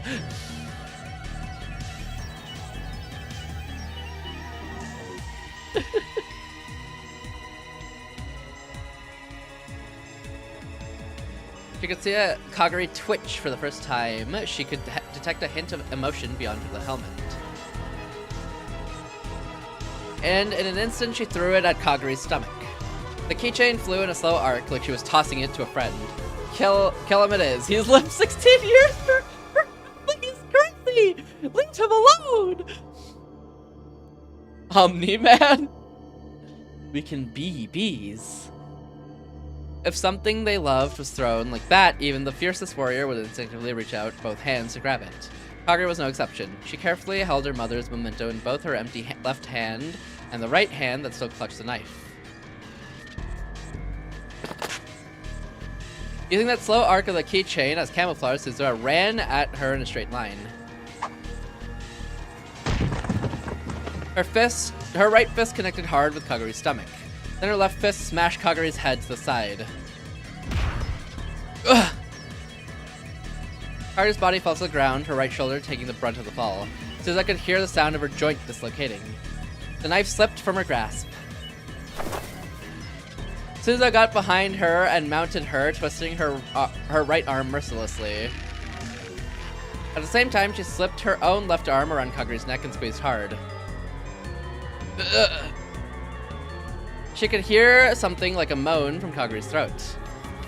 She could both hear and feel the bones in her arm and neck creaking. Stay put, I'm not going to kill you. But Kaguri picked up the knife on the floor with her left hand and once again tried to use it on Suzuha. Suzuha was forced to squeeze her arm and neck even harder. Water? Stop it, Kaguri. I understand how you feel, but it's wrong. It's wrong.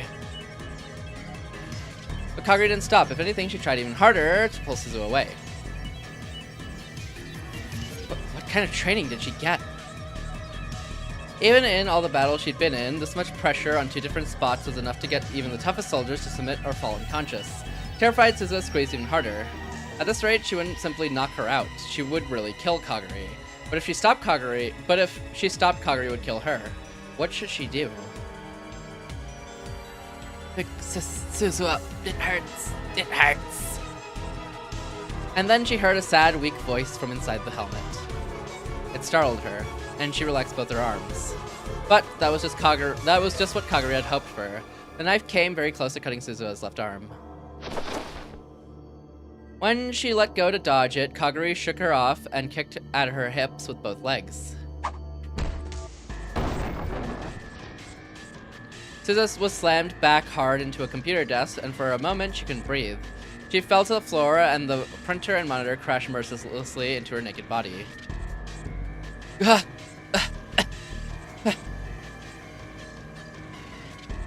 She forced herself to stand up, gasping hard as she did so. Kaguri's breathing was heavy, too.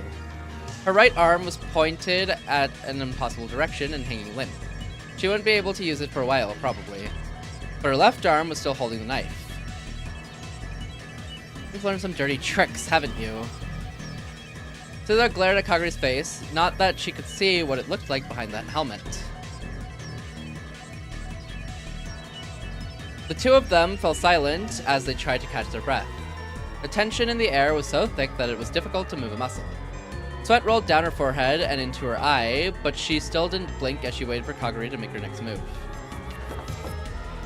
It was the sound of the front door opening that broke their stalemate. Hey Suzuha, did I hear a loud noise? Suzuha felt a chill run down her spine when she heard Ichiro's voice. Oh, why is it so dark?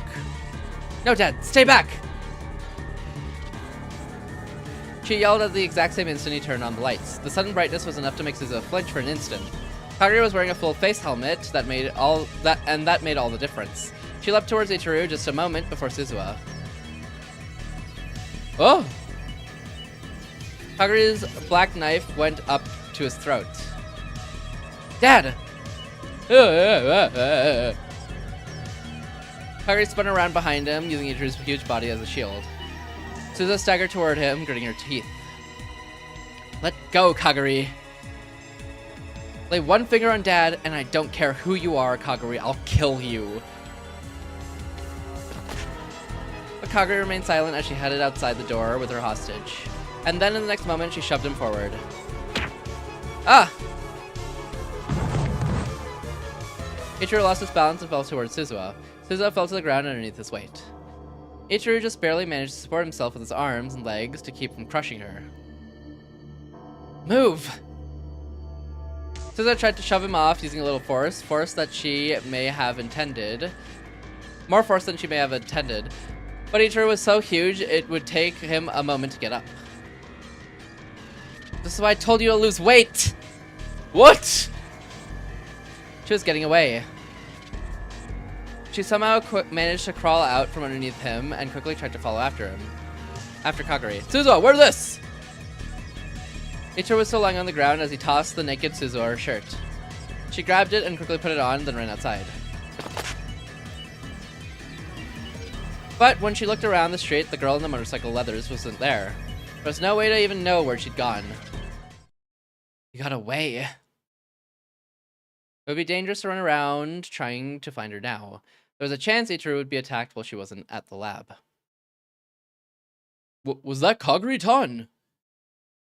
Ichiro came outside as well. Yeah, I'm almost certain. I see. So this is how it's going to be with the two of us in the end. Bruises and wounds were bad enough, but the pain that ached in her heart was the worst of all. You know, I really did like her. Yeah. She was small but so brave, and she always did her best to protect Big Sis Mayu. And I taught her a lot. I thought of her as like a little sister. Yeah. But now she's my enemy. Ichiro straightened up her shirt sleeves. You know, you look like a... I remember this line too. A questionable girl in an H game right now, Suzuha. Huh? What? Suzuha was caught completely off guard. True, her t-shirt only came down to just below her hips, roughly the length of a miniskirt. Her breasts were almost completely bared. The shirt's hem was turned up and she felt exposed. Well, I don't mind H games with girls of questionable character, and I don't think the whole naked except for a t-shirt thing is all that bad. You're being silly again. You could have gotten badly hurt. But Ichiro shook his head. I got freaked out by that knife, but I don't think I really needed to be that scared. Unless I'm mistaken. Ichiro rubbed the part of his neck where the knife blade was. When she had the knife to my throat, I could hear it just a little. Hear what? She was probably crying. Huh? Crying? Under that helmet. After that whole battle with Suzuha. While holding a knife to Ichiro's neck. But why? So don't you think it's a little too early to jump to conclusions? Dad. Hmm? Did you buy me that vanilla ice cream? Yeah, of course. I'd love to eat it. I'm a little tired. And then she almost fell forward. Whoa! Ichiro managed to catch her before she hit the ground. That very much sounded like she hit the ground. Hey Suzuha! I'm fine, but let me rest a little.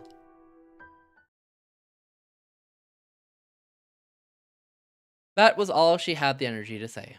She closed her eyes in her dad's arms, and her consciousness melted away. Back to Okabe. Okay, I'm gonna take a real quick washroom break. So I'll be right back. Let me throw on some music. I don't know what to listen to, though. What would be good music?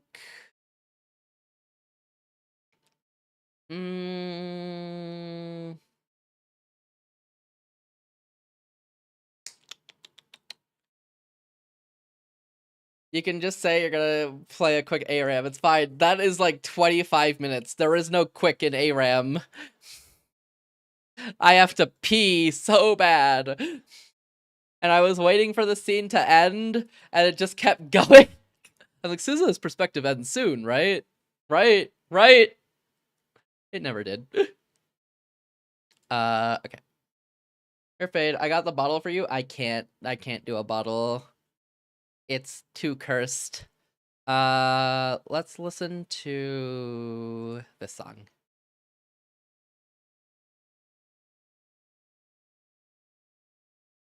Why does YouTube keep telling me about experiencing interruptions? Alright, I'll be right back. I'm gonna go pee. BRB. That's the end screen. This is the BRB screen.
Oop, T's probably gone, but good night, T. Sleep well.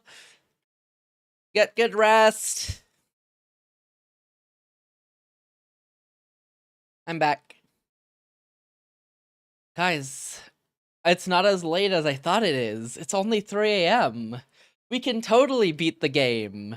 We can do it. Oh my god. It's doable.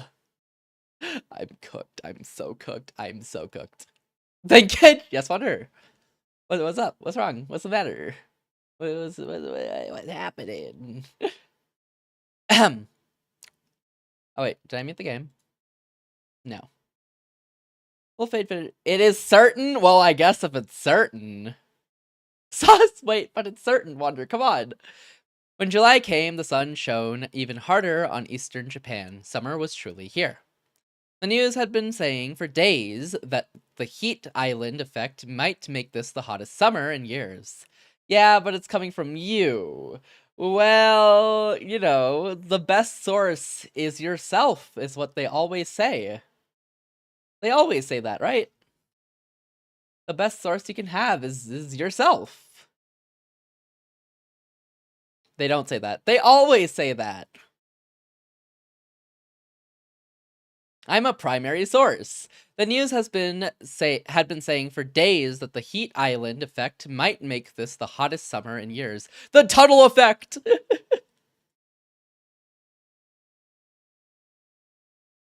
I can't read the word effect without immediately thinking of the tunnel effect. It's over. It's cooked. There's so many memes about it. I haven't even read Sakamoto Days, and now I want to. The what? Oh, you don't know the memes?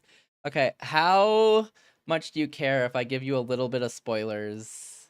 Like, I won't be very specific on the spoilers, because I don't know them specifically. Shrug? Okay, so there's this, you probably know what Sakamoto Days is. It's like this shonen manga, I believe, that's going on currently. I think it has a show as well.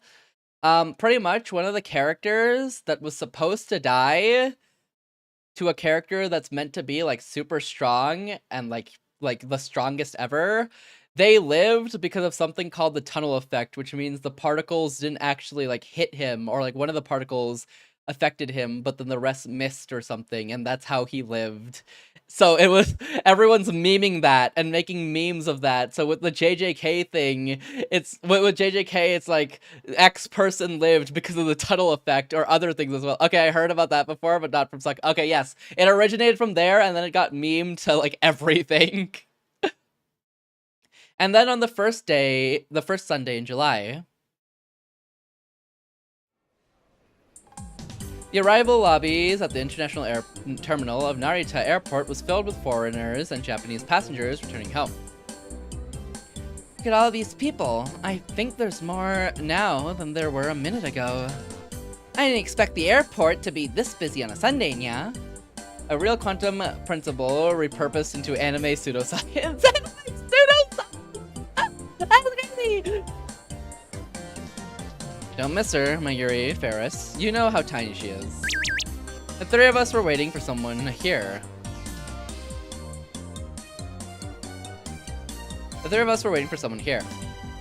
We'd been there almost an hour. Ocarine, I'm gonna have to tell him you said that. Please don't, it was just a joke. There's no sign of her, though. Maybe it was a mistake to try and surprise her by meeting her at the airport, yeah? Should have at least asked what time she was arriving. Oh. We hadn't told her that we were coming to greet her. And so all we knew was that she was arriving at Narita on an afternoon flight. If I'd known we were going to have to wait so long, I would have tried to get the arrival time out of her. There was a stream of passengers flowing by us, but no sign of the person we were waiting for. Just as I was starting to wonder if we'd missed her because she was so small, she finally appeared. Or more precisely, I saw a giant travel suitcase rolling all by itself away from the gate. And from behind, I heard a voice I recognized. Christ, I did not fake my passport. What is wrong with people? Every single time, no matter what country I go to, they always have to check it, and it always takes forever. Ha!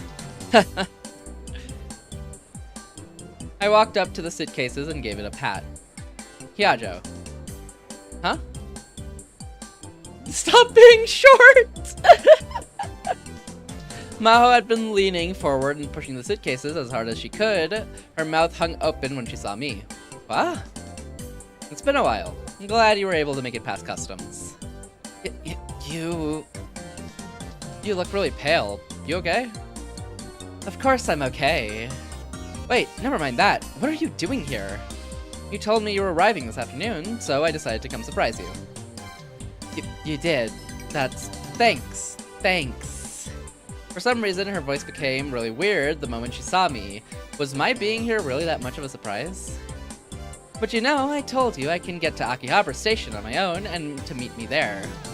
Oh, come on. You've come all this way, so it's the least I could do. Also, I'm not sure you can really get to Akihabara on your own. How rude. I'm not that helpless. Mayuri and Faris came up as well. Maho, Titeru. Maho-nyan, I missed you. As Mayuri grabbed Maho's hands, Faris walked up and gave her a big hug. Mayuri, Faris, it's good to see you. You came all this way to welcome me. Thank you. By the way, can you not yell Maho-nyan at the top of your lungs in a place like this? Why not? It's cute. Look around, everybody's laughing, right? It's embarrassing. Meow? Is it, yeah? Faris really sticks out after all. While we'd been waiting here, all the foreigners had been pointing at her and yelling, "Cat ears! Cat ears!" Some had even asked for pictures. I need to stop being cat. Yajo, I'll take your luggage. Oh, thanks. Still, this was a really sudden trip, wasn't it? It was only a few days ago that I'd found out she was coming. Are you here to help Dr. Leskinen again? Oh, well... Ma was fidgeting and glancing up at me. Are you still talking to Dr. Leskinen very often? Yeah, he's still over here doing his research, right? Sometimes he invites me out to dinner and it's a big honor. I see. That's bad. Bad? Why? Oh, nothing. Nothing you have to worry about. She really was acting weird. She wasn't like this when I saw her last winter. Was she tired from her trip? Or was seeing us here that much of a surprise? I'm not here to help the professor this time. I'm visiting some relatives in Okinawa. But since I'm here anyway, I decided to drop by Akihabara first. I see. Okinawa, huh? For a moment, the name of that place brought back visions of that nightmarish time. This music and this background do not go together. After I collapsed on Christmas, I was sent to another world line where I'd spent a month fleeing to Okinawa. Okinawa? That sounds so nice. I'd love to go there. You didn't go there on your school trip, nya? Banan, leave me alone! Dude, the music is so against it. They should not have flashed that there. Or that sudden flash should have, like, made Okabe depressed or something. I don't know. The cheerful, upbeat music as everyone's going la la la la la la la la la la la.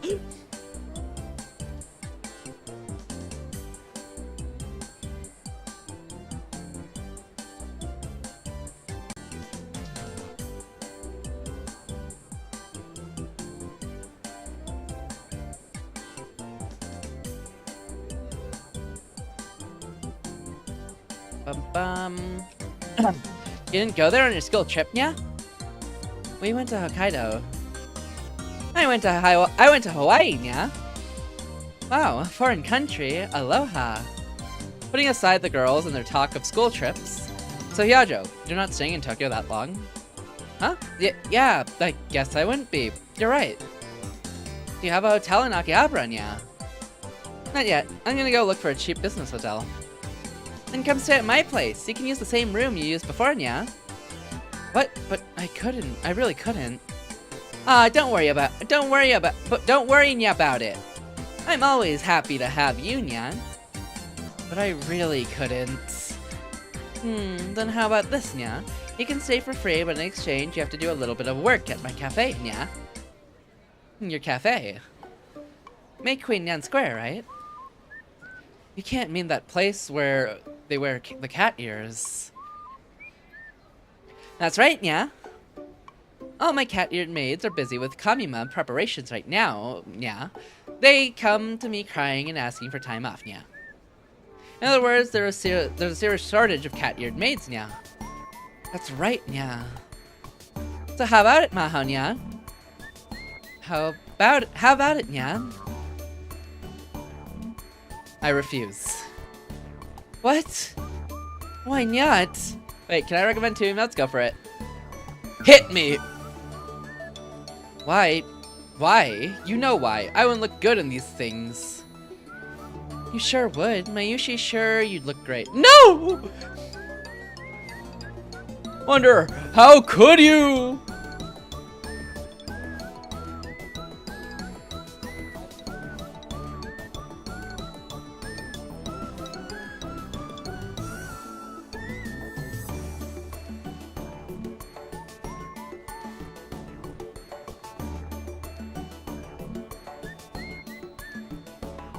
If I die, Wonder killed me.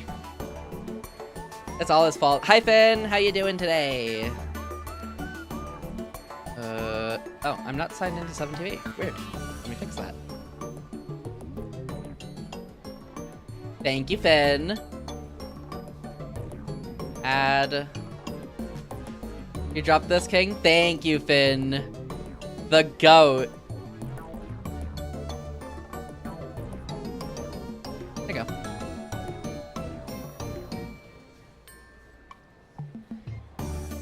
I don't know if they'll properly appear for me, but they are added. I think. Did they add? It says they're added.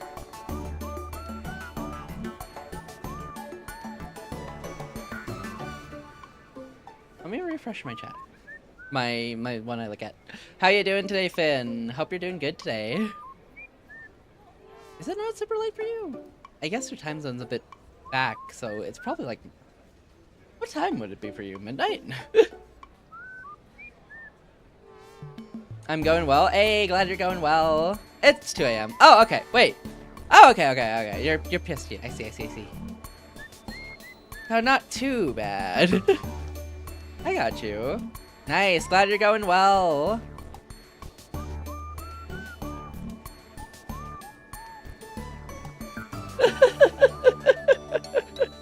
Wait, Water, that combination cooks too hard.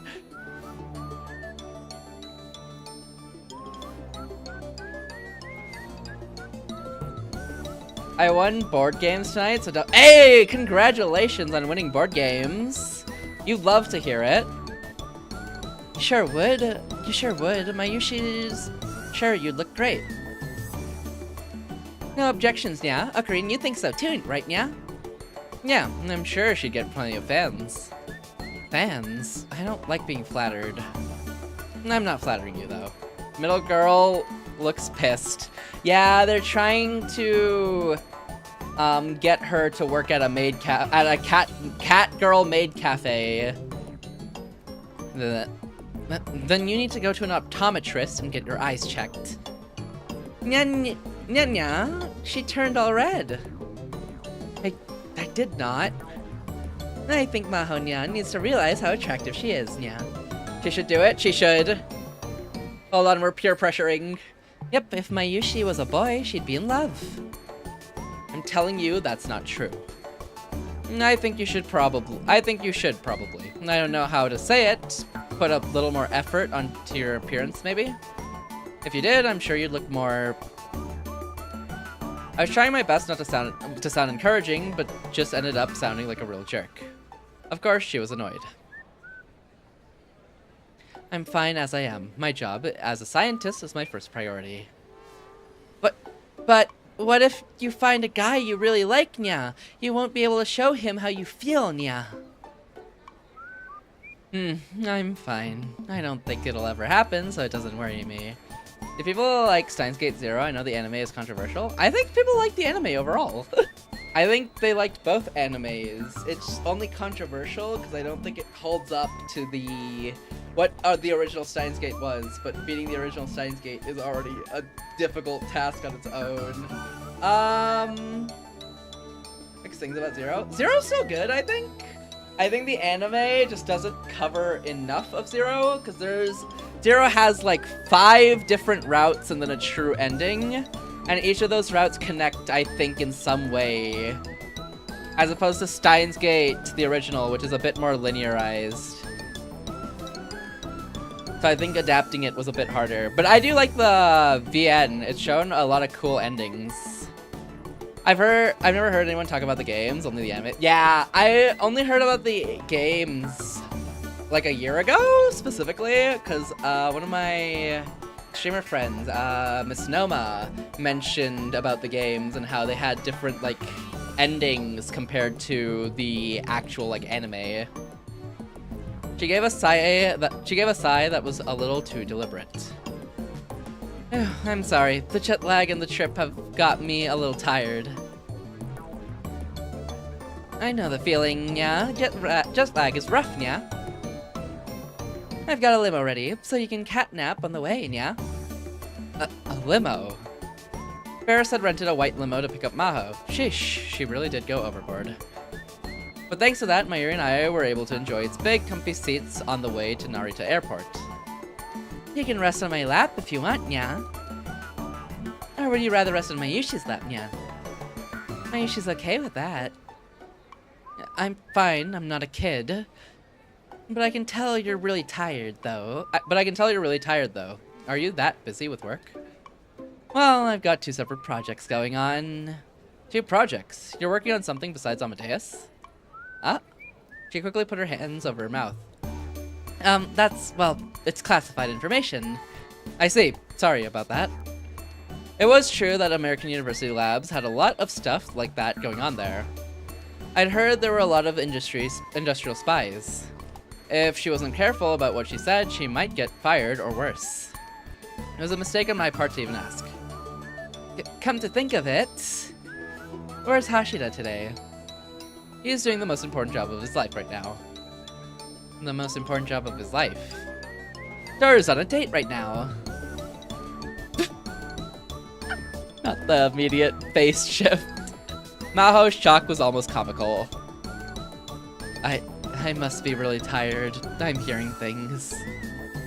No, I can understand why you feel that way, but he really is on a date. What? I can't believe it. You're kidding me. That pervert? Even Maho was calling him a pervert. Daru had said he was talking to Maho a lot, too, and I could just imagine what their conversations were like. But actually, if Daru didn't do his best today, it would ruin the world's entire chain of causality. In that sense, Daru's date today was an event with universe-spanning implications. Oh, Suzuha. About half the seats at Go-Go Curry were full. It was Sunday, but it was also after 2 p.m., and so the lunchtime rush was over. Suzuha was sitting at the restaurant's far edge, a baseball cap pulled down over her face. She was hiding her face with the cap and carefully watching a couple sitting nearby. Here you are, your major curry! A cheerful employee put down 2 giant silver plates, or trays, more accurately, in front of them. Suzuha could see the other customers looking at them and whispering. The couple really stood out, after all. The man was a giant who looked like he ate major curry all the time, but the woman was slim, pretty, and looked very kind. I've been in this place before, we have! Suzuha's the crowned eating curry champion. The combination of huge man and slim woman was as unbalanced as the combination of pretty girl and major curry. The major curry was big, it was huge. Suzuha knew from experience. The massive silver trays were loaded with rice and curry and topped with 2 fried cutlets, fried shrimp, sausage, a boiled egg, and a mountain of cabbage. I am so hungry. There was 2 or 3 times as much curry as you'd find in a normal dish, and the toppings were just as big. Even a growing young boy would find it hard to eat them all. Suzuha was irritated. Why are you ordering major curry on your first date with her, Dad? The Beauty and the Beast couple that Suzuha was watching, of course, was Itaru and Yuki. In the morning, they'd gone to see a movie in Yurakucho, then they'd come to Akihabara, and gone straight to Go-Go Curry. Suzuha had followed them the whole time. And that's why she couldn't believe Ichiro's choice of date spots. I don't mind Go-Go Curry at all. In fact, I like it, but this is your first date. There are other places you could have gone. She clutched her spoon tight and gritted her teeth. Suzuha knew next to nothing about Japanese youth culture in 2011, and even she knew it was a bad idea. Who knew what was going through Yuki's mind? Or so Suzuha thought, but... Wow, it's even more amazing than the pictures! Surprisingly, Yuki was ignoring the people around her and innocently enjoying the huge curry. Amaneshi, if you can't eat it all, I'll finish it for you, okay? Okay, thank you, but I'm actually pretty good at this. Yeah, that's a surprise. I actually would always just come and look at the menu outside. I always wanted to try this. I'm glad you brought me here. I'm glad to hear that. Question mark. Suzuha had evidently worried over nothing, but still she realized that Ichiro was acting strangely. Ever since he'd come out of the movie theater, he was walking and talking strangely. Instead of his usual hunched posture, he was forcing himself to stand up straight. His broken movement seemed oddly forced, as if he were a broken robot. And he'd downed a glass of, he'd downed glass after glass of water. Oh, I'm sorry. May I have some more water too? Huh? Oh, sure. Thank you. Ichiro poured water into Yuki's cup. She had a bad feeling about this. And she was right. Ichiro was moving so awkwardly that he almost spilled water on her hand. Yeah. Are you okay? My hand just got a little wet. Anyway, let's eat before it gets cold, okay? Yuki wiped down the table with her handkerchief and grabbed her fork and spoon. There were stars in her eyes. Okay, let's eat. Let's eat. Yuki seemed to be really enjoying her meal, but Ichiro was very formal and quiet. He was taking little nibbles out of a piece of fried cutlet like a squirrel eating a nut.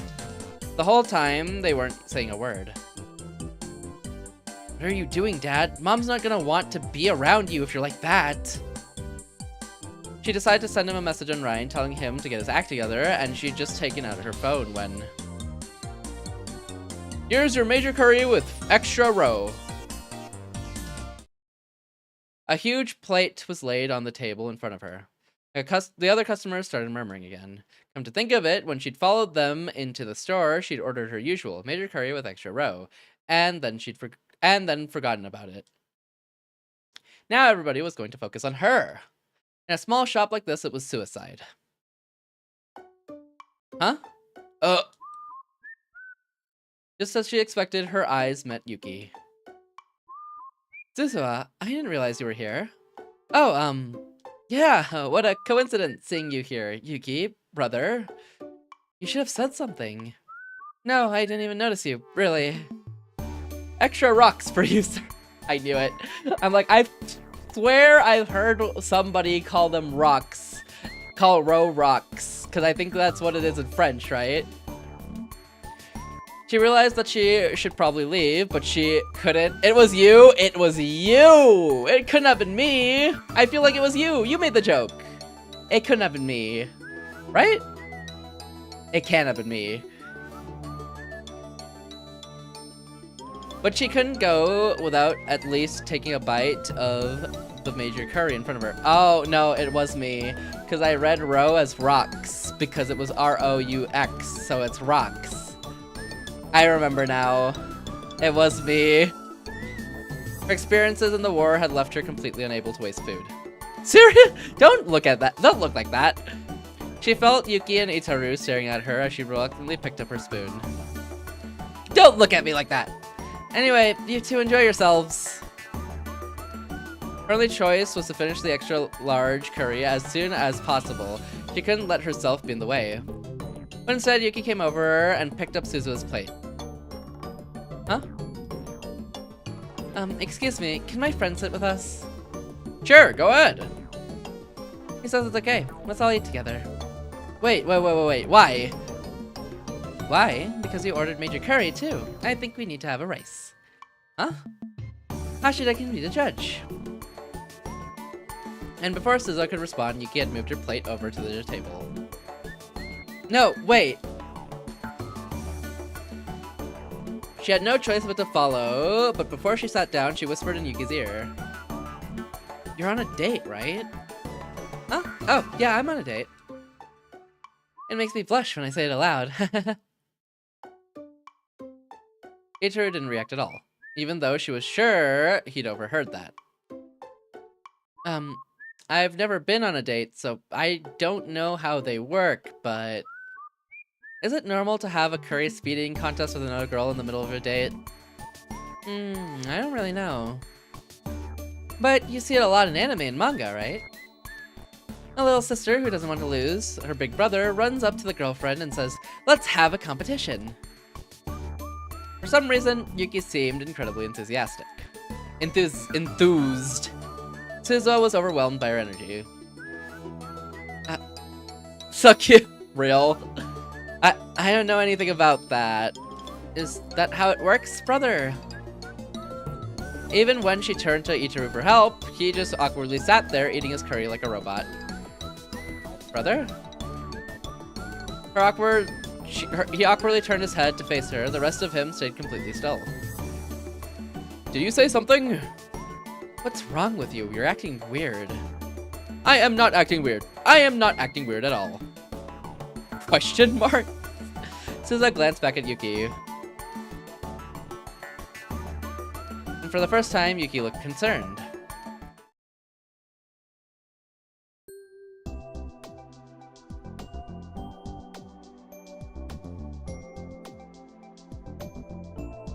In the end, Yuki and Suzuha did have their curry eating contest, and surprisingly both of them completely finished their meals. Suzuha won by a very small margin, but the battle was exciting enough that not only the other customers, but the staff as well were applauding at the end. But the whole time, Ichiro kept eating by himself.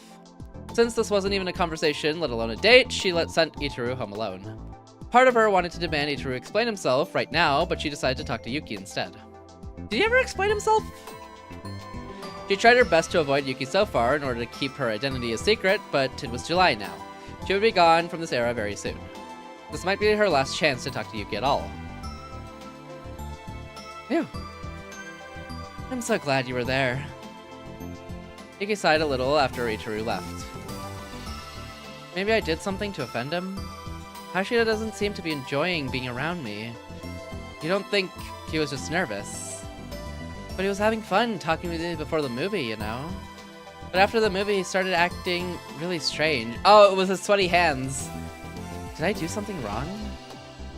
I asked him to take me to the curry place, but since he was acting like that the whole time, I wasn't really sure what to do. And so, since you happened to be there, I turned to you for help. What happened inside that theater? Suzuha followed them inside. She'd spent about 2 hours killing time outside. Hey. What do you like? Why do you like my brother? Huh? Huh? I mean, maybe I shouldn't be saying this, but he's not exactly a lady killer. What do you think about your brother? Me? Do you like him? Hate him? You like him, right? I can tell by watching you. Well, sure. There were parts of him that she didn't like. But of course, she loved her dad. Wait, why are we talking about me? So, what about you? I still don't really know if I like him or not. I see. Not only had Ichiro not told Yuki he liked her, this was still their first date, and they hadn't spoken that much before either. She hadn't even reached the point where she saw him as a member of the opposite sex. For almost a year, Suzuha had stayed with him, and she, Mayuri, and Ferris had done everything they could to get the two of them together, but there hadn't been any real progress. Suzuha felt uneasy when she thought about the future. Maybe her dad wouldn't be her dad anymore. Maybe her mom wouldn't be her mom anymore. Dad and mom wouldn't be together. She imagined that future. I don't want that. She looked straight into Yuki's eyes. I'm going to be leaving soon. What? I'm moving someplace far away. But really? I don't think I'll be back. And I'm worried about Dad. I mean, my brother. So Yuki. Imagine hearing that mess up and be like, I know this is weird. I know this is a weird thing for me to ask. And then she bowed deeply. Please take care of Itaru Hashida. There was no answer from Yuki. Understandable mistake? I don't know! It's a pretty big mistake. Suzuha looked up, afraid, and tried to gauge the expression on her face.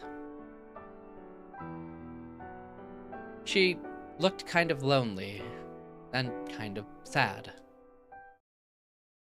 I don't know what I want to do. Yuki whispered, and then Suzuha.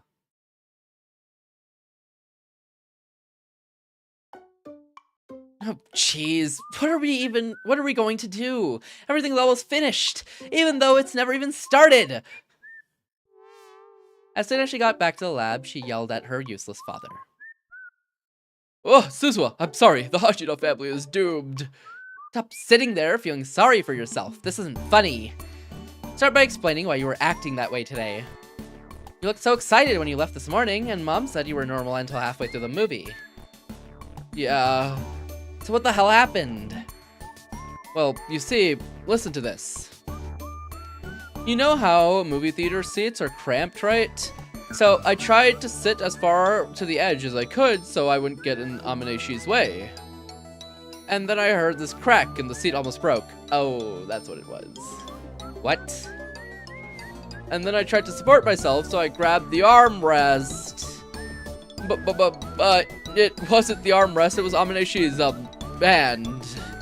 Yeah? Mom didn't say anything about that.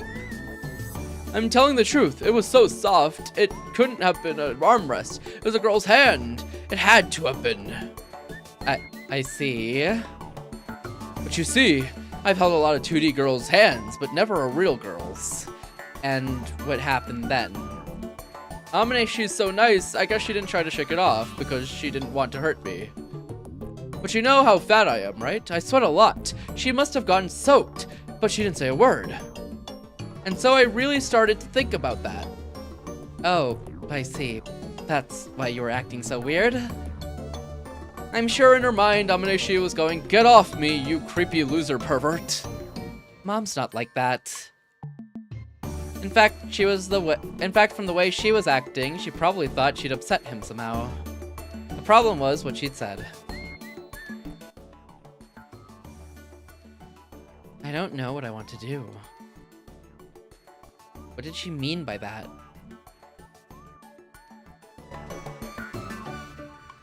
I don't know what Mom's thinking. Suzuha, let's give up on Mom, and you can live with me. You're not making any sense. How am I supposed to be born?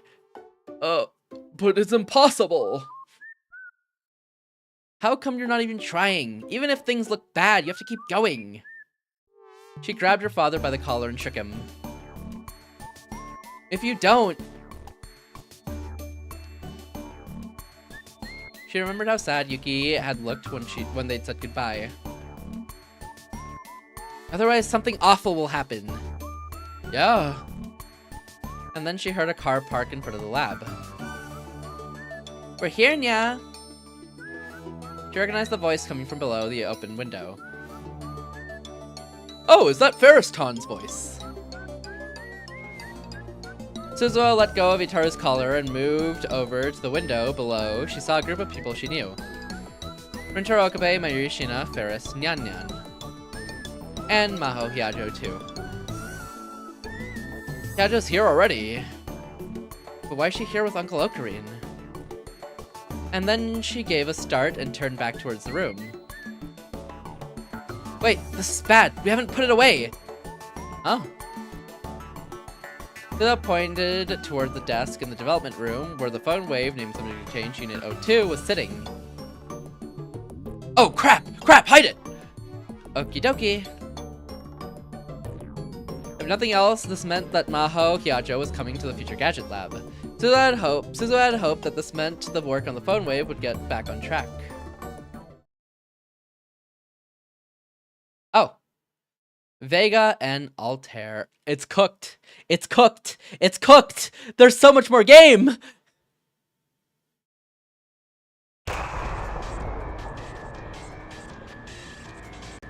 Okay, well now there's smoke, but... Oh no. Wait, I didn't realize there was more game. I thought this was... Wonder, this is all your fault.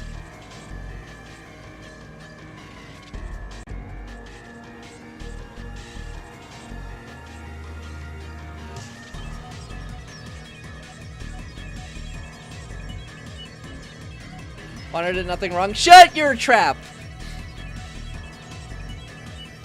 This is your fault too!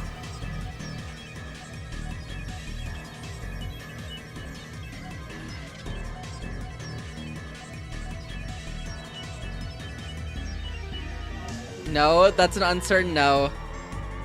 It means nothing.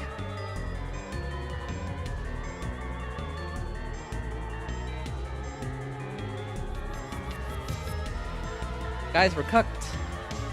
We're cooked. This chapter's another 3 hours. It's over for me. It's over for me. No! You say 3 minutes? Yes. 3 hours.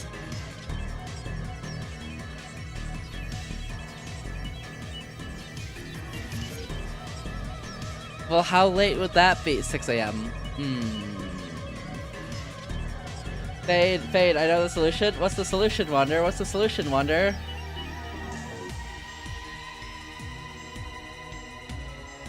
What is it, Wonder? Pretend you just started stream. I don't think that'll change the local time, Wonder. And go for 3 hours. The issue of going for 3 hours means it'll be 6 a.m. 6:30 a.m.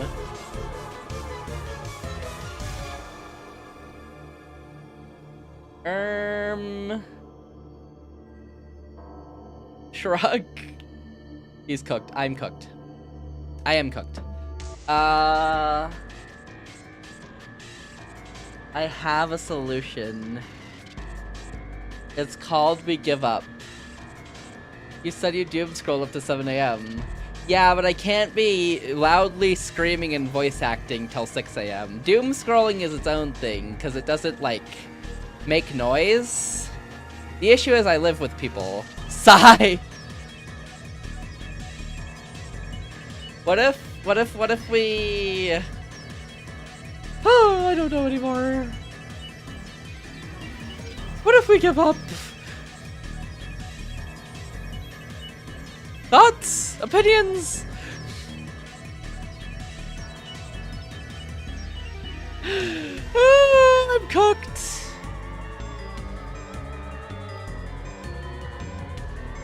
Can Fade give up? Ask your mother? Yo, W8 ball. Damn, 8-ball cooked you. She said no. Okay. Hear me out, right? Right? Keep going. Wonder, please. Wonder, please. Think of the children. Think of the families. Hear me out. I have a solution. A cinematic solution, some may say, right? Okay, okay. Hear me out. Hear me out. Hear me out. Okay, okay, okay.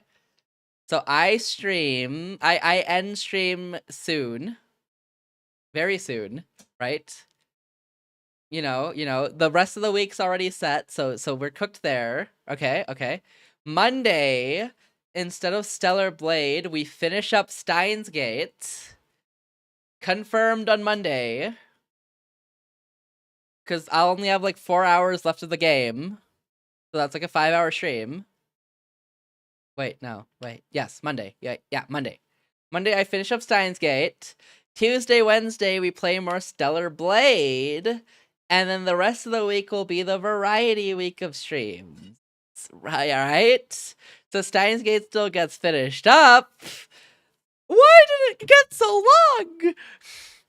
These chapters are meant to not be this long. At least from what I learned with the other route. Then on Friday, you continue Steins Gate because there's more. Wait, no, because I'm not streaming next Friday. So I won't continue Steins Gate on Friday, but I'll finish there is technically more. But I'll finish Steins Gate on Monday because it'll be over because there's only 4 hours left of game because the true ending's only like 20 minutes. And the rest of this ending is like 3 hours and 30 minutes. Thoughts? Opinions?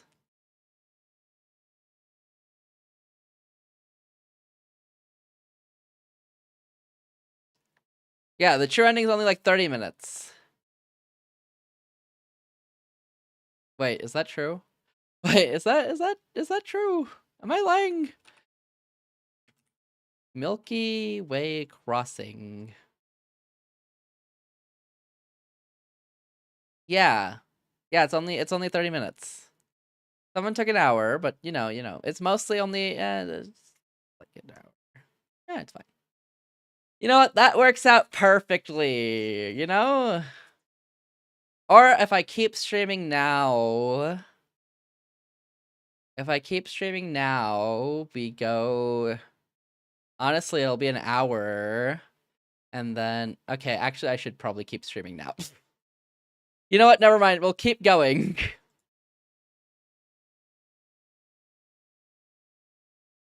You're welcome, Wander.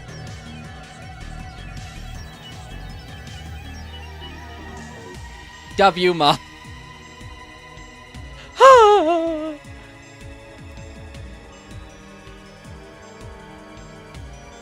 Okay. We'll keep going. But only like an hour longer, I think. There was a small explosion in the room filled with smoke.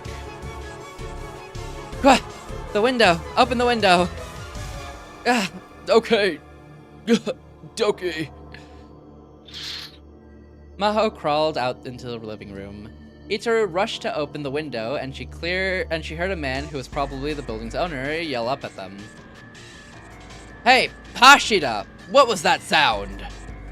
Are you making bombs up there? I'll call the cops. Sorry, the microwave blew up. Itaru poked his head out and apologized to the man below. It took a minute, but the owner was finally satisfied and the argument ended. Wow, that really scared me. As Itaru wiped away the sweat, she saw that his face and clothes were both covered in soot. Thank you for the head pat, Trout. Welcome in. Hope you're doing well today. It scared you. It should have. Mao was no different. Some of her hair had been burnt off, and the white lab coat she'd gone through all that trouble to get had turned pitch black. Good morning, good morning. Hope you're doing well today. I haven't slept, so I'm still considering it night. Hope you're doing well this morning. Explain what's going on. Where did that smoke come from? Probably the microwave. I picked it up from a dumpster, so it probably shorted out somewhere. Suit. Oh, TTS didn't work. It's suit, isn't it? Suit. Why didn't TTS work? Strange. Here, I got you, Wonder. Scammed? Nah. Soot. Is it really soot? Damn. I've always heard of that suit.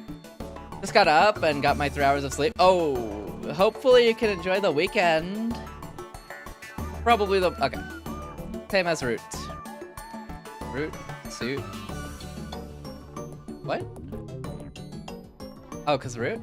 From root beer. Root beer, suit beer. Soot. Huh. You picked it up from where? What is wrong with you? We're working on one of the greatest inventions in human history, and you're using parts from a dumpster. Why? Commercial microwaves are expensive. I can't believe you. Do something about this. Use my credit card if you have to. Mao didn't have that much money, but this was no time to be cheap. That's a big help. Mao wiped her sweaty soot-covered face with a towel, and the white towel turned black immediately. I can't take this anymore. I'm turning on the air conditioner. That's not happening. If you use it at the same time as the phone wave, it'll trip the breaker. And I told you can't use that air conditioner for more than an hour a day because it's so expensive. These working conditions were abysmal. Is Kurisu really able to create the time leap machine under these circumstances? Just thinking about it gave her even more respect for Kurisu. Fine, but I at least like to take a shower and get the soot out of my hair. Go ahead. If you even think about peeking, I'll go straight to Suzuha, remember that. I wouldn't do that. For some reason, Ichiru responded to Maho's warning by sighing and slumping his shoulders. And actually, I don't feel up to dealing with jokes like that right now. Mao hadn't meant it as a joke, she was extremely serious. I'm in such a bad way that I'm not even playing H games. She'd heard from Suzuha that the day she'd arrived in Japan, Ichiru had screwed up bad on a date. It was true that Ichiru was a lot quieter than his usual self. Mayuri had even said that Daru not playing H games must be an omen of some impending natural disaster. But either way, she didn't have time for his negativity, so she mostly ignored him and went to the shower room. Since Suzuha used the shower regularly, it was relatively clean. There was a good selection of body soap and shampoo, and Suzuha told her she could use it as she liked. Sheesh, I'm spending Tanabata covered in soot. Soot.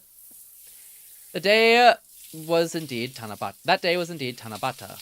Actually, Maho had been secretly looking forward to this day. She'd lived in America for so long, she was interested in Japan's traditional summer holiday. She was especially interested in that famous story of Orihime and Hikoboshi and the custom of writing down wishes and hanging them from bamboo. Since she was here, she sort of wanted to try writing down a wish too. She didn't want to bring it up herself because she didn't want anyone thinking of her as childish, but Mayuri and Ferris and the other girls seemed like they want to do something like that. Part of her had hoped they'd invite her too. That's why it hurt so much to be spending the hot summer afternoon in the lab with Ichiru covered in soot. When she was thinking about that as she washed herself off. When Mahotan! She could hear Ichiru calling her from outside. Tanabata, also known as Star Festival, is a Japanese festival originating from Chinese... I don't know how to say that festival. It celebrates the meetings of the deities Orihime and Hikoboshi by the stars Vega and Altair, respectively. Tanabata is different than the festival where relatives in Japan welcome back the members of their family who had passed for a couple days and then send them away, right? It's different, right? This is just a wish-making one?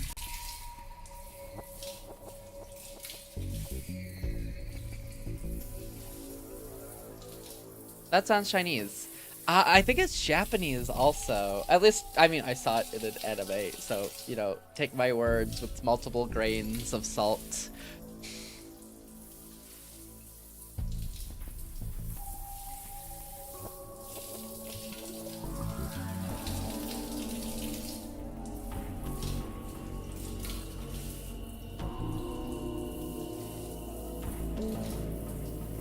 Let me see. Japanese festival that welcome... Oban! Ah, it's Oban. Okay, that's what it was. Oban Lantern Festival is a multi-day Buddhist holiday to honor the spirits of our ancestors. It is believed that they will annually visit the physical world. Yeah, that's the one. That's the one I'm thinking of. Huh? What? Don't tell me you're really going to peek. I dare you to open that door even an inch. I'll cry. Now's not the time for being cute. I just got word from Mayushi. Ocarine might be coming here. I can't. What? Okabe. Mao's mind. Crying as a threat? Real? Real and true, though. Mao's mind started to race. She'd been told that Okabe rarely came to the lab anymore. In fact, after he dropped her off here on the first day, he hadn't come by even once. That's why she felt safe going in and out of the lab, but... I hit the phone wave, but make sure he doesn't find out what we're doing here. Right, no. Wait, I shouldn't even be here. I need to get back to Ferris's place and hide. Why? Because I'm supposed to be in Okinawa. That's how she'd explained her visit to Okabe. If he found out she was working on the phone wave with Itaru, there would be trouble. That's right! Okay, hurry up and come out. I can't, not with you standing there. Oh, that's right. After she was sure Itaru was gone, she quickly washed the bubbles from the body soap off her body. Her long hair still wasn't dry, but there wasn't any time for that. She wiped herself off with a towel and was about to leave the shower room when she heard the door open. Hey, Daru! Was he here already? She quickly shut the door to the shower room again. But then she looked down and saw that she was naked. Her clothes were lying on the floor past the door. There was no way she could get them without Okabe seeing her. Her only chance was to stay hidden, completely undressed, and wait for him to leave. But this is really kind of nerve-wracking. Okabe perspective? Okay. Hey, Daru. Daru greeted me as I came inside the lab. He seemed to be in kind of a hurry. Oh, Ocarine, I didn't see you coming by yourself very often anymore. The room smelled kind of like smoke. And someone must have been using the shower because the smoky smell was mixed with the scent of soap. Whoever it definitely wasn't Daru. His face and clothes were blackened with soot. I thought it might be Suzuha, but the lights in the shower room were turned off. What were you doing? Dude, you're black with soot. Oh, well, I got this microwave from the garage dump, you know, and I was warming up a lunch I got from the convenience store and it blew up. It blew up? Are you okay? Mr. Braun got mad at me. Don't get him too riled up. You don't know when he'll kick you out. Soot rhymes with foot. Soot, foot. Kinda! Wait, you're right. It does.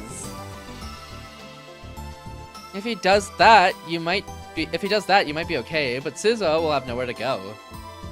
That's right! So, what are you doing here? Mayushi isn't here. I need to talk to you. Good news. Good news, Mark. We can be bees. But I refuse. I haven't even said anything yet. Nothing you've ever come to talk to me about has ever ended up being good news. The voices! Come on, just hear me out. Last night, I went to dinner with Dr. Leskinen, and we were talking about the exchange program. Oh, that again.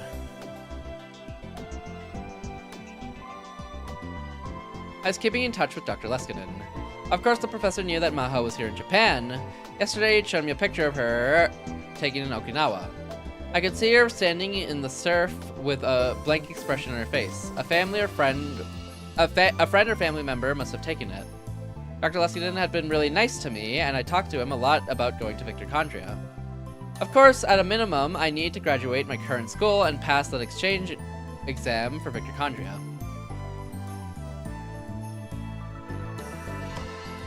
I actually was telling him about you, and he was interested. Huh? And me? Vtuber's got something called an information science lab. It brings together hackers from around the world, supposedly. With your talents, don't you think you'd fit in fine there? I've been inviting Daru to come to America with me, but he didn't seem that interested. He'd said things like, I can't imagine living away from the otaku mecca, and no way am I living anywhere you can't get H games and anime figures. He'd done nothing but give excuses like that. Well, I am a super hacker. I'm sure I'd be fine, but... why not meet with him at least? You've met him before. I'm busy now. You can make time for one day. Not until Kamima's over, probably. It's over a month away. It's not happening for a while, okay? Give me a break. You're full of excuses. Do you really not want to go that badly? I sighed as I sat down. This room really was hot as hell during the summer. The windows were open and the fans were running at full speed, but I was still sweating. There was an air conditioner, but evidently he wasn't using it. Garu, got any Dr. P? I don't know. Maybe Mayushi puts them in the fridge. I got up and took a look in the fridge, and in the corner of the room, there was a regular soda, mineral waters, and some sports drinks. But not a single Dr. P.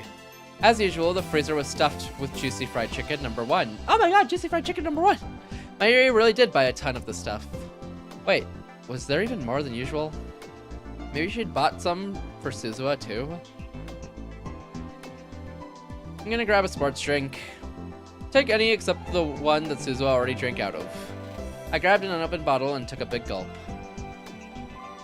I happened to take a look at the snack shelf next to the fridge, mixed in with the instant noodles, and snacks were 5 bunches of bananas. Mayuri must have bought those too. But still, all that fried chicken and now these bananas. Was she eating more than she had been before? She always said that no matter how much she ate, she never got fat, but he doesn't know. He doesn't know about the bananas and the chicken. He doesn't know they're trying to goop them. If she bought this many bananas at once, they were all going to turn brown and squishy before they could even eat all of them. Does Mayuri really need all these bananas? Oh, it wasn't Mayushi who bought those, it was me. Oh! Garu quickly cut himself off. I turned toward him, and he averted his gaze. He'd been acting really weird this whole time. Was he hiding something? You bought all these. When did you start liking bananas, Heyyo? He leaked! Well, you know, it was Suzuha's idea. She told me to eat some every day because it's good for my diet. There was a diet like that before? Come to think of it. Some celebrity had gone on TV and said she'd lost a bunch of weight on a banana diet, and the next day all the bananas in Japan disappeared from stores. My dad had tried to get in on the boom a little too late and bought a huge supply of bananas, only to see it flare out and most of them rot on the shelves. I remember that. So don't buy so many at once, they've already changed color. Well, whatever, I was hungry so I decided to take one. I took a banana and peeled the skin. Just don't go overboard with everything, okay? You're right, yeah! I finished the banana in 3 bites. 3 bites?! And went to toss the peel in the burnable trash can. And then I noticed something strange. The can was filled with bananas. More than anybody could possibly eat. Only half the can was filled up with bananas. Over half the can was filled up with bananas. And it wasn't just the skins, some of them were unpeeled, but half rotten, and the summer heat made them give off a nasty stench. Oh, there's so many puzzle pieces for him to get. I remembered seeing something like this once before.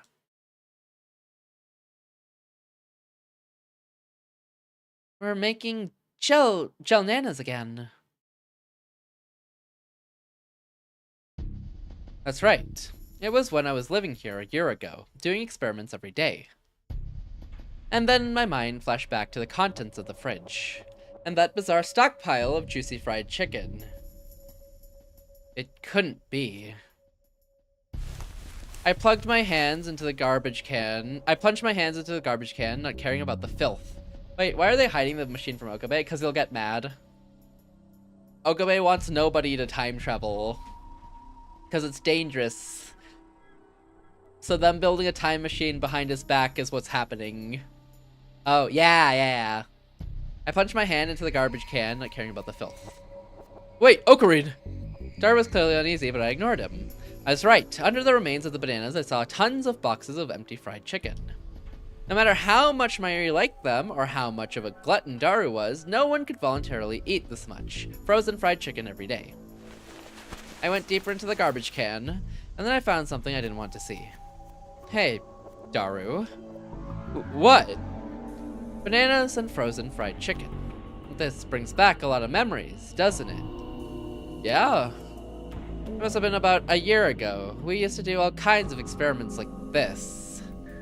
We'd waste a lot, so Mayuri would get mad at us. She'd tell us not to waste food. Sus! Actually accurate emote combination. That's right. So we ended up having to eat the bananas that we warmed in the microwave to get rid of them. They tasted terrible. But we never were able to eat these. When I pulled it out of the what I pulled out of the garbage can was a green, gooey mess. It was a thick, disgusting liquid like you'd expect to see if you crushed a giant bug. The goo dripped out of my fingers and splattered onto the floor. It was what used to be a banana. What we'd once called a gel nana. Oops. Dario put his hands to his head. But then he evidently gave up on hiding it. Whoops, I didn't expect you to find out this easily. I thought I could hide it a little more. Caught! It actually is just caught. He just gave in too. I was actually going to tell you soon because I needed your help. Dario tossed me the towel. Evidently, he already used it because it was covered in black soot, but I decided to wipe the gel nana off my hands with it anyway. Dario went into the development room and started moving boxes, dust covers. Here, this is Unit 02. And on the table appeared the horrible future gadget number 8, which I'd built, improved, and finally dismantled a year ago. You put it together again. I wasn't sure if I should call it Unit 02, or Version 2. I don't care about the name. Are you serious? I can't believe you're saying that. We used to have a roundtable meeting and have a lot of fun picking names for the future gadgets. That's all dark history. Really? Dario was looking at the dust-covered future gadgets that were sitting on the shelf of the development room. There was something like fondness in his gaze. Why the hell was he acting like this? Did he think of that nightmare as some kind of happy, youthful memory? I was about to tell him to go screw himself, but held it in. Do you forget what I told you? This thing is dangerous. It's not something we should have. But I need to make a time machine in the future, you know. Which means I need to research this as a first step, I think. Daru! I gave up on trying to hold it back. I got it up in his face and yelled at him. I told you again and again and again and again, right? I told you what happened because of this thing. I told you what I went through. Mayuri was killed because we made this thing. Kurisu was sacrificed because we made this thing. Your daughter went back into the past and committed suicide because we made this thing. If you've forgotten, do you want me to go over it again?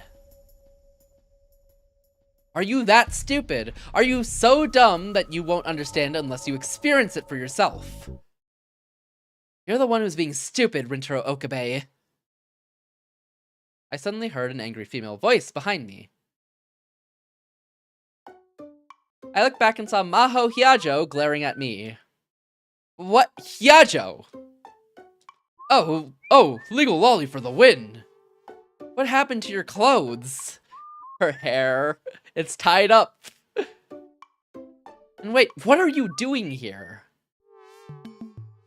Oh, I just couldn't sit there and listen. Don't stare at me, I'll sue. It's your fault for coming out like that. Hold on, I'll go get dressed. Maho's had so many hairstyles. Maho quickly went back into the shower room and came out dressed a moment later. Ahem, excuse me, sorry about that. Have you been hiding here since I first arrived? Who cares about me? Did you fake that picture of you in Okinawa that you sent to Dr. Leskinen? Both the professor and I were completely taken in by the picture of her standing on that Okinawan beach. But it seemed we'd both been tricked. It was well made enough that Daru must have been involved. So you didn't come to Japan to visit Okinawa? Yes, that's right. I came for that machine with the stupid name. What was it again? Funwave, name subject to change? I told you what happened because of the D-mails too. Are you going to repeat that? No. How? If you send a D-mail, Echelon will pick up on it, and the world line will go back from beta to alpha. And then Mayuri will die again. I won't be able to save her no matter what I do. She'll keep dying for all eternity. And then I had a terrifying thought and stared directly into Maho's eyes. No way. She of all people couldn't possibly... I trusted Maho completely and I didn't want to believe she was capable of it.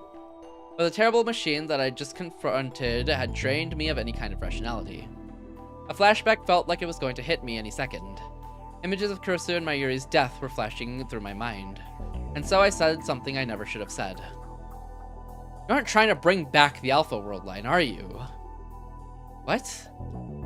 Are you trying to create a world where Kurusu lives and Mayuri dies? What? You asshole! Ah! There was an impact on my cheek, and a loud sound in my ears. The next thing I knew, I was lying on the ground face up. It was a while before I understood what had happened. The left half of my face felt like it was on fire. I was punched by Daru. I'd known him for 5 years, and this was the first time anything like that had happened. Apologize. Apologize to Mahotan right now. Wait, stop it, Hashira. I can only imagine how much you're suffering, Ocarine. So I'm not giving you any cheap sympathy. But in the end, you're just using that as an excuse. Mahotan, Suzuha, and even Mayushi, do you know how much they've done for you?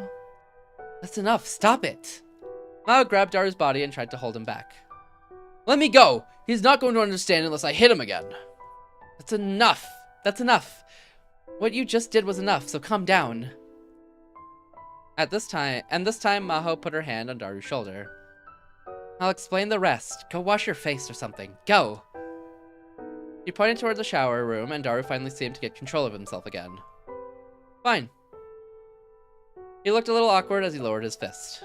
Normally, he hated any kind of seriousness, so in a situation like this, he'd always tell one of his preferred gentlemen jokes. But there were no jokes as he vanished beyond the curtain into the shower room. A moment later, I could hear the sound of the water. Christ. Maho was looking down at me. This is your fault for being weird. You're right. I'm sorry. I didn't mean it. I know that. You're not like that. Come on, can you stand up? I grabbed her hand and slowly got up. I'd taken a solid hit when I wasn't expecting it, and so my head was still a little dizzy. That hurt. When somebody who's normally gentle finally gets mad, he's really strong. That's right, and when someone gets mad for someone else's sake, not their own, I think that's wonderful. This has changed my opinion of him a little bit.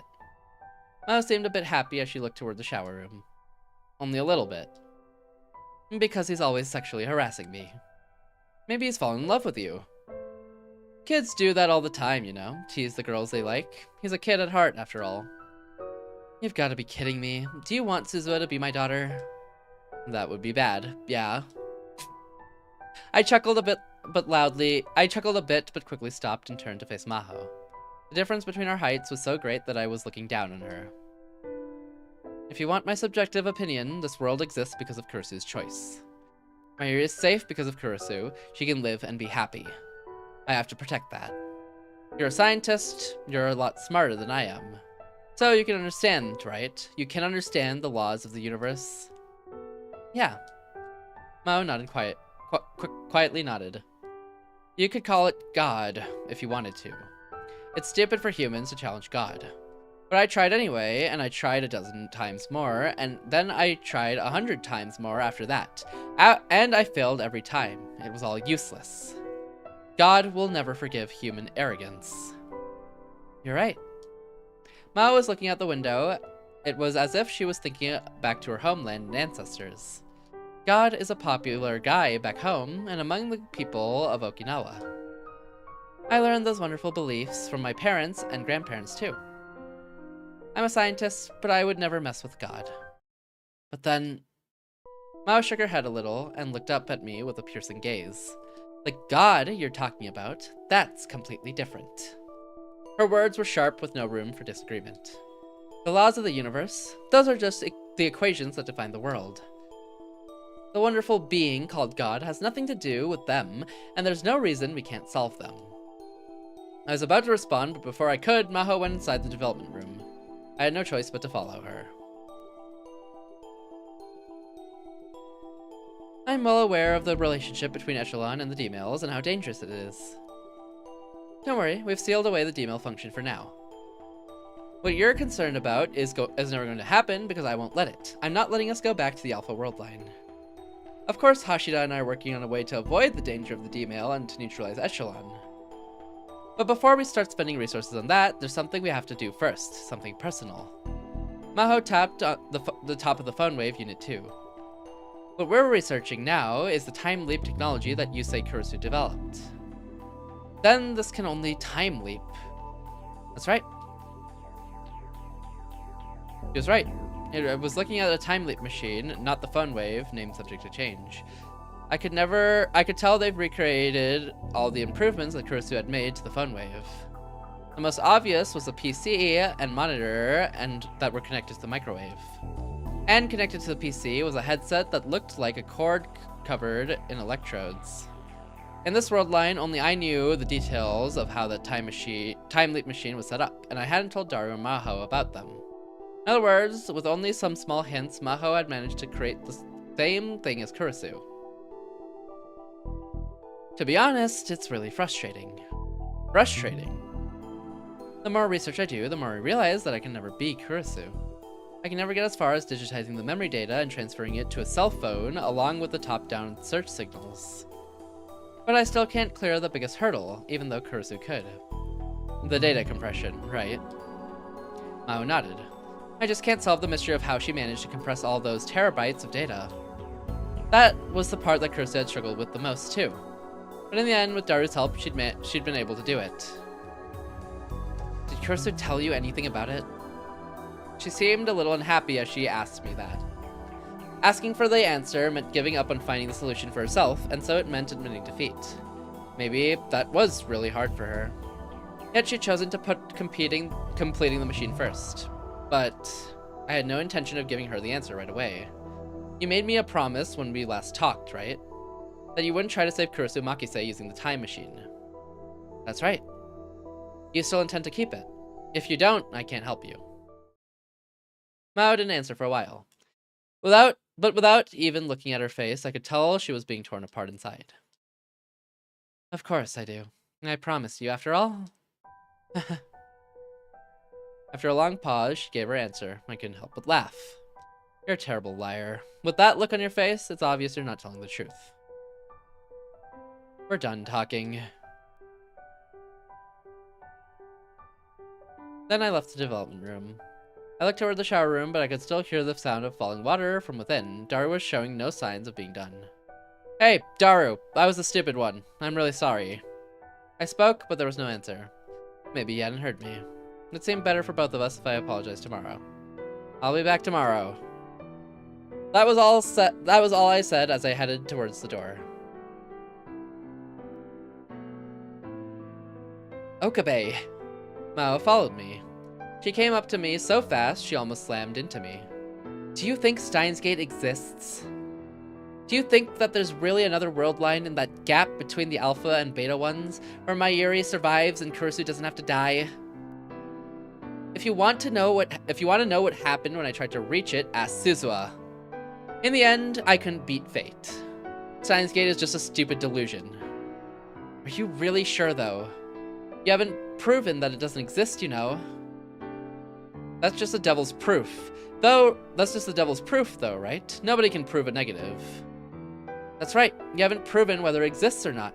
You've given up after one failure. Mao was gritting her teeth hard. I can't believe you. What? I almost went out of control and grabbed her by the shoulders, but I managed to stop myself at the last second.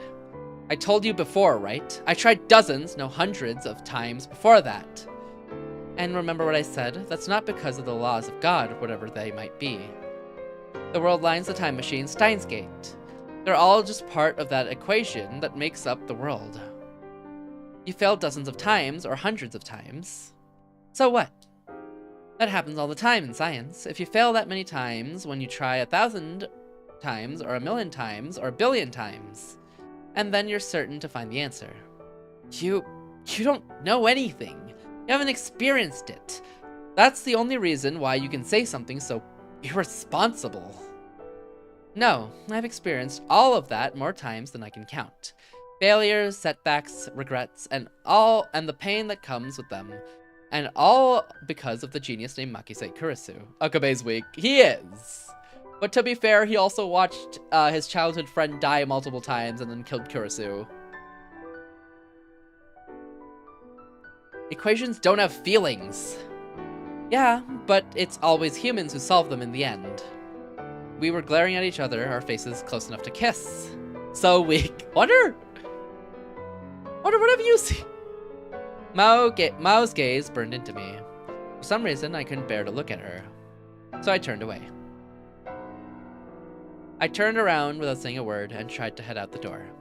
But she grabbed the hem of my shirt and stopped me. I didn't expect that. Do you need something else? I turned around annoyed. A moment ago, her expression had been so fierce, but now she simply wore a sad smile. It was so different that for a moment I thought I'd jumped world lines. Huh? Mao whispered to me. You're a terrible liar, too. Liar? Was I lying? I put my hands up to my face, trying to figure out what she meant. But that didn't tell me what kind of look I had on my face, of course, so I simply stood there confused. Liar? What do you mean? I'm not lying. Hashida told me something. He said that a year ago he couldn't even bring up the time machine with you. I feel like Maho and Daru have more expression than Okabe in this. I think it's because we see most of the story through Okabe's perspective, so I feel like they didn't give him that much expressions because he doesn't, his sprite itself doesn't appear as much as the others. And Steins Gate was out of the question entirely. You didn't even want to hear the words. What are you talking about? But it's different now. The look on your face is the same as the one I used to have all the time. I lost to Kurisu during the experimental trials. I lost to her with my papers. I lost to her in terms of fame. I was so depressed I was ready to give up. But in the end, I'd always look at myself in the mirror and yell. Mao pointed to her own heart with her index finger. If you give up on trying, it's over, and then you'll never win. And then she pointed it at my left breast. Your face is the same as mine was. At the very, very bottom of your heart, you're still ready to take revenge. You're ready to take revenge on Steins Gate for making you into this pathetic person. Me, I still hadn't given up. No, that's not true. It is true. You really are just like me. It's like I'm seeing my own reflection. You're stubborn, and once you say something, you never back down. Even if you know you're wrong, you pout like a child and refuse to admit it, which causes all kinds of worry and trouble for everyone else. You know, it would make me feel a lot better if you told me I wasn't like that. But that's why I understand. When it comes down to it, both you and I are going to stand up on our own 2 feet. Am I wrong, Rintaro Okabe? I'll say it again. All the laws of this world are just equations, and every equation can be solved. I'm not going to find the key to the answer no matter what you... I'm going to find the key to the answer, to that answer no matter what, and God has nothing to do with it. And I'm going to reach the world line in that gap, where Mayuri doesn't die and Kurisu is still alive. After saying all that, Maho was a little out of breath. She had a lot of vitality in her tiny body. Her words, the way she looked, they hit me so hard I couldn't speak. So, what will you do? This is your lab, right? It can't keep running without you forever. And then I got a Ryan message.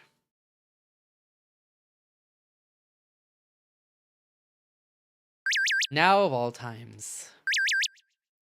But still, I had a terrible premonition, so I decided to take out my smartphone. Big trouble, what do I do? Mayuri, I just happened to pass by her, and she was running and crying. She was running away and crying. Oh, did she hear her? What? Mayuri was crying. I could tell that something bad was going on. When she saw my shock, Maho looked over at the phone too. What happened? I don't know. I just happened to run into her, so I said hi, and she was crying. I was really surprised when I asked what was going on. She was really upset. She said it was her fault Kurisu had died, and that's why you're suffering. She said she should have died instead, and then she ran away. I ran after her, but I lost her. What do I do, Okabe? What do I do? What? I looked at Maho. Aware? Actually. Did she hear that? Come to think of it. Daru had come out of the shower room at some point and was standing right behind me. It was Mayushi who told me you were coming to the lab. She said she was coming here too. And that meant there was a good chance she did. No. I felt my knees were going to give out. Mayuri existed in this world line because of Kurisu's sacrifice. And that was the one thing that Mayuri could never find out. Me, Daru, Suzuha, Ferris, Maho, everyone who knew that truth had kept it from her. I needed to find her. I needed to find Mayuri. I couldn't let her be alone right now. Damn it! I ran out of the lab. She's cooked. Suzuha!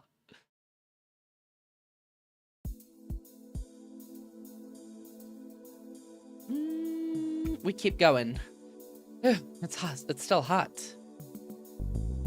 The summer solstice has passed, and by 6 p.m., the sun was finally setting behind the city skyline. Part of the sky was still red, and the rest a dirty blue. For the past few years, Suzuha had been working on the time machine on top of the radio building. It was almost time for her to go back to the past, which meant she was putting a lot more effort into the maintenance work. Parts which could normally get dirty with no trouble had been polished to a sparkling shine. I'm overthinking this. Maybe I really am worried. She finished her work, put her tools back in the box, and stored the box in the time machine's cockpit. Then she sat down in the control seat and took another look at the battery gauge. With the amount of fuel she had left, in less than a month, she would be able to go back to July 27, 2010. She can be alone. Mayuri? You think? You think Mayuri ever being alone has ever turned out good in the series, Wanderer? She had to leave this era before the time limit had passed her. The original plan of taking a Ringtaro to the past looked like it was going to fail. That meant she would have to go on the mission that she'd spent the last year coming up with all by herself. Nodders! Wonder it's never worked out when she's alone. Why should she be alone? I still can't believe you did this, Dad. She chuckled to herself and stuck her hand deep into her computer core.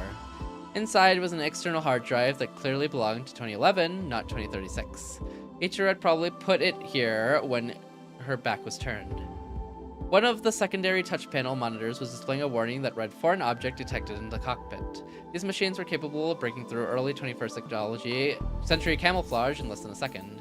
It was clear from the way the fake wires were laid out that monitoring and data retrieval were not its objectives. He'd probably hidden it here because he didn't want anyone to find it. Maybe she should just pretend that she didn't see it and leave it here until she was just about to leave. As she pondered the best course of action, she heard the heavy door outside opening. Someone was here. Suzuha pulled her gun from its holster and looked out from the cockpit toward the iron door that led into the building. She's gonna shoot Mayuri! She still remembered what happened with Kagari the other day. It couldn't hurt to be careful. But when she saw who it was, she relaxed. Mixus Mayu, I almost never see you here. She put her gun away and jumped out of the cockpit to welcome her. Suzu, are you crying? What happened? Suzuha had no idea why the always smiling Mayuri would be crying. Why didn't anybody tell me? Huh? Why didn't anybody tell Mayushi the truth about her and this person named Kurisu Makise? She almost spoke, but quickly cut herself off. How did she hear, and from whom, the cruel truth that Mayuri's survival depended on Kurisu Makise's death? There was nothing in the world Suzuha had wanted to see less than the look on Mayuri's face when she discovered that. Who told you? But there were only a few people who knew the truth. Excluding herself, only Rintaro, Itaru, Ferris, and Maho. and none of them would deliberately tell her. In fact, they'd all hidden it for her sake. I heard Ocarine and Maho talking. Then it was an accident after all. Sob. Hey, Suzu, can you tell me about something? About Mayushi and Ocarine in the year 2036. Suzu wasn't sure what to say. To be honest, she didn't want to say anything at all. It wasn't something that would make her feel better. You'll be happier not knowing about the future. Another line of tears spilled down Mayuri's cheek. Mayushi's not good for anything, no matter what world she's in. The world needs Kurisu a lot more than it needs me, and so does Ocarine. Suzu suddenly felt like she was looking at the Mayuri she'd known in the future. She thought of the big sis Mayu that she'd seen ever since she was a little girl, and she couldn't refuse her request. The big sis Mayu I knew used to say the same thing sometimes. And then she'd always stare off into the sky. She looked so sad, like she was in pain. Me and Kaguri hated seeing her like that. Kaguri. It was only then that she'd remembered she'd been keeping Kaguri a secret from Mayuri. There was a girl named Kaguri. She was a war orphan, you adopted her. So, she's your daughter. Mayushi's daughter? She was a kind girl, but strong. She was still so tiny, but she'd always say that it was her job to protect her mommy. And so seeing you sad really hurt her, I think. Come to think of it, today's July 7th, Hanabata. Huh? Yeah. When I was a kid, you were the only one who taught me about that. Did they ever confirm that Kaguri is related to Kurisu? I think she's not related to Kurisu. It's just a striking resemblance. But they never mentioned her origins at all. Like who her parents were or anything. But I mean, she was orphaned in Japan, and neither of Kurisu's parents were there. So I think she's just unrelated. Just has red hair, wonder. That it was the one day of the year when Orihime and Hikoboshi could see each other. The air pollution was so bad you could never see the stars, but you told me about it anyway.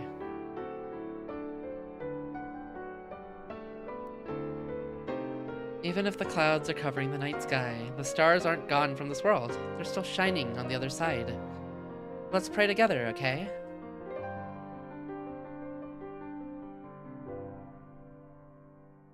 The words you said gave me and Kaguri hope. That's the one thing I want you to know. If nothing else, both she and I needed you. And Uncle Ocarine really cared about you until he died. Your happiness was the one thing he thought about. Until he died. Oh. Oh!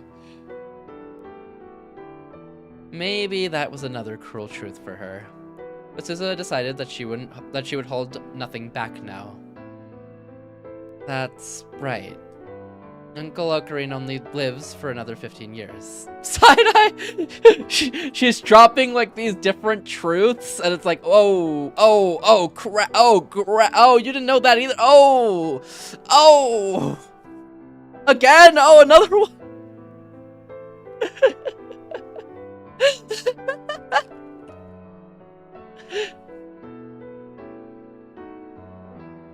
She's like dropping all of those. It's like, oh, I thought you knew. People die, Mayuri. Grow up. It's crazy. You're a sicko. Uncle Ocarine only lives for another 15 years. What? He dies protecting you. No. Later, Dad told me Uncle Ocarine's last words. I'm really glad I was able to save Mayuri. The whole reason I'm alive is to protect Mayuri. No. Mayuri put both her hands over her mouth. But you never got over it, I think. When we couldn't see you, you'd look up into the Tanabata sky and whisper to yourself. If my Hikoboshi had come back to life that day, would everything be different now?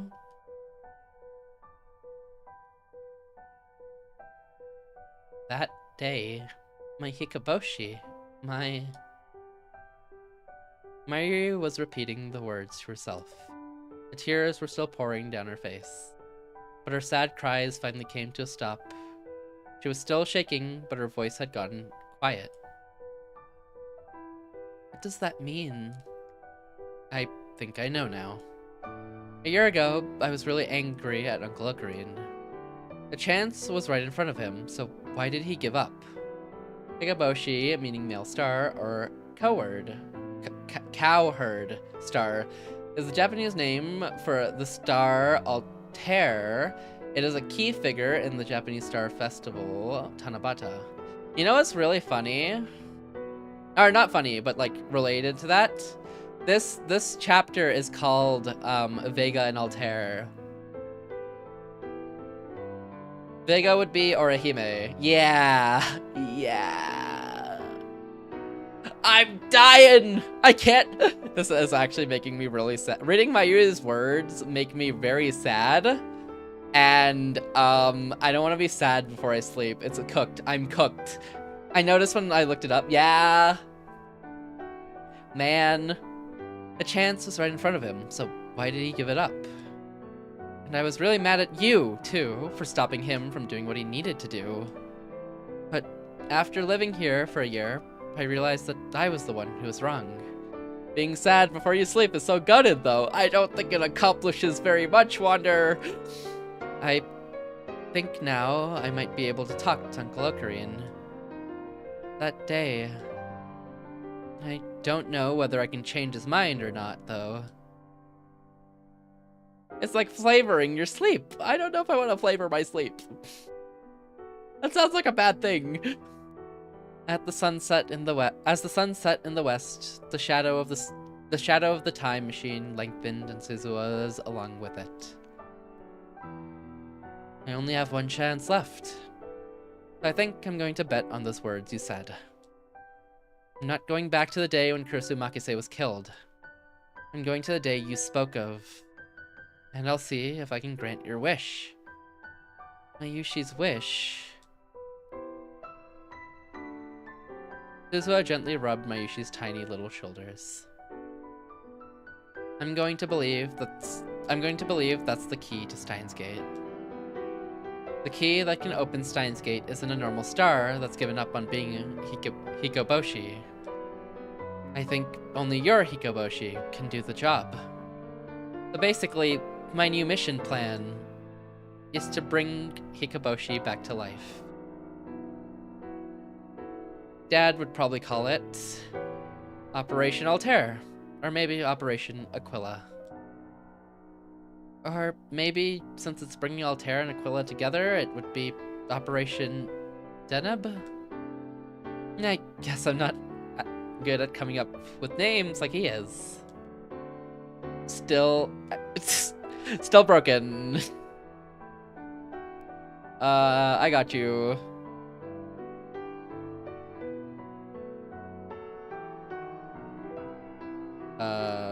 Flip. Aquila. Or is it actually meant to be Aquila? Aquila. Like that?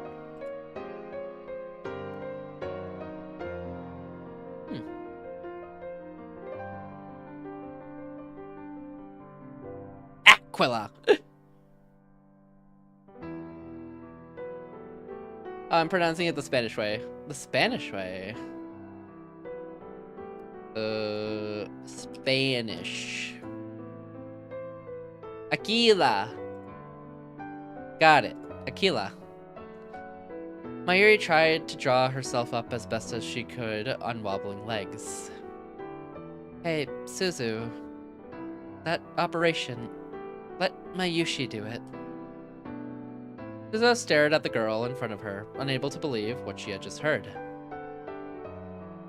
This is a dangerous bet. If I'm wrong, you may simply fail. The time machine is at its limit. I don't know when it'll go out of control. It may simply vanish. Even so, please. Mayushi's a lab member too, right? I don't want to just have Ocarina and Daru save me and never do anything for them. Mary rubbed her eyes and wiped away her tears. Life was slowly returning to her frail body. Mayushi likes Ocarina. Mayushi loves him as much as Kurisu. No, that's not true. Mayushi knows she loves him a lot more. Sob. But, I love Kyoma Hyoin much more. When I lost my grandpa, I was about to just disappear. He came to me and he said, stay in this world forever. He saved me. That's him, my Hikoboshi. I want to see him again. I want to hear that arrogant laugh of his again. Even if I know I can never be Orihime, he'll always be my Hikoboshi, and no one else ever will. I want to see Kyoma Hyoin again. The girl who could never be Orihime shouted all of her feelings to the world at the top of her lungs. And right in that instant... Hey, it's not often I agree with the bear, but you're awake at a pretty nasty gross hour, my dude. I thought I could beat the game, but it looks cooked. So at this point, I'm just... Wander, you told me to keep going. At this point, I'm getting my hours in as much as I can so that I can finish the game the next time I open it for sure, for real, for sure, you know? Also, it's a Friday, you know? So it's even better. Also, I've been looking for a good place to stop, but low-key, I keep, the story is really cooking right now. The story is really cooking right now. Oh, yeah! Ziza heard a sound from her cell phone that said she'd never heard, she'd never heard before. Plus, the 8-ball said it was certain that you would finish it, the stream. The 8-ball was wrong, the 8-ball was wrong, the 8-ball was wrong. What is this? It was the sound of a video message. When she saw the sender, the subject line, Suzuha gasped.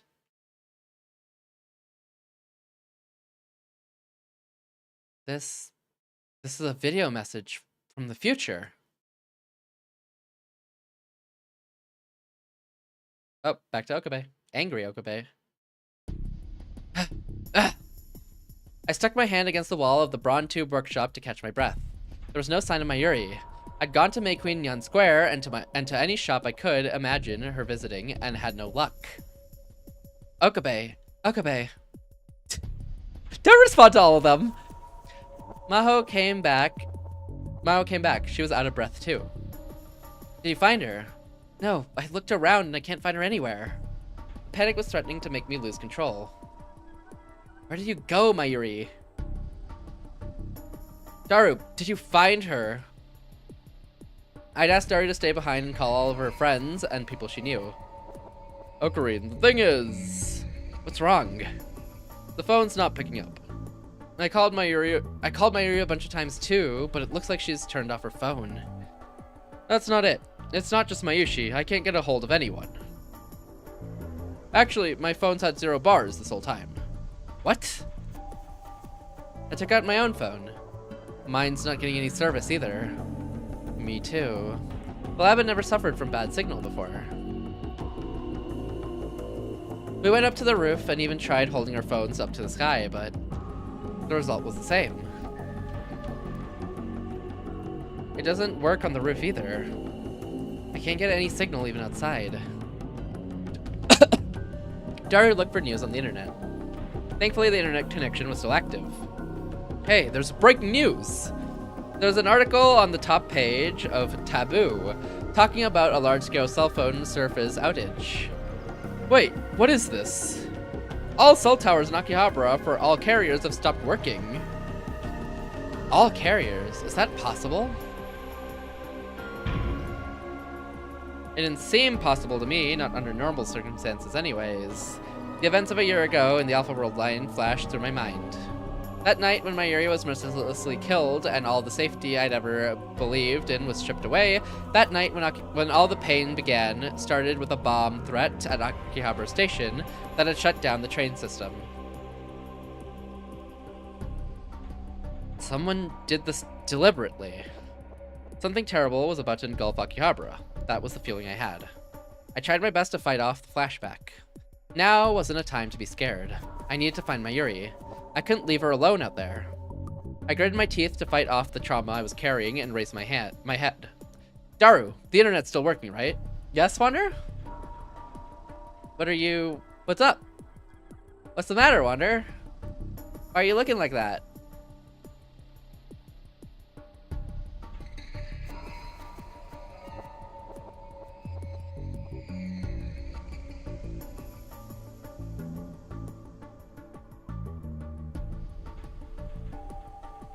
Never mind, go on.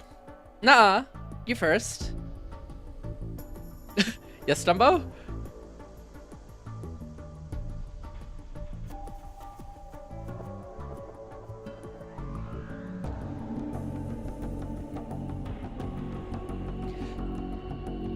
No one's gonna speak? Okay.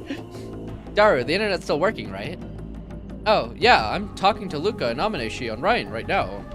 Okay, then. Okay, then they should be willing to help look for Mayuri. I'm gonna go look around again. Hold it. There's another thing that's been bothering me. Boobs, thank you for coming to my TED Talk. W TED Talk, highest ratings I could give. I went to @channel to look for information on the outage, and somebody cracked the occult board. And the one doing the cracking is, well, look. Daru brought up the @channel page on a screen for me to see. I wondered why it could possibly matter, but decided to take a look anyway. Salieri's neighbor. What? Salieri's neighbor? That was the nickname I'd used to make contact with Kuri Gohan and Kamehameha. What's going on? What's going on? I decided to leave the explanation for later and clicked on the thread. It was all comments by a single person. To Salieri's neighbor, it appears we... Okay, goodbye. A code?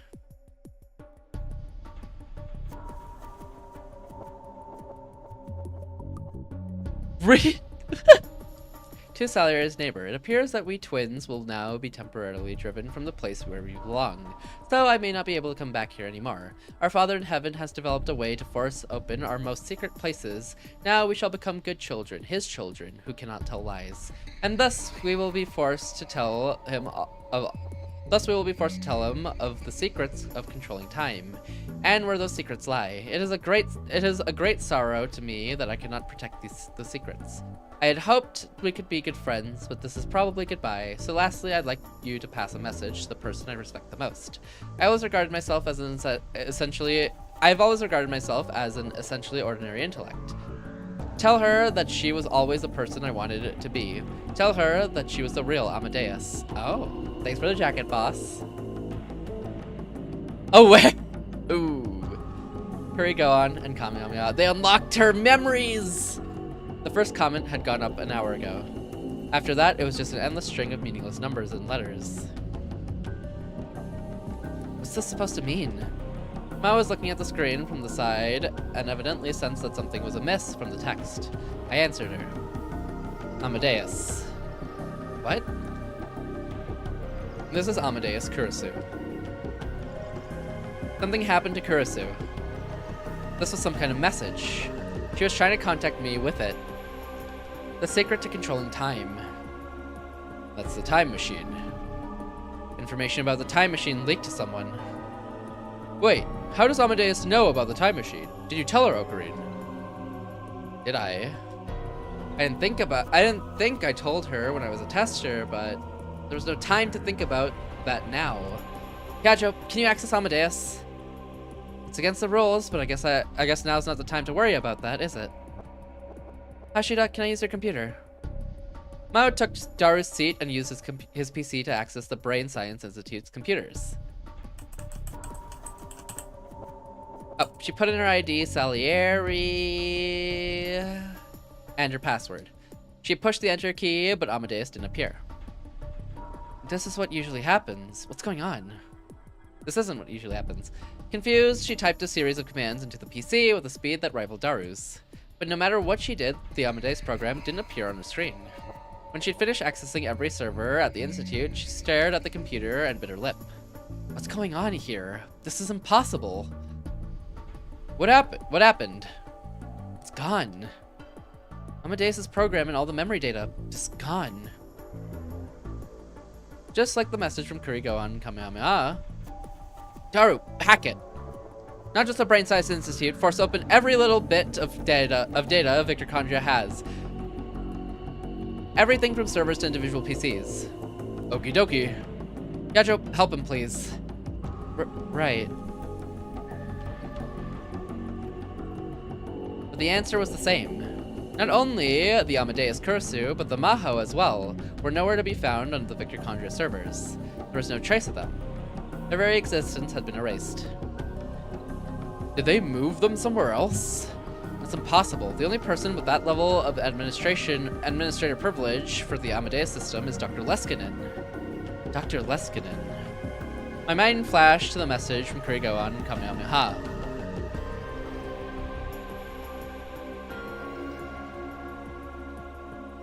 Who was that? Who was the Our Father in Heaven whom Kurisu had spoken of? If Amadeus considered anyone a father, it would be...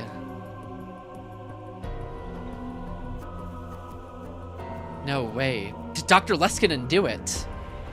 Don't make assumptions like that. It's a lot more likely that his ID and password got cracked. Is there any way to get a hold of Dr. Leskinen? The phones weren't working, and there was no way to tell when he'd see an email or if he'd respond. Mao was thinking hard, but it didn't seem like she was having any luck. We were getting nowhere. I was concerned about Mayuri, but I couldn't ignore the danger that was right in front of me. For now, I'll go to the radio building. If Kursu's warning is right, that's what they'll be after. I'll go too. You and Hyajo stay here and gather information. Mayuri might come back. But if something happens, run. I gave my orders and ran out of the lab towards the radio building. Oh, back to Suzuha. Oh god, this perspective switching. Suzuha hit the play button on her smartphone's video display. The video was heavily compressed and covered in static, but she recognized the person that appeared. It was a face she'd known her whole life, a face that had been with her both in her past and in her present. The man who she still remembered holding her up in the air as a child was probably about 35 in the video. Hey, Suzuha, how are you doing? It's Daddy, and it's the year 2025. Wait, that's this year! I'm really sorry to dump this all on you. Really, forgive me, please. If you're seeing this video message, that means you and Mayushi have found another path to Steins Gate. In other words, the plan's moved to the next phase. You might be angry and wondering why I didn't tell you all this from the start. But it wasn't that I didn't, it's that I couldn't. In the world line you originally set out from, I never planned the operation that I'm about to describe. You've probably already noticed, but the choice you and Mayushi just made has changed the world line a little. In other words, I'm a different Itaru Hashida than the one in your world line. But Suzuha, please don't get the wrong idea. No matter what world line I'm in, I love my daughter. By the way, which daddy is more handsome? I've started weightlifting lately. Daru, stop screwing around and explain the mission. That's right. We all know you'll give it up in a week. Stop wasting your time. I'm running out of time to record, yeah. Come on, don't rush me. So anyway, let me get on the real mission the real reason I'm sending you this message. I'm about to share with you the details of Operation Aquila. This is going to take everything you've got, and not a single mistake will be allowed. Pay attention and don't miss a word. Got it? Suzuha paused the video there. If he was telling her to pay attention, it must be important. If she was going to memorize it all, she needed to calm down. To be honest, getting a video from her dad in 2025 had made her really excited. It felt like her father was telling her that the plan she'd come up with on her own was the right one. That's why she needed to pay careful attention. Mayuri was standing by herself, typing something into her phone as fast as she could. When the video had arrived, she told Mayuri that they may have to leave for the past today. There must have been some reason the video was sent today at this time. That's how it seemed to Suzuha. What are you doing? Meanwhile, in our 2025. Nah, Wander, you don't see the secret time machine trials. You don't see it, Wander. Oh, Suzu, how's it going? Are we going to leave today? I'm about to check the mission parameters. I see. So, if we do leave today, Mayushi's gonna go missing, right? I don't want to worry anybody, so I want to write a message to Mom and Dad and to all my friends.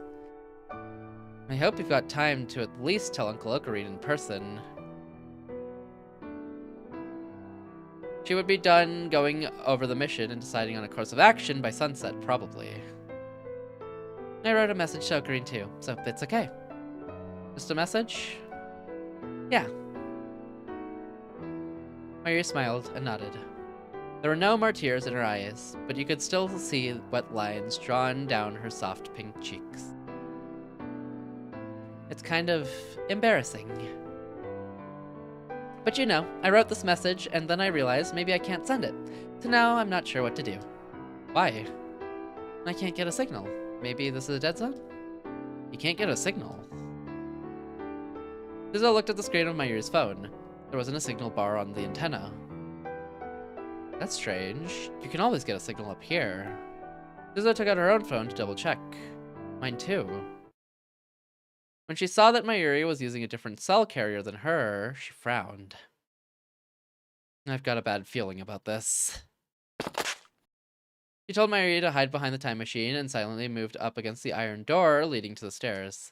She opened it a crack, taking care not to let it creak.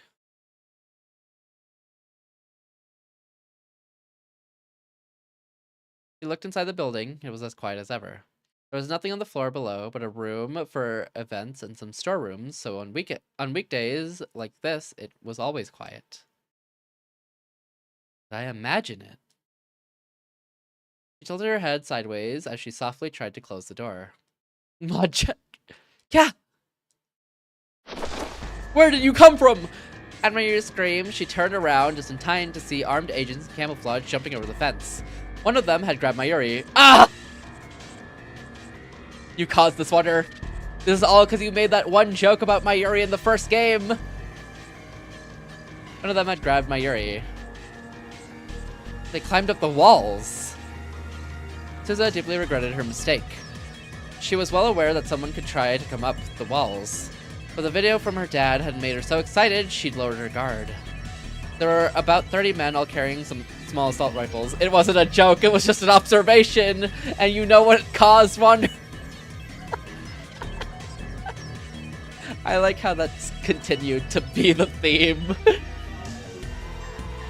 There were about 30 men all carrying small assault rifles. With Mayuri as their hostage, Suzuha couldn't do anything. Drop your gun and get on the ground. Hands on top of your head. One of the men gave her an order in a cold voice. Resist and we can't guarantee this girl's safety. He pulled Mayuri close and put the gun to her head, then flipped off the safety. Damn it. She had no choice but to obey. Suzuha took the gun out of the holster and put it on the ground, then took a pose where she could resist. Suzu, don't talk. Don't talk. They'll kill you if they have to. I'm just fine. From the way they moved, she could easily tell they were veteran professionals. That meant they were certainly after the time machine, and probably well aware that only Suzuha could operate it. That Suzuha decided meant they wouldn't kill her if they didn't have to. Wait, their eyes look so different? Like Mayuri's compared to the soldiers?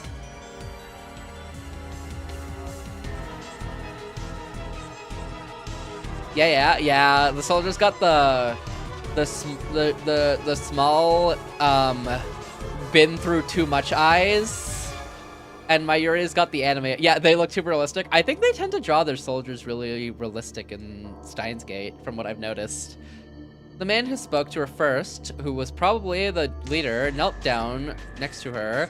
She was searched roughly to make sure she wasn't carrying any other weapons. Ugh, I'm a girl, you know. Show some respect. They took the other small pistol she carried for emergencies, as well as several different kinds of knives. Target 2 and Target 3 have been secured. What about you? What about you? Oh. The leader spoke to the group of men gathering around the time machine. Target 1 secured. It's locked and anything we try is met with an error. Several of the men had got inside the machine as well. Leaving the hatch open had been Suzu's own mistake, but still it upset her to see them inside the machine. It's no use. We won't listen to anyone but me. Stand up. The leader kicked her with the heel of his boot. Keep your hands where they are. Move slowly. Try anything will kill the hostage immediately. When she stood up, her hands were handcuffed behind her back. They prodded her from behind to move next to the machine. Biometrics, isn't it? That's right. That's right. But you can't copy my veins or fingerprints. Cutting off my hand or ripping out my eyeball won't work either. Security systems in the year 2036 aren't that easily fooled. The men in camo seemed aware of everything she said. None of them seemed surprised or irritated. Where's the professor? The leader asked the man who was pointing the gun at Mayuri. He's on his way. Target 1 is only useful if Target 2 is with it. Tell him it's impossible without brainwashing. Suzu gritted her teeth when she heard the word brainwashing. She had seen many of her friends in Valkyrie undergo this cruel procedure, then be sent back as spies before turning into vegetables. The leader turned towards Suzu. You know what happens when you're brainwashed. I believe the professor doesn't use drugs, he alters your brain directly. I think it would be smart to just help us. What do you think? The professor. Where'd she'd come from, an old doctor with that name had led a brainwashing team that had attempted to destroy Valkyrie. Suzu had hated him more than anyone else. They hadn't used drugs either.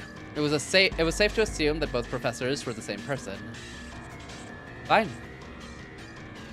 She nodded. I'll help you, but I can't do it like this. She jangled the cuffs behind her back. We'll take off the handcuffs, but if you resist, the girl dies. There was still a gun pointed at Mayuri's head. Even if she tried to resist, it would be impossible to save Mayuri from this many professional soldiers. When she went inside the cockpit, she used her biometrics to bypass the lock and brought up the control console. Lights came on all across the machine, and she could hear a low rumbling. Okay, get out. We'll investigate the rest. I don't think you're going to be able to do that. I don't think you're going to be able to understand it, but sure. As Suzu left the cockpit, the leader turned his gaze toward a particular cluster of men, which seemed to be engineers. That was the moment she was waiting for. Her hand had wandered below the console for a moment when she left the cockpit. She'd hidden some knives there. Without making a sound, she threw it at the leader. Ugh! The knife pierced his throat. He went down so quickly, he hadn't even had time to scream. She quickly readied another knife and darted between the men in camo.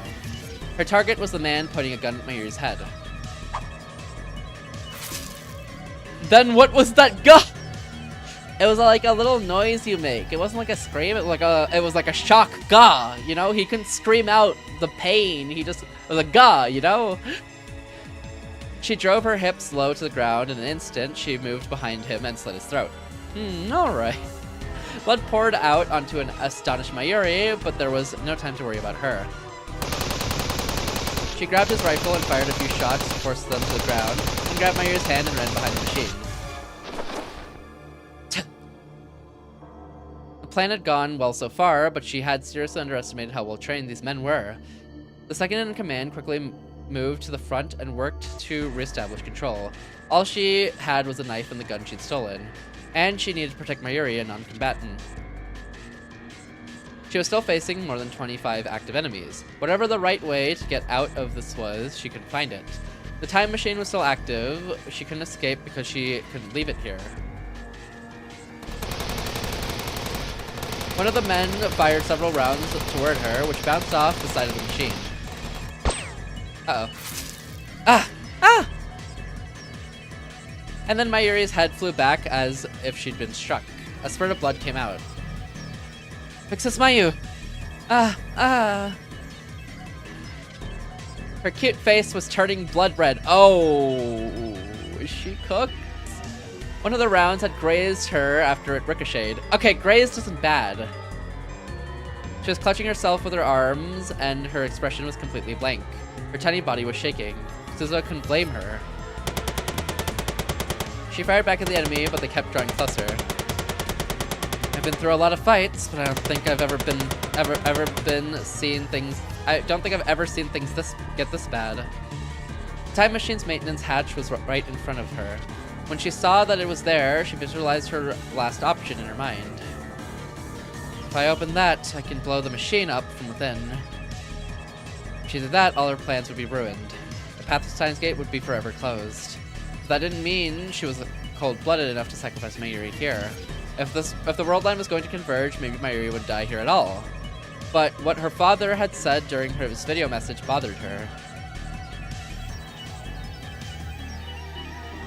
You've probably already noticed, but the choice you and Mayushi just made has changed the world line a little. In other words, I'm a different Itoru Hashida than the one in your world line. Which meant that Suzuha had no proof that Mayuri would be alive in 2036 now. Had the world line really changed? Of course, for the sake of Operation Aquila, she hoped it had. But that meant she wouldn't be able to move from this place. Imagine the worst case scenario. The worst case scenario, that would be these men taking the time machine. They could turn the world line into something even worse than the one Suzuha had experienced. It might become a world line where not only Mayuri's life wasn't safe, but Daru's wasn't either. If that was going to happen, she had to make her choice fast.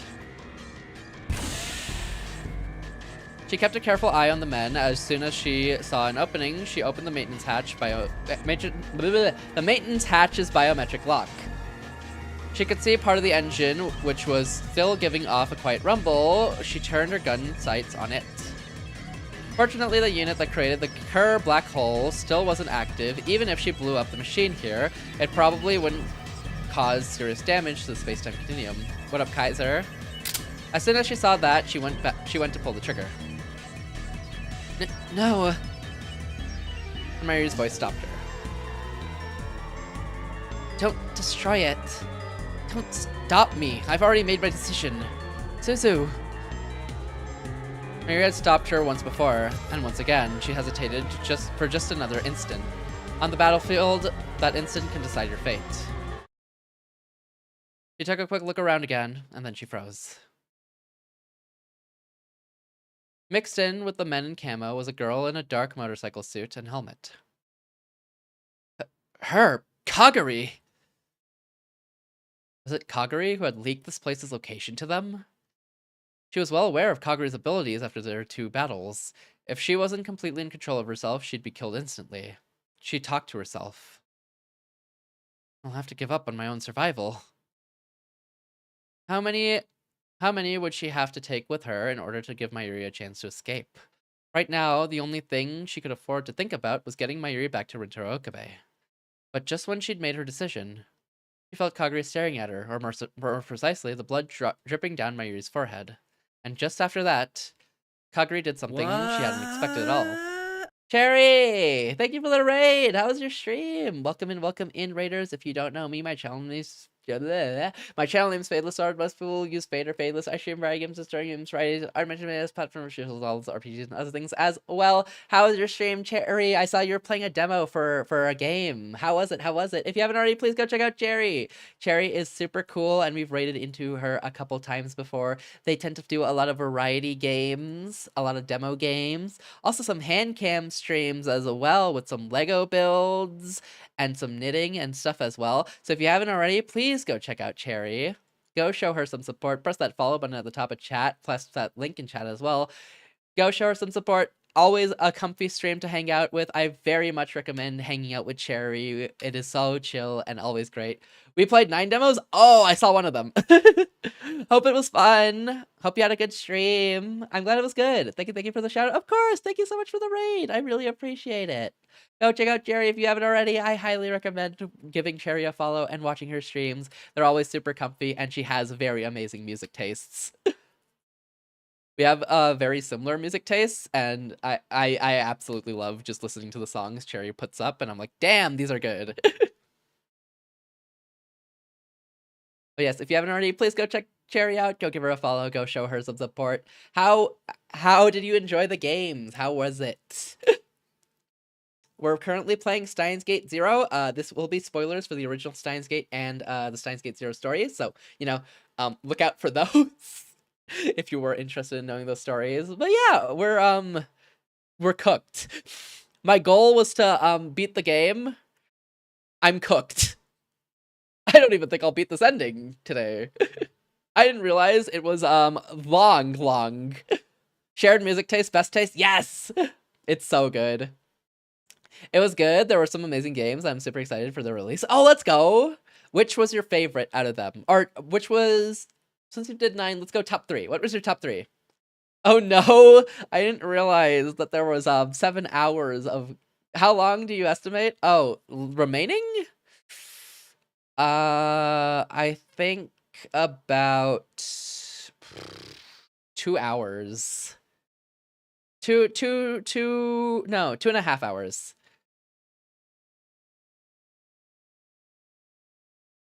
Just 3 more hours. 2.5, I think. Maybe 2. So cooked. I believe in you. Chat, he is cooked. No, guys. Don't worry. We'll just do a random stream next week and we'll finish up the game so quickly, so easily. Yippee!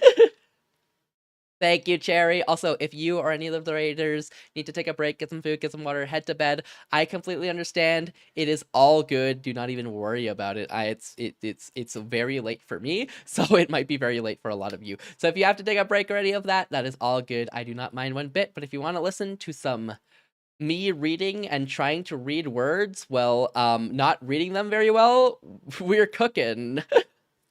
Didn't cook the past hour? Nah, he could have been playing League. Okay, you know what? I'd rather read.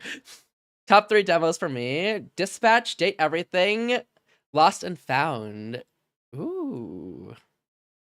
All right, since you recommended them, I'm gonna put them on my wish list. Dispatch. Ooh, I like the art style of this. You can't sleep here? W mods. Date Everything.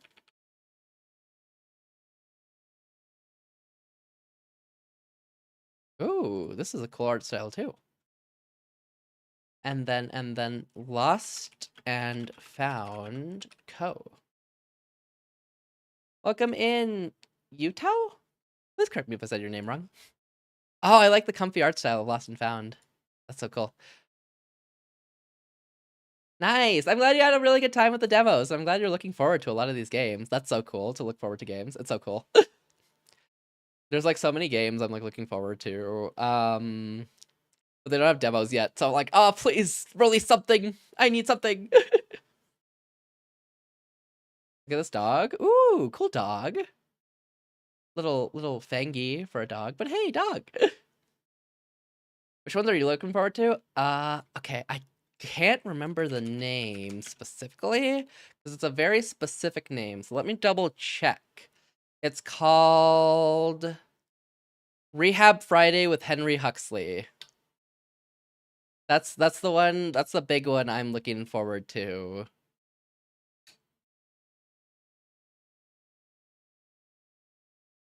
It's developed by one of the what's it called? Brain is not braining today. It's developed by one of the creators whose games I have just loved altogether because they made Hello Charlotte, Tomorrow Won't Come for Those Without Blank, and Mr. Rayner's Solve It Services. So that's the next game they're developing and working on, and it already looks so good from the little screenshots they've released. So I'm looking forward to that one.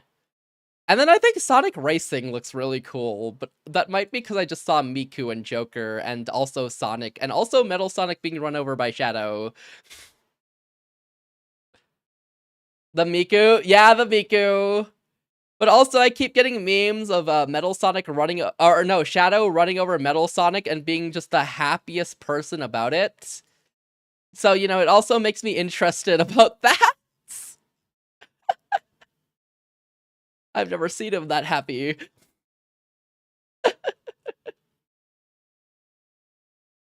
Also, Cherry, if you need to get some water, be sure to get some water and hydrate, because it's always tiring for your voice after a stream. So be sure to hydrate if you have not already done so. W Shadow, honestly, W Shadow. Sonic Racing got SpongeBob. Wait, it does? I didn't even see that one. She felt Kaguri staring at her, or more precisely, the blood dripping down Mayuri's forehead. The art for Rehab Friday looks really cute. Yeah! The stories tend to be, like, pretty dark and psychological overall that they make, but their art style is always very cute to contrast that. It's really cool. And just after that, Kaguri did something she hadn't expected at all. What did you do to mommy? What did you do to mommy? There was a scream. No, it was a howl of an enraged beast. And then the slaughter began.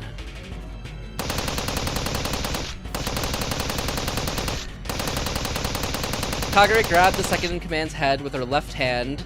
With her right, she steadied her rifle. After she fired, there was very little left of his head. Not the emote wonder. I will make sure to, but I will probably be heading off to bed. I hope you have a great rest of the stream. That is all good, Cherry. Thank you so much for the raid. I really appreciate it. Have an amazing night. Thank you so much for the game recommendations. I'm glad you had an amazing stream. Have an amazing night. Have amazing dreams. Get some good rest and sleep. Be sure to hydrate before bed so you don't wake up dehydrated either. Thank you so much again, Cherry, for the raid. Sleep well, and take care. Have an amazing night, Cherry. The rest of him dropped to the ground. That's a lot of blood. The Mega Lol is too accurate for what Kaguri just turned into. Yeah? What are you doing? She slammed the piece of tattered flesh that had once been a man's head into the ground, and with no warning at all, leaped from one Scream Man to another. She fired her gun into every one of them.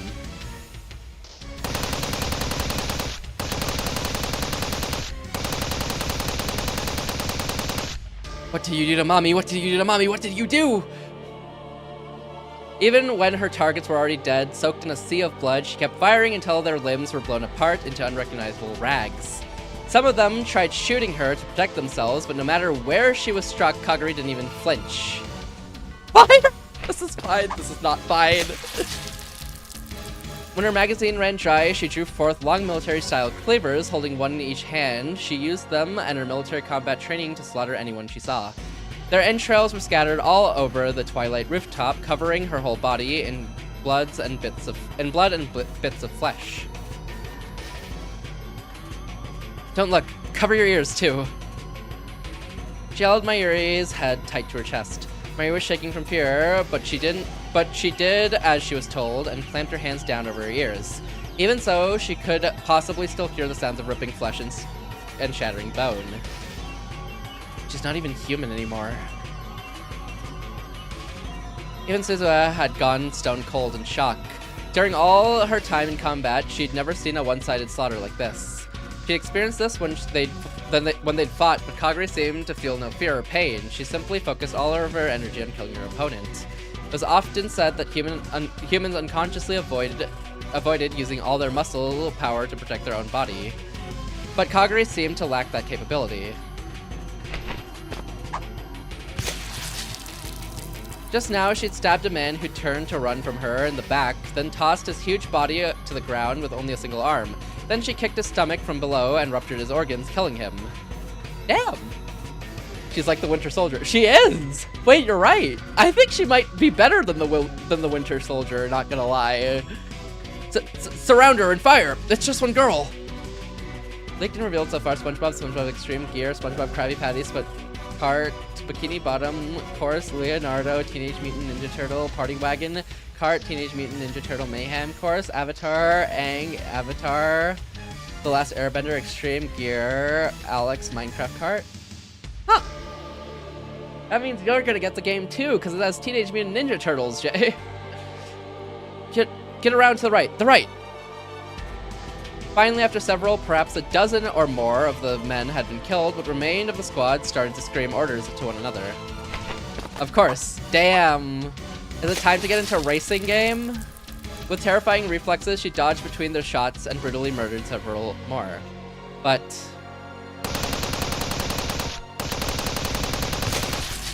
yeah. At last, a hail of gunfire struck her left hand, and the knife she was holding fell to the ground. No, that wasn't it. It wasn't the knife that fell, it was her entire left hand. Her what?! The shock caused her body to stagger back.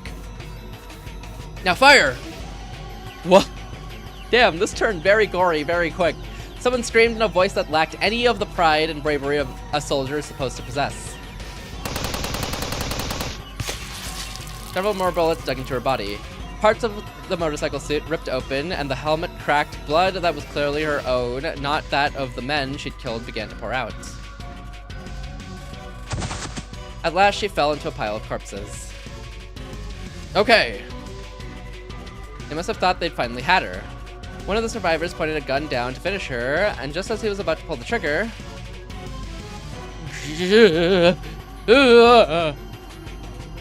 her bestial roar and the man's terrified scream overlapped in a horrible cacophony.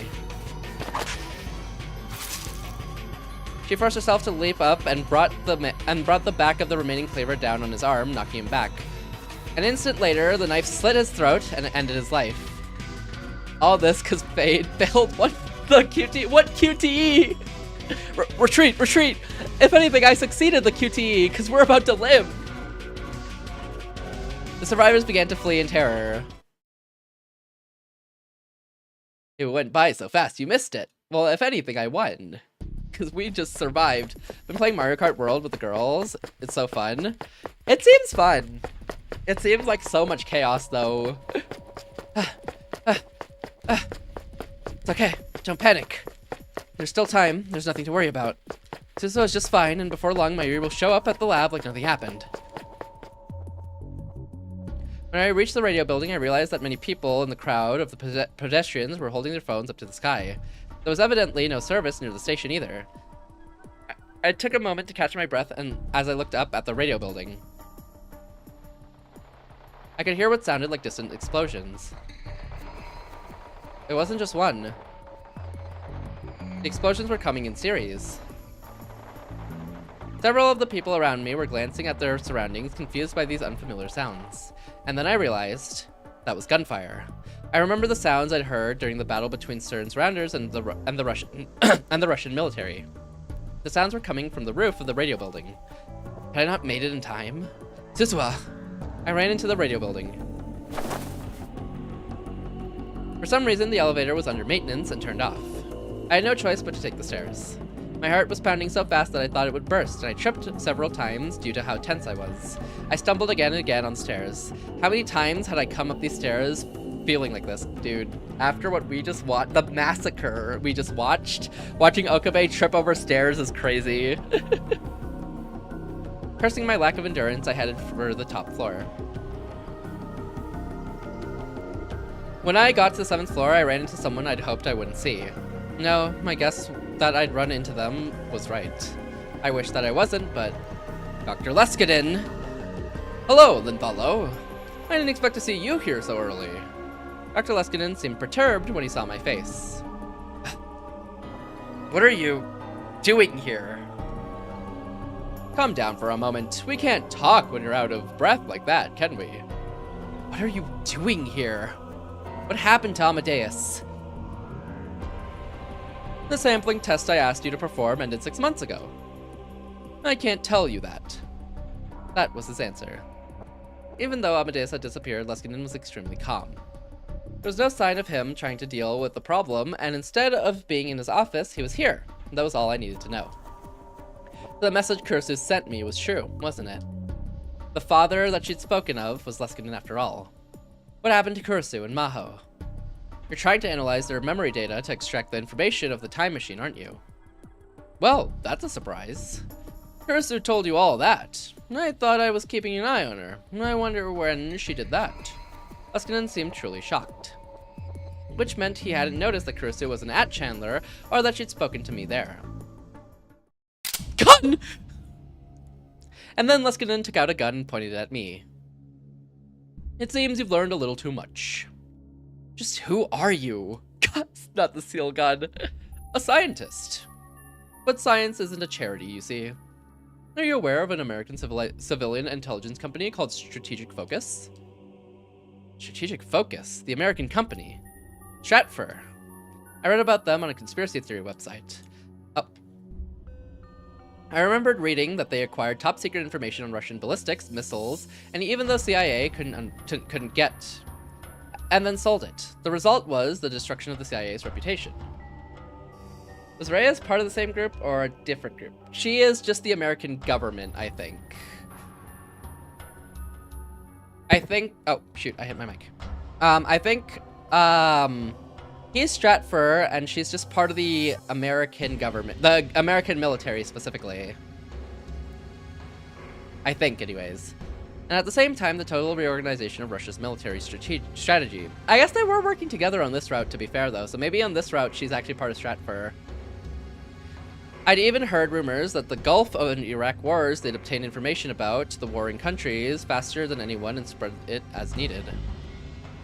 The world government supposedly called them the Shadow CIA. So he was going to use Amadeus for military purposes? Was everything he said at the seminar just platitudes and lies? Well, I don't think I'm the one who's important here, am I? Anyway, Lenthallo, I heard something from Katsumi. You have the new encephalitis, don't you? In fact, you seem to know something about how it works. That's very interesting. Will you be willing to offer that information to me? All you have to do is undergo a simple procedure, and I'll be happy to hire you as my assistant. For some reason, my whole body broke out in goosebumps at the word procedure. The Dr. Leskinen I knew, the man with the childlike mischievous heart and deep scientific curiosity, the man who'd been so kind to me, the man I'd respected, was gone. In his place was the cruel scientific fundamentalist who thought nothing of human lives or hearts as he pointed a gun at me. Or was this who he truly was? Suddenly he seemed like a terrifyingly unknown. How about it? He took a step towards me, and then another fierce gunfight broke out above. Leskinen clicked his tongue at the sound. He glanced toward the stairs. Why am I hearing gunfire? I told them so many times to handle this peacefully. Ah! I took advantage of the distraction. Luckily, I was still on the staircase. I tackled his legs as hard as I could, and he lost his balance and fell. He doesn't know. He doesn't know they're losing. They're getting cooked up there. Gah! He hit his head hard on the steps, and after a moment's jerk, stopped moving at all. He might be dead, but I didn't care anymore. I'd become a murderer many times over already. What? Well, he died. To stare is wonder. Come on. That easy? You know how dangerous, like, non-carpeted stairs can be. He hit his head. He's cooked. When I opened the door, what I saw was a vision from the heart of hell itself. There was blood everywhere and bodies too. What is this? Oppa! Hi Mirai on YouTube. Hope you're doing well. In the middle of the sea of blood was a girl in a motorcycle suit and a helmet, covered in crimson as she lay on the ground. She held a giant cleaver. I could see instantly that she was responsible for this disaster. Her shoulders moved up and down a little, so evidently she was still alive. I approached the woman, trying my best not to throw up from the stench. G, what's up? Are you okay, Mommy? I could hear her voice from beneath the cracked, broken helmet. I looked closer and saw that some of the blood was her own. Her body was racked with bullet wounds, and her left hand was completely gone. It was a miracle that she had somehow survived all of that. Oh, we can't even see the left hand. No, yeah, Kagari might be dead. She took out a lot, but why is the angle like that? I mean, how else would we capture this crazy moment of Kagari and Suzuha and Mayuri, you know?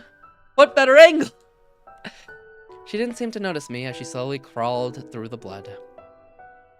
I followed her gaze and saw Mayuri huddled beneath the time machine. Suzuha seemed to be unhurt, but there was blood on Mayuri's face. Wonder? Ruffle? She seemed to be unhurt, but okay. Mayuri! I hadn't expected to see her here, and I was worried about her wound, but more than anything, I was glad she was safe. She raised her face when she heard my voice, but the next moment, her eyes locked onto the girl in the motorcycle suit. No.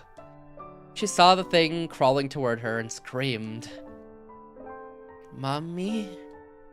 Mommy, this isn't what it looks like. Kagari didn't want to kill anyone. I just wanted to protect you. Kagari? Did she say Kagari? It was only then I realized that the girl in the motorcycle suit was the Kagari Shina that Suzuha had been looking for. I'm sorry, Mommy.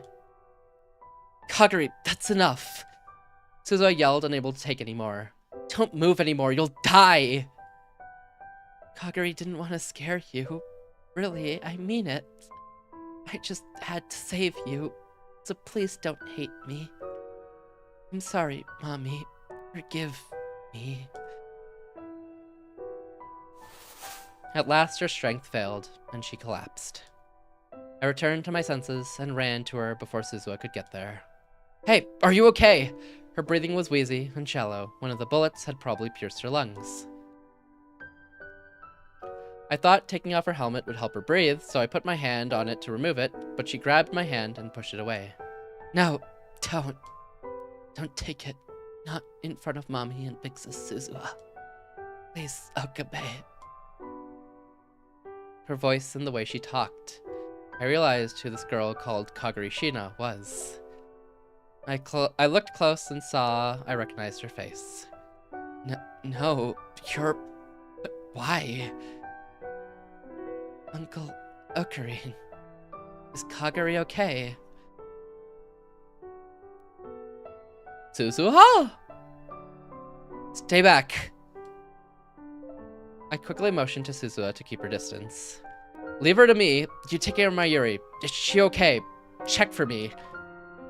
She looked upset, but did as I asked. She went back to Mayuri and started to look at her wounds. Mayuri was covering her face and tried not to look at the bodies. It's okay. It's not deep. I relaxed a little when I heard that. Suzuha? No, Amane. Wait. Amane. I'm so glad you're safe, Mommy. Kagari's voice was a whisper as I cradled her in my arms. And then she slowly closed her eyes. Her breathing got weaker. Hang in there. Why are you... Mommy. It's cooked. Huh? Well, that's not the Kagari Shina's face I know, Wonder. It's okay. Don't worry. Even like this, I don't suffer or feel pain. I always hear the voice of God. He tells me that it doesn't hurt, that I don't feel the pain. So I just... This must be a visual error, but I hope. I don't know who this is anymore. I'll tell you, Okabe. The real one doesn't know anything. She's been in Europe on an exchange program for 3 years. The professor manipulated things behind the scenes to send me to Akihabara. The real one doesn't know anything. The professor? Did she mean... In this world line, Hashida and the real one will meet next year. Kagari opened her eyes a little more and looked toward the time machine, toward Mayuri and Suzuha. It's okay. I'm sure the real one will love Hashida too. Just like I did. I said it. Don't tell anyone. Okay? It is Yuki.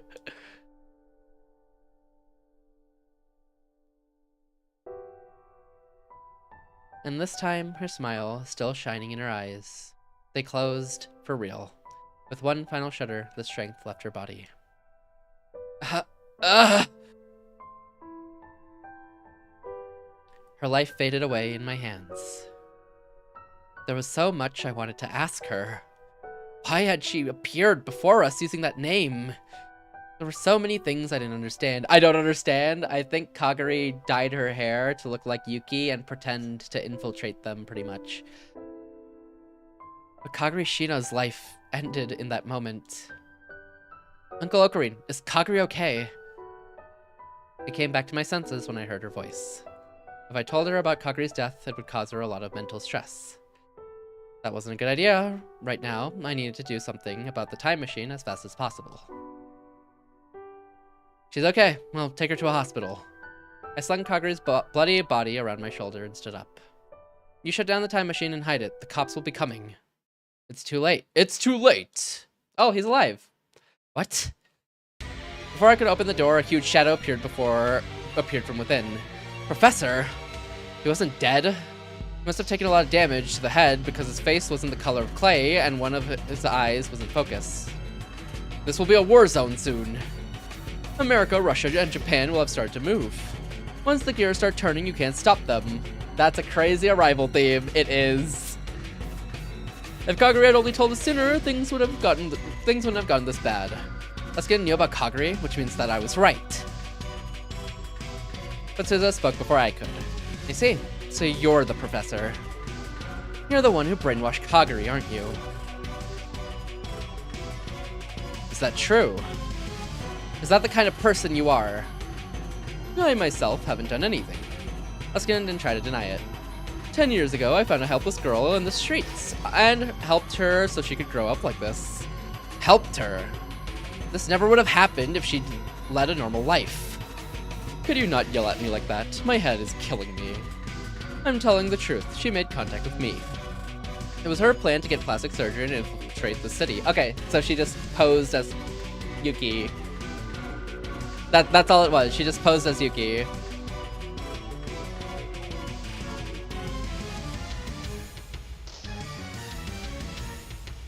For how long? Forever? From the looks of it?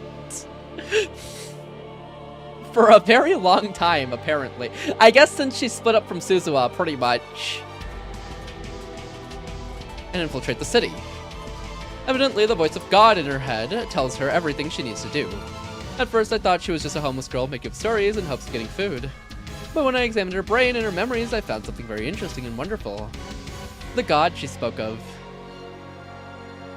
And even as his face twisted in pain, he smiled proudly. This God she spoke of, it was a me from the year 2036. You! You're a real mad scientist. Suddenly I heard a siren from down below. Just hearing the sound made me feel uneasy. I never heard a sound like it before. What is this? This is a guerrilla attack information. Repeat, guerrilla attack information. A guerrilla attack may occur in this area. Please get indoors and obtain further information from radio or television broadcasts. I heard that announcements coming from the speaker on the street. Guerrilla attack. I could hear several helicopters in the sky above me. Their engines were clearly more powerful than the ones in the media's news choppers. I recognized the sounds from the time I'd spent in the wartime world line. Would they announce guerrilla attacks? I think they'd announce an attack. Not specifically a guerrilla, but like an attack. Like an air raid siren. I told you, didn't I? There's about to be a war over the time machine right here. Third World War is about to begin. I'm not sure the people here have any idea a world war is about to begin in the middle of their city. And then Leskinen leaned up against a wall, sat down, and stopped moving. Whether he'd passed out or gone into a coma from the brain damage, I didn't have time to find out. It was like the air in the city had gotten heavier. That's how it felt. A chill ran down my spine. I'd spent a month at war in that world line. The same future was about to begin here. Something like that couldn't happen in Japan. It was like a TV show or a movie. But I knew instinctually that it wasn't fiction. There had been signs since 6 months ago. Here in Akihabara, in Tokyo, in Japan. Spies and soldiers from all around the world had been working in the shadows. So I'd known this would happen. By refusing Suzuha's request and choosing the world line where Mayuri survived, I'd doomed over 5 billion people. I was the one who chose this. It was me. Uncle Ocarine. I looked and saw Suzuha was pushing Mayuri into the time machine. We're going to have to jump to the past. What? Take care of Kagari. Suzuha had no idea that Kagari was already dead. She leaped into the cockpit. I raced over and grabbed onto the hatch, then looked inside. You can't mean a year ago. You're going back there, so suddenly. It's not sudden. We're not going back there. She was tapping commands into the console as she spoke. What do you mean you're not going back there? I'm borrowing Big Sis Mayu for a little. Mayuri was already strapped into a seat. Just like I was when I jumped a year ago with Suzuha. Mayuri, you... Ocarine. I heard fierce gunfire and screams in the distance. It looked like some of the spies had started fighting each other. Kagari may have wiped out a force from one nation, but an army from an entirely different one was still coming. Ocarine, here. Mayuri handed me a smartphone. I took it without thinking. I can't get signal, so I'll have to give you this, okay? Read my message. I'll tell you how Mayushi feels. It'll tell you how Mayushi feels. Wait, where are you why are you going? If you go, it won't change anything. You can't do anything. And if you go, you won't be able to come back. No, it can't be you who does it, Ocarine. This is Mayushi's job. I don't understand. I don't understand. I don't know what you're talking about. Please get out of the time machine, Mayuri. If you leave the wheel of causality, then I won't even know why I chose this world line. Ocarine. Mayuri gently rubbed my cheek. And she smiled sadly. She softly pushed my shoulder. It threw me off balance and made me let go of the hatch. Then the hatch closed. Mayuri, wait! It was too late. By the time I grabbed back on, the hatch was sealed shut. The door control were biometric. Only Suzuha could open it now. The time machine started to roar. Water, no, the pale. It's over. A pale light began to gather around it. I'd seen this before in the Alpha world line. Why, Mayuri? Just then, a group of armed men kicked open the door and swarmed onto the roof. They were highly trained military operatives. And then an attack helicopter descended from the skies. The soldiers started to shoot at it, but the helicopter seemed to ignore them as it slowly hovered in place. I realized the powerful rocket launchers on either side of its bodies were aimed at me. No, at the time machine. It couldn't be. No, don't. When my worst fears were realized. The helicopter fired its rockets. They headed straight for the time machine. Bazooka! Oh god. It was still there, shrouded in light. No!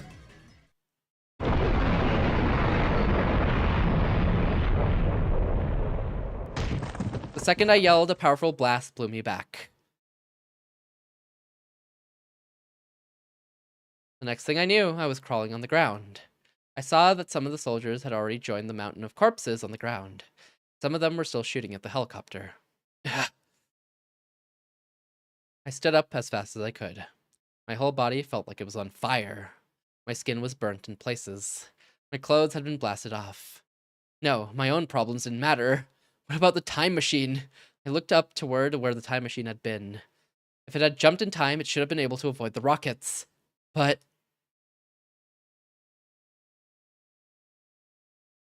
there were scraps of metal everywhere. I could tell that they belonged to the time machine. Had I not made it in time? Suzuha! Mayuri! I looked around in the cloud of smoke. Mayuri, where are you? Mayuri, Suzuha, answer me! There were bodies everywhere, but I couldn't see Mayuri or Suzuha. I couldn't even tell if they were alive or dead. There were no bodies. They'd simply vanished. After that, things went far beyond my power to control. Brutal battles took place on the ground and in the sky of Akihabara. Aware, it's so over. Oh my god, I don't even know. If you get shot down in there, you probably just get trapped in a timeline or something, right? I'd seen footage of war in the Middle East on the news. The same scenes were playing out in Akihabara. I managed to slip through the chaos of the battle and barely escaped the radio building with my life. I had no choice but to leave Kaguri's body. I took the long way back to the lab so that no one would find me. By the time I arrived, the sun had set, and the night sky was illuminated with explosions and tracer rounds. The whole of Akihabara was like someone had poked a beehive. The lights were out at the lab, but inside I found Daru, Maho, Ferris staring at the TV and the computer monitors. Ocarine! Okabe, I'm so glad you're safe. Wait, you're hurt? Yeah. Are you okay? Did you get caught up in the fighting? First aid, quick! I didn't have the energy to answer them. I looked toward the footage on the TV screen. The reporter was wearing a bulletproof vest and a hard hat. He was screaming at the top of his lungs, trying to drown out the reporters from the other stations. Like a war zone. The areas around Akihabara Station and the center street have been cut off. US and SDF helicopters and tanks are... Oh, just now, I heard another huge explosion. Is this really Japan? I feel like I'm reporting on a civil war. The government says that it's terrorism, but I can't imagine. And then a stray shot from an anti-material rifle fired by the Special Forces team from some country or another struck the news van's engine and blew it up. Ugh! It exploded! There's been an explosion! Are you trying to get killed? Get out of here! This is a war! This is war! You're going to die! Brother, he was at the center of fighting! You're hurt! Yeah, I was kind of in the middle of everything.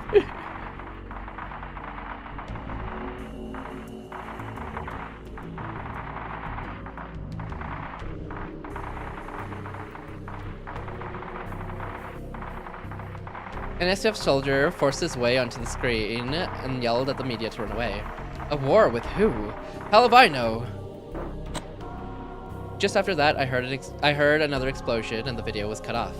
Did they take a direct hit? Everyone fell silent. It's dangerous here too. I can't go home.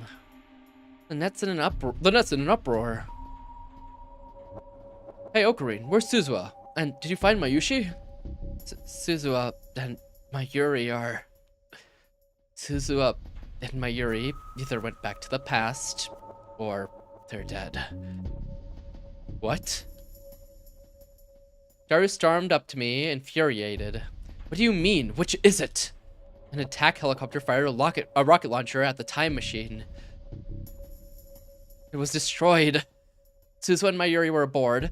They were about to go back to the past. I saw some pieces of the time machine left, but it wasn't everything. And Daru, I looked and looked, but I couldn't find Suzuha and Mayuri's bodies anywhere. Not even a piece. It was like they'd vanished without a trace. Do you think they made it back to the past? The tears I tried so hard to hold back came pouring out.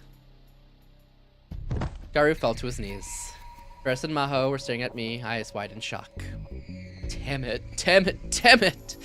Daru slammed his fist into the floor. This can't be happening, it can't! I tried to wipe away my tears and realized I was holding something in my right hand. It was the cell phone that Mayuri had given me. He told me to read the message on it. It wasn't locked. I opened the mail folder. There were several unsent messages addressed to her friends and family. One of them was addressed to me. Was this what she wanted me to read? With shaking fingers, I tapped the screen to open the message. Aww, I don't want to read this. Dear Ocarine, Titeru, it's Mayushi. I knew I should probably tell you this face to face, but I wasn't sure if I could say it right, and I wasn't sure what I'd do if you tried to stop me. So I decided to send a message instead. I'm going back to the past with Suzu. You're probably mad and want to know why, right? But it's something that I have to do. You see, I was the one who hid my Hikoboshi, my strong Hikoboshi, who always got back up and laughed no matter how bad things were. I was the one who hid him beyond the dark clouds. I was wrong. No one was trying to make you save the future all by yourself. You've got Daru and Suzu, and Luca, and Ferris, and Yuki, and now Maho. So this time, it's my turn. It's my turn. It's my first big mission as lab member 002. I'm sure you're worried, but I'll be fine. And even if something happens, I know you'll come to save me. The Hyoin Kyoma I love will come riding in on a new time machine he made and save the day. I know it. So I'm going. I promise I'll come back. I'll come back to you. So just wait for me a little longer, okay? I love Hyoin Kyoma. But you know, I love Rintaro Okabe even more. It's cooked. She's dead. My Yuri. You forgot, didn't you? You're my hostage. You can't be my hostage if you go away. You want me to come save you if something happens. What kind of hostage are you? The mad scientist of madness would never go to save you. To save you. You're an idiot. But I'm a bigger idiot. My heart was in pain. It hurt so much. It was just like after I'd killed Kurisu. Maybe I'd be better off if I just fell over and died. I would do anything to be released from this pain. But in the corner of my tear-blurred vision, I saw it. Hyoin Kyoma's final weapon. His last hope. No. It was the thing that had brought me so many nightmares. I staggered to the development room and threw off the cardboard that was covering it. There it was. The phone wave name subject to change, Unit 02. The thing that Maho and Daru had been working on behind my back. Wait, he can be saved, Wanderer! If I complete this. I turned around and wiped away my tears and saw my friends looking depressed in the middle of the darkened room. You said you didn't know how to make a time leap machine, right? Will you do what I tell you? I'll give you the answer that Kurisu discovered. And then we'll activate the time machine. Maho said that one thing she didn't know was how to compress the memory data, which means that everything else was finished, and I knew how to complete it. Daru was the first to nod. I'm in. Tell us, Ocarine. I'll help too. It's settled, yeah. All three responded with no hesitation. They turned toward me and spoke their answers clearly. All right. Daru, I want you to hack CERN. We'll need to remote control the LHC. We'll use that to compress the memory data down to 36 bytes. That's enough to send back to the past. Just 36 bytes? You could tell she was a scientist by the way her face went pale at the number. But sometimes this thing doesn't work right. Sometimes it's just a normal microwave. It's the 42-inch CRT in the Braun workshop. The phone wave name subject to change only works when it's turned on. CRT TV? Oh, so that's it. The words CRT were enough for her to figure it out. The life was coming back to their eyes. Then we may be able to finish it after all. But even if we can finish it, are you going to start using it now? We can't run human trials without doing anything else first. You're not confident in what you built. But Kurisu did it already in another world line. That's because she's Kurisu. I can't be her. You saw Kurisu's message on that channel, right? What?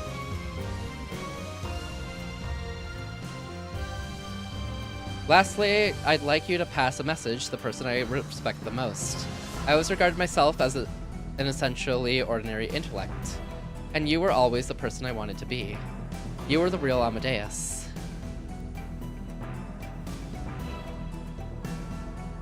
You got Kurisu to say that, and now you're gonna run away? I'm not running away. Don't underestimate me. I nodded back and smoothed back my hair, which had been messed up by the explosion. Kyoma, here. Ferris brought me my white lab coat, which had been hanging for ages on the wall in the development room. I bit down on my lip and wiped away the tears one more time.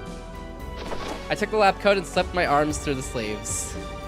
I spun around so that the hem of the coat flew up. And I stood triumphantly in the center of the lab, just as I used to. And then I declared in a loud voice. Must make someone's hair or clothes untidy or messy. Oh, really? I didn't know it was a word. We'll now complete the phone wave name subject to change, Unit 02, and perform a time leap. Lend me your aid. This time I'm never giving up. I looked at Dara and Ferris and finally at Maho. It comes from the word mess. It feels like it does. That's why I corrected it, because I thought it wasn't real.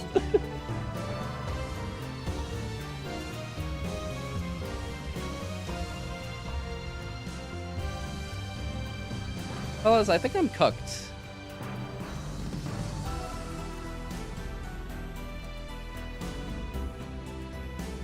There's still like an hour left. Is Fade cooked? Cannot predict now. Even if I fail, shrug.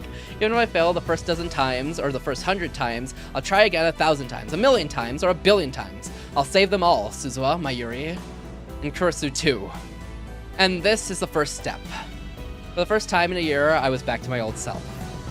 My friends saw me and nodded, their faces filled with resolve. It took almost 2 full days to finish work on the phone wave.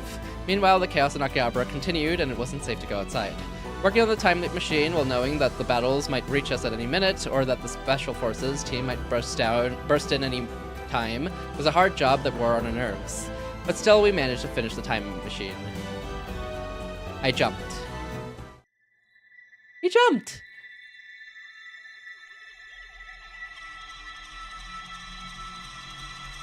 Just before everything, I guess. Bro. Alright. That's where I'm gonna stop. It is so late. I need to sleep. I think Sunday, instead of doing Get to Work first, we're gonna just do Steins Gate, and then we'll do Get to Work after. Clap, thank you. So we'll take care of Steins Gate. We'll take care of Steins Gate first, and then we'll do Get to Work if there's time left. Okay? You know, that's a pretty good plan, right? I am so tired, though. I need to sleep, and my voice is dying. I can feel it. Alright. Who do I send you to, though, is the real question. Who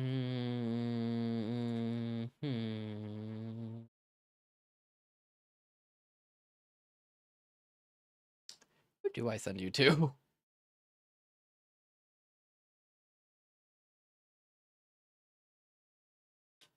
Your voice still sounds mostly the same to me. Wait, really? I feel like it feels more scratchy when I talk. But maybe that's just a talky thing and not like a... It's mostly the brain. When I talk, it like feels like it's scratching against my throat is the issue.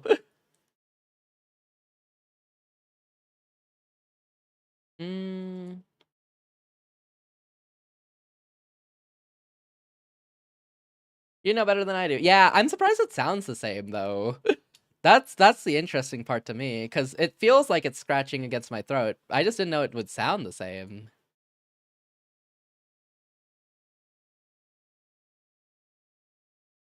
This person's live, but they're in a collab.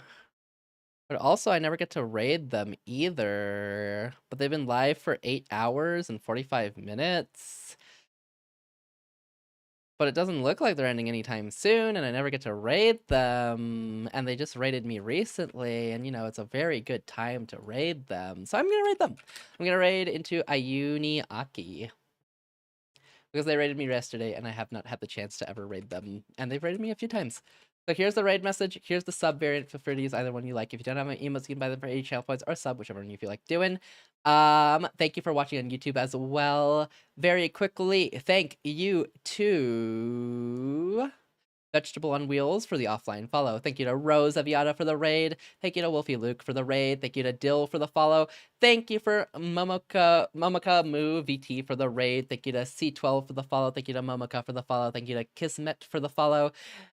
Thank you, Cherry, for the raid as well. I might be live tomorrow. I'll definitely be on Repo tomorrow, and that'll be on a lot of people's streams. I think Synchro will definitely be one of the people streaming, but other than that, there probably are other people streaming. Otherwise, I'll probably stream Stellar Blade after it, or if I'm too tired after Repo, then there won't be a stream, and I'll stream Sunday, and we're gonna finish up Steins Gate first on Sunday, and then we'll swap to Getting Over It if there's time. Not get to work. Sorry, that brain. It's what you stay up for. To raid people you don't normally get to raid. They normally end before this time. They normally end like earlier in the day, you know? Anyways, bye Wander, bye Mariah on YouTube, bye anyone lurking as well. Have a great morning, afternoon, evening, and or night, and I'll see ya maybe tomorrow. Otherwise, Sunday for sure. Bye, take care, take care. We're finishing Steins Gate for sure Sunday.